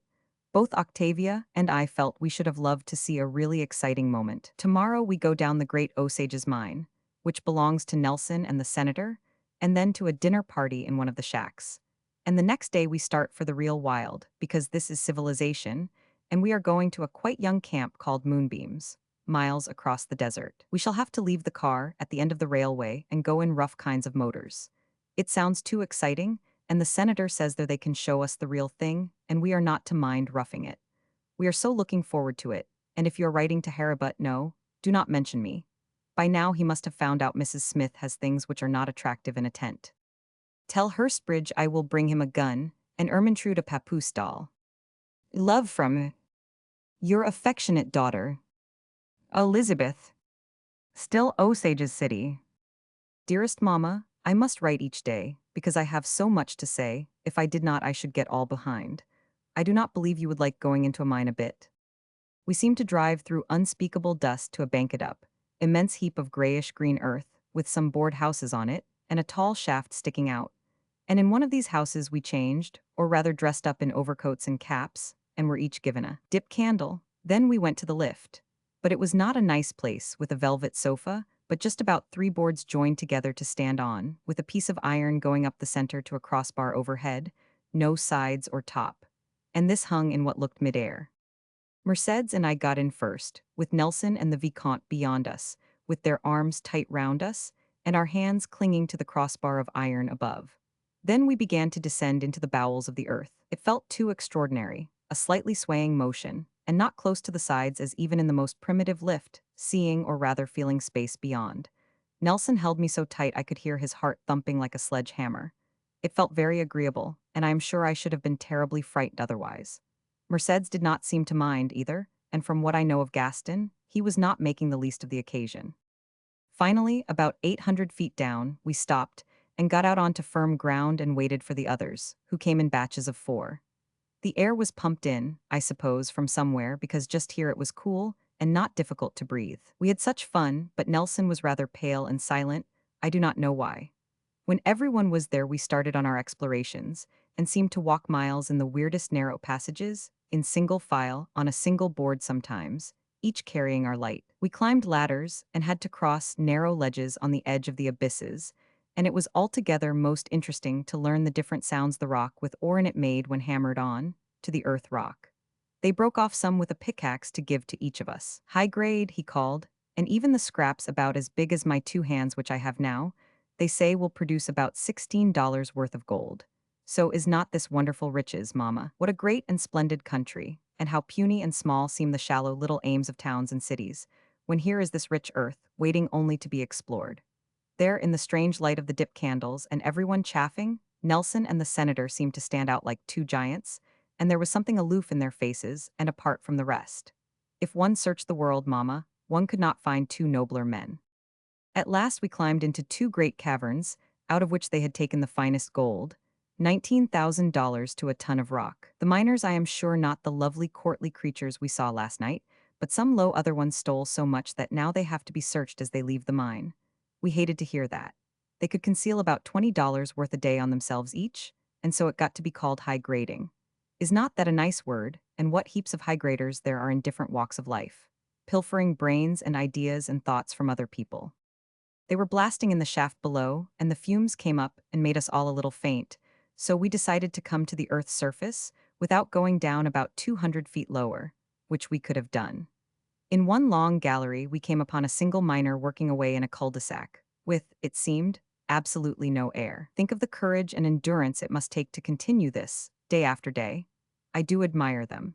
Then they have the knowledge that if they like to chance things and go off with an outfit wo donkeys, which are called burros carrying their tools, they can prospect in the desert and peg out their own claims, and all have the possibility of becoming millionaires. It is a wonderful and rugged life. Gaston must have said something definite to Mercedes in the dark, for they both looked conscious when we came into daylight, but we have not heard anything yet. Octavia's friend is quite devoted to her, and Tom is getting a little jealous. So good for him, he will not be so absolutely casual in future, I hope. And if, Mama, I had not an underneath feeling of I do not know what about Harry and that Smith creature, I could be awfully happy, as I find Nelson an attentive dear.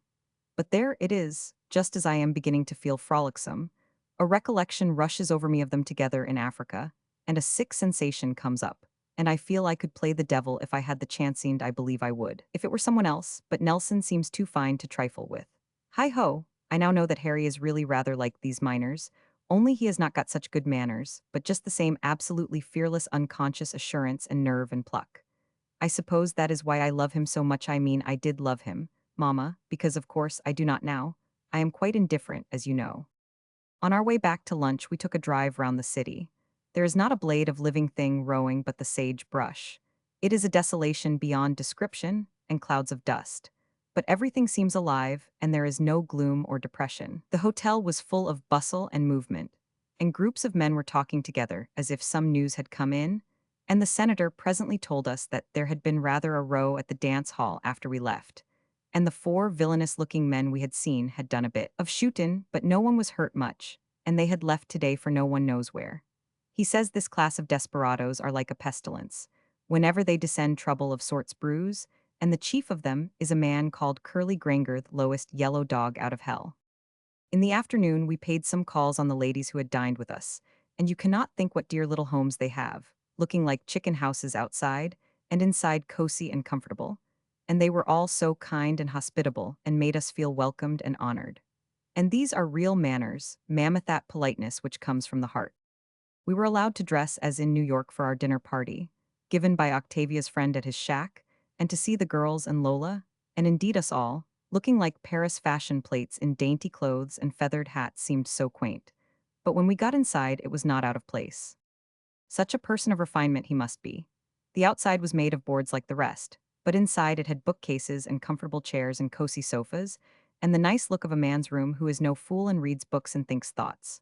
There were several more lovely creatures whom we had not met before, altogether about 18 the party was, and as the dining room only held 10, naturally the rest sat on boxes, and the table was elongated with a packing case. But the fun we had, as delightful as the evening with the squirrels, each of these pets outdoing the other in remarkable Western phrases and stories, and all with that whimsical fine sense of humor that can see the fun even in themselves. I wish I could remember the sentences, but they are too difficult. Only they had not to be translated or explained. They were simply the most unusual English applied in that crisp, exact fashion that is an art in itself, meaning exactly what is necessary to present an idea. The whole entertainment was cooked for, and waited on by, a most delightful colored lady called Cassandra, who chewed gum and joined in the conversation. Fancy the consternation and horror of Mrs. Splest or Mrs. Craik Five. Purdy, if either had been the hostess of such a party, they would have apologized the whole time. It was all enchanting. Now, Mr. Johnson, Cassandra said our host's name is Burke Johnson. Why yo go for to put all de peas in dat great heap on yo plate? Did not I tell yo to be careful? Day will not go round. And she looked like a reproving mother to a greedy boy, showing her splendid teeth in a grin. We were so amused. But when the subjects interested her, she would pause with a dish in the air and give her opinion in the friendliest way, not the least impertinently, but as some fond, privileged nanny might at a children's party. Fact is, you spoil Mr. Johnson, Cassandra, Nelson said. You feed him too well and keep him too snug. Then she tossed her head. Mr. Johnson is my care, Mr. Nelson, she said. You can talk about that to some other colored lady, and her laugh rang out like a silver bell.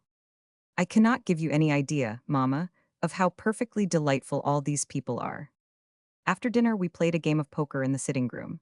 Not for high stakes, only just chaff and fun, and Tom made outrageous love to Columbia, who answered him with the cleverest parries. American girls are miles ahead of us in brilliant repartee. Then someone played the piano and we all sang songs, and from the kitchen where Cassandra was washing up the dishes, came the most melodious second in that sweet perfect harmony which the Negroes seem so well to understand. Placed carelessly among some books on a table by the side of the piano were two revolvers. I must call them guns here, because that is their name, and I did such a silly thing without thinking. So unaccustomed are we at home to realize anything could be loaded that was casually lying about. I picked one up and examined the tracing on the barrel, never noticing that it was pointing straight up at my head, until I felt Nelson's iron grip upon my wrist, while he took it from my hand. His face was white as death. My God, he said, my God, quit touching that. Then he walked quickly to the door and opened it and looked out on the night. There was no hall, the sitting room is straight on the street. He took a great deep breath and came back again, and then he laughed. Guess I am a pretty fool, he said. I have had them pointed direct at me with the finger on the trigger, too, and never turned a hair, but, by the Lord, to see your flower face close to that grim thing makes me kind of sick. It moved me deeply, Mamma. I wonder why. The whole company walked home with us, but I clung on to the senator's arm and let my other be held by the one with the roguish smile of the night before. And Nelson seemed to be extraordinarily gay as he strode beside Octavia, though when we said good night just outside my room, his eyes were full of mist. I do not feel the least sleepy, and I am sitting here in the rocking chair thinking of all our trip, and the different impressions it has made, and how deeply I admire and respect this wonderful people. As soon as they have grown out of being touchy and rounded off their edges, they will have no equals on earth. This great vast country we have come through seems like the great vast brains of the men from here, who are the real nation builders. The successful schemers and businessmen are remarkable, too, but these are the ones who make for splendor and glory and noble ideas. They are like strong, pure air blowing away migraines, and yet the businessmen also are to be respected. It requires such indomitable pluck in either case. Only this kind of outdoor pluck makes male creatures turn more into the things which women love. There was one point I did not remember to tell you about in its place, and that was the rather pathetic spectacle the boys are, in numbers of families in the East, tied to their mothers' apron strings, treated like girls and taken constantly to Europe with or without a tutor. Little, blasé grandfathers driving motor cars and dressing in grown-up clothes. I long to send them all to Eton and let them get flogged and have to fag and be turned into children first, and then men. I asked the 14-year-old splest boy to get me down a branch of blossom far up on an apple tree, and for the world he would not have rubbed his patent leather boots, even if he had known how to hold on to reach so high. All the children are old, more or less, and wearied with expensive toys and every wish gratified, only that they are more surrounded with servants and governesses or go to school. Numbers and numbers are like Matilda on the ship. Out here there do not seem to be any children, or hardly any, but those there are, I expect, are like everything else in the West, free and growing.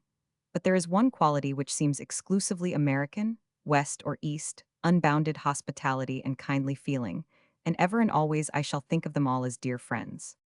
Perhaps I shall not be able to post a letter again for some days, Mamma, but good night now, and fond love from your affectionate daughter, Elizabeth.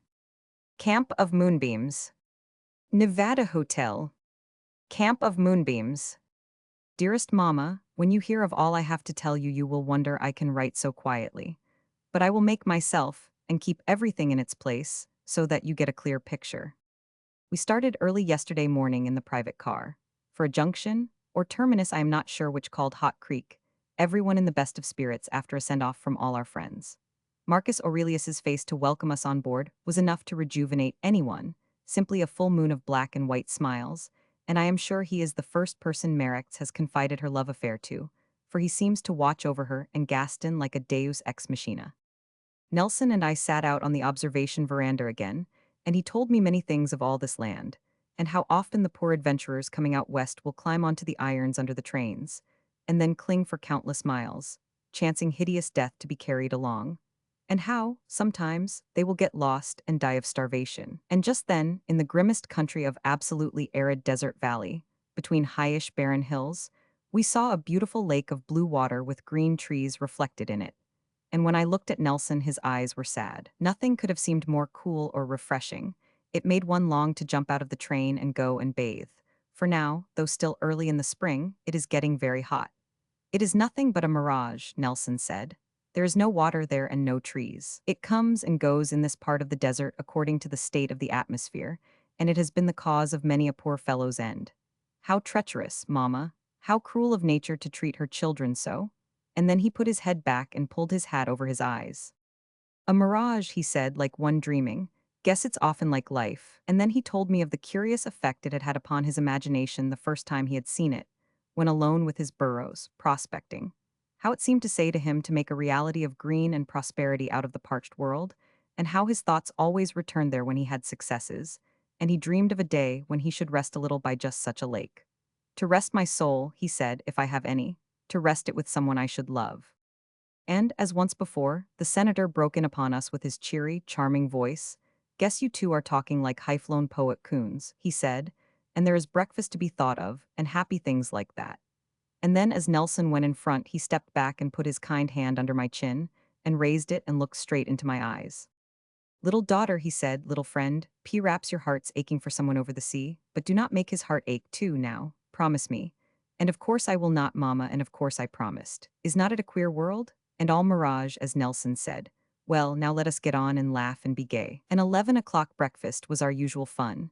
You cannot imagine such a well-arranged party, never a jar or disagreement like, I am sure, we should be having if there were Englishwomen.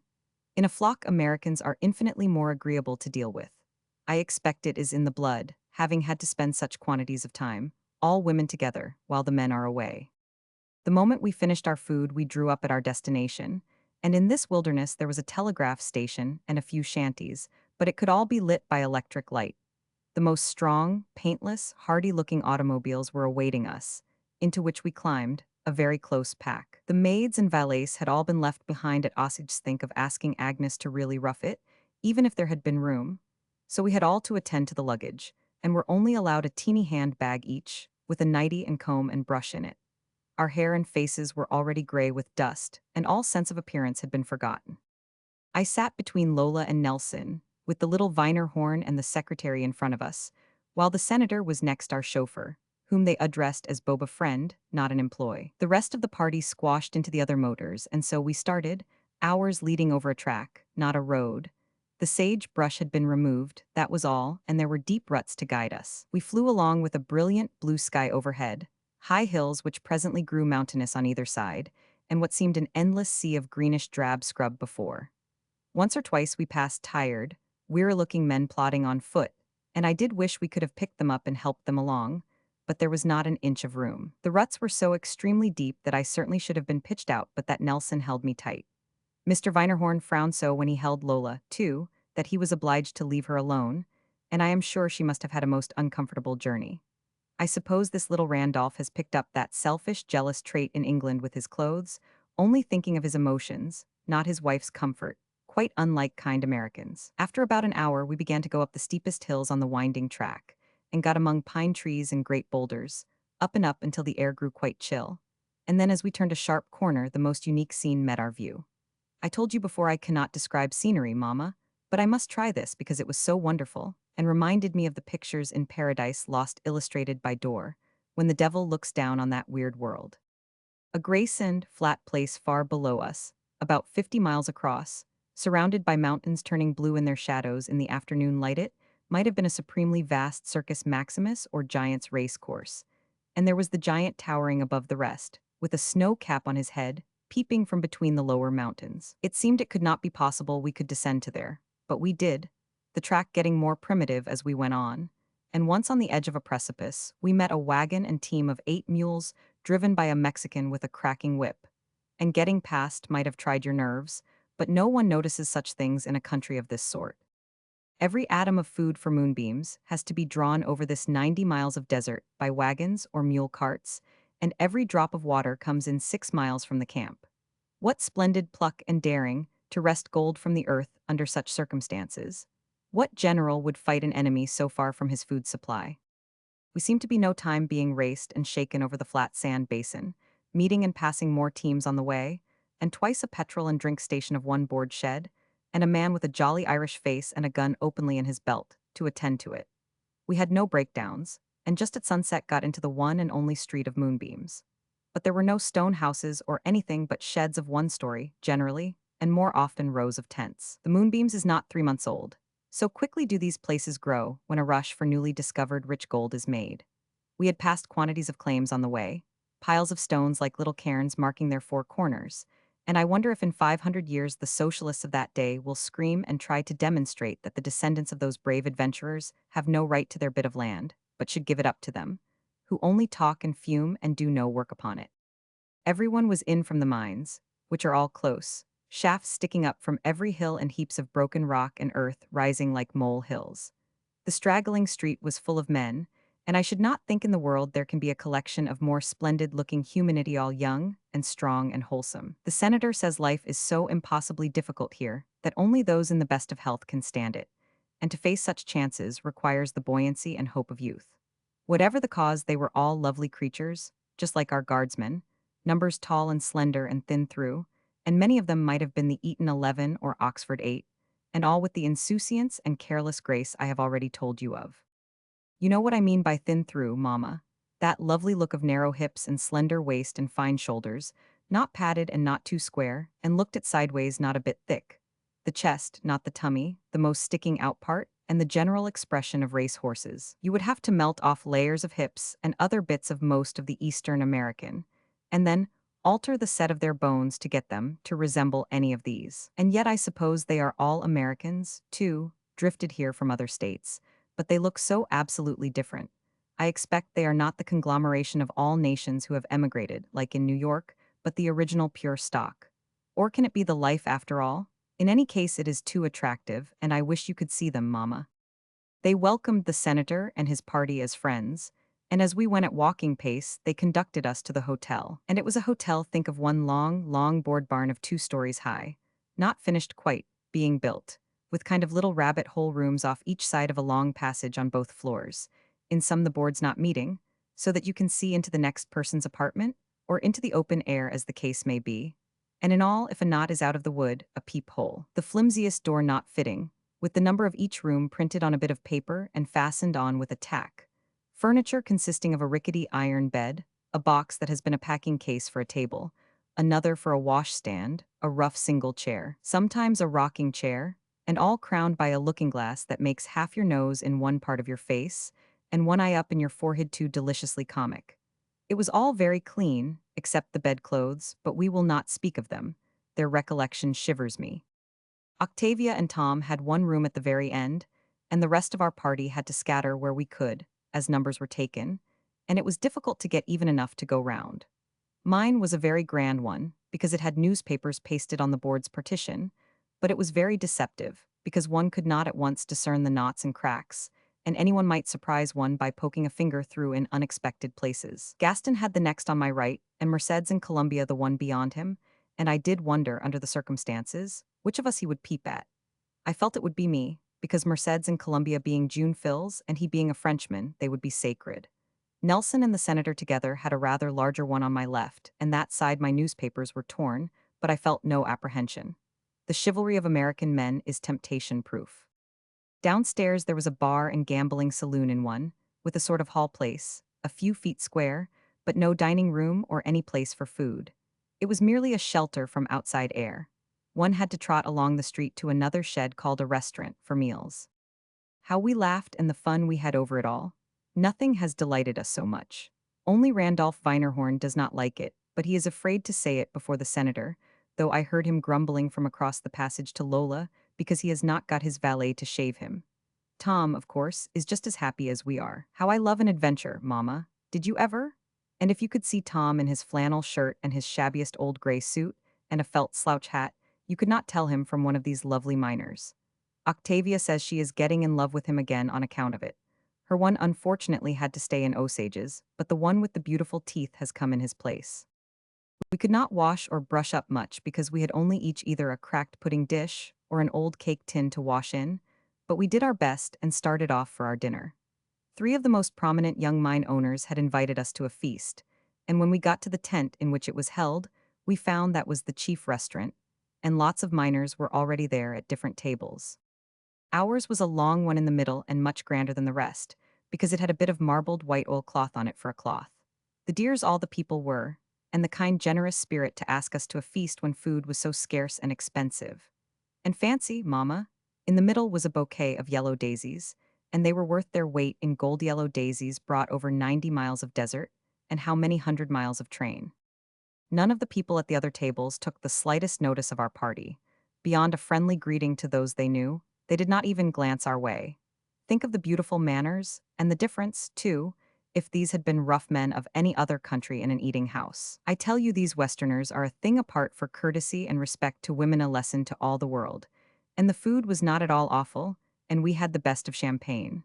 While the tent was lit by electric light, and had a board floor and benches for seats. We were so gay at dinner, and while we were finishing, news came, I do not know how, that the desperado, Curly Granger and his comrades were in the camp. The man next me told me, and I never thought to tell Nelson, who was at my other side, which was foolish, as events proved. After it, when they had made some speeches to bid us all welcome, we went out to see the sights, principally a private gambling saloon, where they were playing extremely high, about 7 men intent on poker, some with green shades over their eyes of talc, which gave the strangest livid glow on their faces and made them look like dead men. After each round, a felt-slippered bartender would slip in and give them all drinks in small glasses from and milk and different things, and I am sure one of the desperados was playing. His villainous face was in such contrast to the others. Their revolvers were all up on a shelf because, as the proprietor told us, they so often got to shoot in one another when they played as high as that. He found it more conducive to a peaceable even-in if their guns were handed out before they began. How such things must add to the excitement of a game, Mama. The lowest stake was $1,000 and some had $25,000 in front of them. There was a queer, intent, ominous hush, and we watched in silence for a while, and then went to a most quaint sort of theatrical entertainment, songs and dances going on, the most primitive stage at one end, while a bar and drinks were at the other. We only stayed about 5 minutes, because it did not seem quite the place for girls, although everyone treated us with the most scrupulous respect, instantly hushing their jokes as we approached, and making way for us like courtiers for foreign royalties in a drawing-room. And when we got out in the street, there appeared to be some excitement in the air. Hundreds of men were loitering about or talking in groups, and the senator, much to our disappointment, made us go back to the hotel. It was only about 9:30, and we thought to go to bed, an extremely dull proceeding. But we did not like to question or argue, and obediently went upstairs. And when the senator and Nelson saw us safely in our rooms, with the secretary and Mr. Weinerhorn left to be a sort of guard to us, they all went out again to show Tom more sights. Everything was perfectly quiet. The hotel is against the mountain, and rather away from the main and only regular street. Then, left to ourselves, we felt just like naughty children, obliged to get into some mischief. And when Merced suggested we should change all the numbers on the doors, it seemed a nice outlet for us. Octavia had gone to her room, or, she says, she would not have let us, and Lola and her Randolph had retired, too, while the secretary had gone down to the bar, so there was no one to prevent us. It was, of course, very naughty of us, Mama, and I dare say we deserved all that followed, but it was a funny idea, was not it? The only ones we did not change were our own too. Everyone else's in the hotel, and there were about 36 rooms altogether. We mixed all up and then we scampered into bed.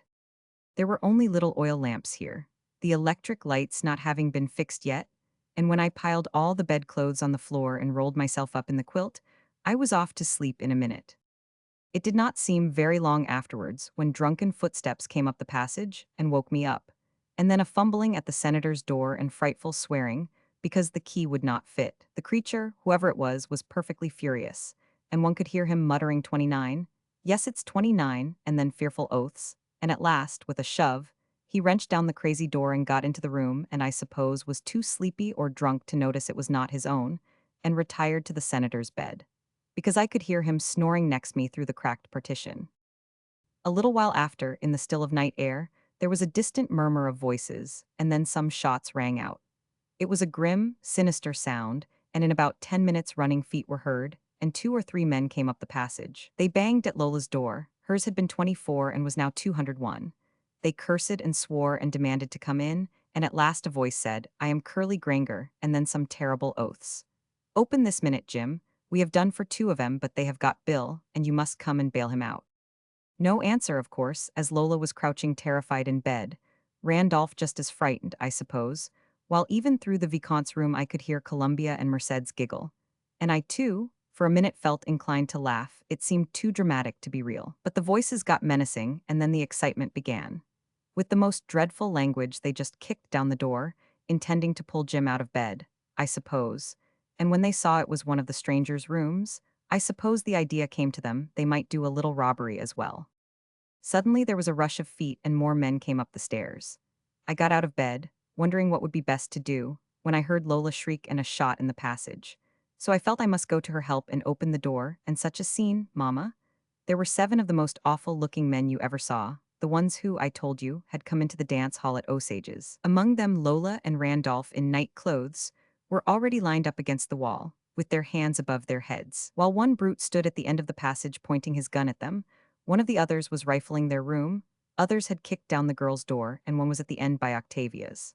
None of the other people, minors of sorts, except one man's wife, had come in yet, as it was not more than 10:30. She was soon pulled out too, and one brute seized me and roughly threw my hands up while he held a gun to my head. I did feel very frightened, Mama, but it was all so terribly exciting, it was quite worthwhile. I wish I had had a revolver. I would have used it in a minute, as it was I just watched from under the brute's arm. Every door was broken down then, and as noiselessly as they could they ransacked each room. If we had attempted to scream, they would have shot us dead. The girls were speechless with terror. Only Octavia looked a contemptuous tragedy queen in her white nightie, and the miner's wife had a face of petrified rage. She was not a bit frightened, either.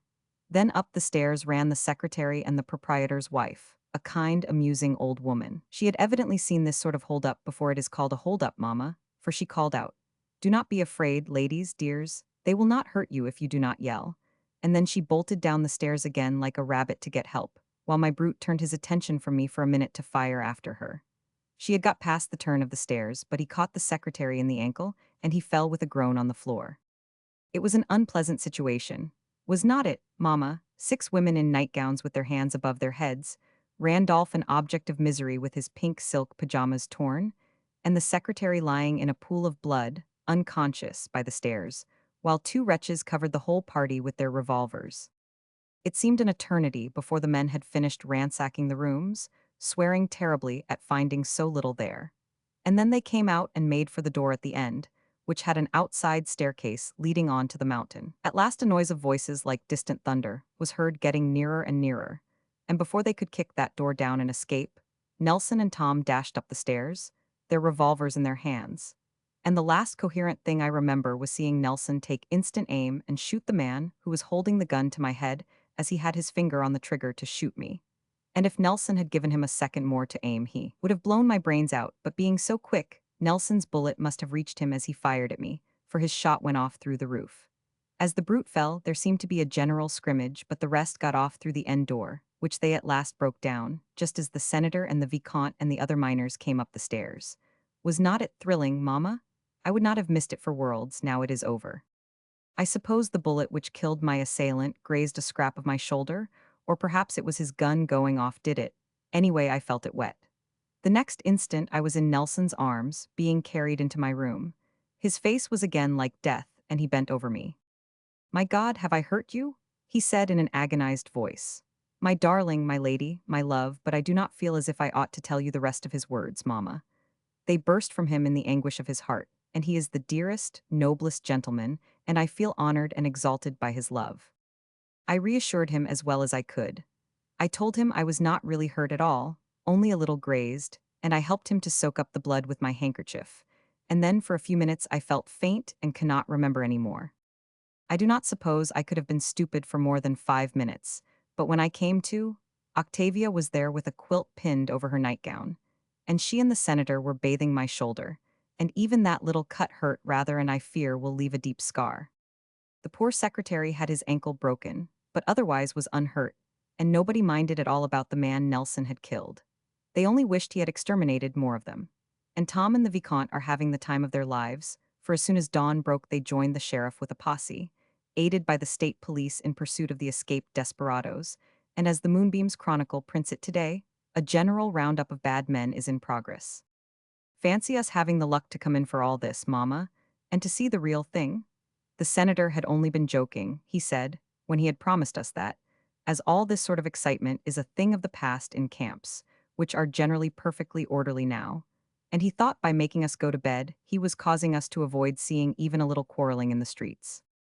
None of the dear real miners would have touched us, and by some strange chance not one of the men of our party had heard that the famous desperadoes were arrived in the town. They will all be lynched if they are caught, of course, so I cannot help rather hoping they will get away. Perhaps it would be a lesson to them, and I hate to think of any more people being killed. But of course, if Nelson had not had the nerve to fire, just like William Tell, the man would have blown my brains out. And as you know, mamma, I have always despised mawkish sentiment, and I would rather he was dead than me. So I shall not let myself think a thing more about it, only to be deeply and profoundly grateful to Nelson for saving my life. We are going back to Osage's this afternoon, and now I must stop, dearest. Mamma, your affectionate daughter, Elizabeth. On the private car again. On the private car again. Dearest Mamma, I am writing again today because I thought that perhaps my yesterday's letter might have worried you, and there is nothing in the least to mind about. My shoulder will soon heal, and I shall always feel proud of the scar. It is plastered up and does not hurt much, so do not be the smallest degree anxious. The hotel proprietor and some handy miners who could do carpentering came up while we were away at breakfast, and mended the doors, and everyone laughed and pretended nothing had happened. Only Nelson had rather a set face, and after breakfast we climbed up on the steep mountain behind the hotel and watched the world. He never spoke, only helped me over the rough places, until we got high up above the last tent, and there we sat on a crag and looked down at the camp. And I think he is the finest character of a man I have ever known. It is only to you, mamma, I would tell all this because you will understand. It was so hot he had no coat on, only his flannel shirt and his trousers tucked into his long boots, and the grim gun stuck in his belt. He looked extremely attractive with that felt hat slouched over his eyes.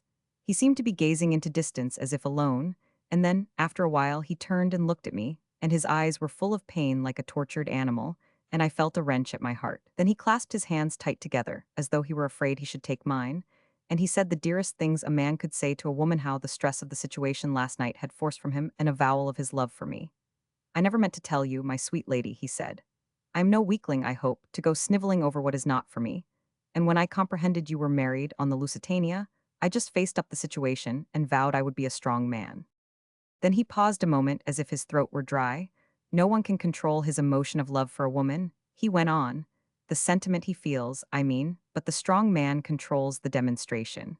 He looked away again, and his face was set like bronze. "I love you better than anything on God's earth," he said, "and I want to tell you all the truth so that you will not feel you cannot trust me, or when, if ever I should chance to meet your husband, I cannot look him straight in the face. I love you, but I never mean to bother you or do anything in the world but be your best friend." Indeed, yes," I said, and I told him how dreadfully sorry I was if I had hurt him, and how noble and brave he seemed to me. "You are my star," he said, "and I am going to crush this pain out of my heart, and make it just a glad thing that I have known you, and something to remember always. So do not you feel sorry, my lady dear. It was not your fault. It was nobody's fault, just fate. And we out in this desert country learned to size up a situation and face it out. But I do not want you to go away from this happy party of ours with an ache in your tender heart, thinking I am a weakling and going to cry by myself in a corner. I am not. Nothing's going to be changed, and you can count till death on Nelson Renner. I do not know what I said, Mamma. I was so profoundly touched. What a noble gentleman, how miles and miles above the puny Europeans, setting snares for every married woman's heart if she is anything which attracts them. Suddenly all the men I know seem to turn into little paltry dolls, and Harry with his dear blue eyes flashing at me seemed to be the only reality, except this splendid Western hero. And a great lump came in my throat and I could not speak. Then he took my hand and kissed it. "We are through with all our sad talk, my Lady Elizabeth," he said, the kindest smile in his faithful eyes, "and now I am going to show you I can keep my word and not be a bleeding lambkin." We came down the mountain after that, and he told me just interesting things about the camp, and the life, and the wonderful quantities of gold there. And when we got into the restaurant tent, where we were to meet the others for lunch, Tom and the Vicomte and the rest had returned after a fruitless search for desperadoes, and underneath I am glad they have got away after all. The journey back to Hot Creek was too divinely beautiful, in spite of 2 broken tires which delayed us.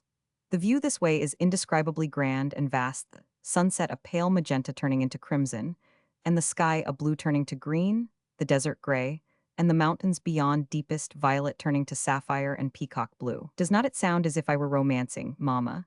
But it was really so, and luminous and clear, so that we could see perhaps 100 miles, all a vast sea of sagebrush. The senator sat by me this time, and Octavia, while Nelson went in front with the chauffeur, and the senator held my arm and kept my sore shoulder from getting shaken. And he seemed such a comfort and so strong, and he asked us if we had enjoyed our trip in spite of the catastrophe last night. And we both said we had, and all the more on account of it, because it was lovely seeing the real thing. And he said it was a chance in 1,000, as all the camps were so orderly now, not as in Bret Harte, or as it was in his young days. And he said both Octavia and I would make splendid miners' wives, not to be squeamish or silly over the carrion that was shot, and not to have trembling nerves today. We felt so pleased, and only that underneath I cannot help being sad about Nelson. We should all have been very gay. It was about 9 o'clock when we reached the car and Marcus Aurelius's welcoming smiles and an appetizing supper. And now I am writing to you to post where we stop in the morning. We only stay 1 day in Osages, and then go on our way to the Tarpons at last, and the joys of Mexico. It has been all more than delightful, and I do hope the Americans like us as much as we like them. From east to here we have received nothing but exquisite courtesy and kindness, and I can never tell you what a grand and open and splendid nation they are, Mamma, or how little understood in Europe. All their faults are the faults of youth, as I said before, and everyone will admit youth is a gift of the gods. Now, good night, dearest Mamma. Fond love to all. From your affectionate daughter, Elizabeth. Morning. P.S. The senator's mail caught us up at the only station we passed, and in the packets of letters for everyone was another from Jane Roose for me saying more odious insinuations about Mrs. Smith and Harry. I feel perfectly sick, Mamma, and I shall not be good any more. I will never speak to him again, and shall just divorce him, become a naturalized American, and marry some lovely millionaire. Oh, sages again. Dearest Mamma, I am so fearfully excited I can hardly write. Listen, we got back here late in the afternoon, as we stopped at a place by the way where the senator had business. And while I was up in my room dressing for dinner, in the worst temper I ever remember, still feeling so furious over Jane Roose's words, a noise of quick footsteps was heard in the passage, and without even a knock someone tried the door, which was naturally locked. Agnes in fear and trembling went to it. As from the tale of the night at Moonbeams, she thought, I suppose, it was another desperado. I was too cross to look round until I heard her scream, Myler. And then I saw a vision of Harry in the doorway in a gray flannel suit and a slouchy felt hat, looking just like a lovely miner. Nothing in my life has ever given me such an emotion, Mamma. And do you know I forgot all about injured pride, or Mrs. Smith or anything, and rushed into his arms. We were both perfectly incoherent with passionate joy, and just think, there was not a word of truth in it all. That creature never was on the ship, and Harry only landed in Africa and got a cable from you saying I had started for America, and he caught another steamer that was sailing that night, and gave up his lions and everything, and just flew after me. And when in New York he heard we had gone out west and Gaston was one of the party, he nearly went mad with rage. And as I told you before he would, He came out here with the intention of at least beating me and shooting the Vicomte. But when we had had hundreds of kisses and I could stay quietly in his arms, we explained everything, and we have both said we are sorry, and I love him 1,000 times more than ever, and he says he will never let me out of his sight again for the rest of our lives. And we are crazily happy, Mama, and I cannot write any more. Only we are not going on to Mexico, but straight home to Valmond. And please bring Hurstbridge and Ermintrude to meet us at Liverpool when the Lusitania gets in. Your affectionate daughter, Elizabeth.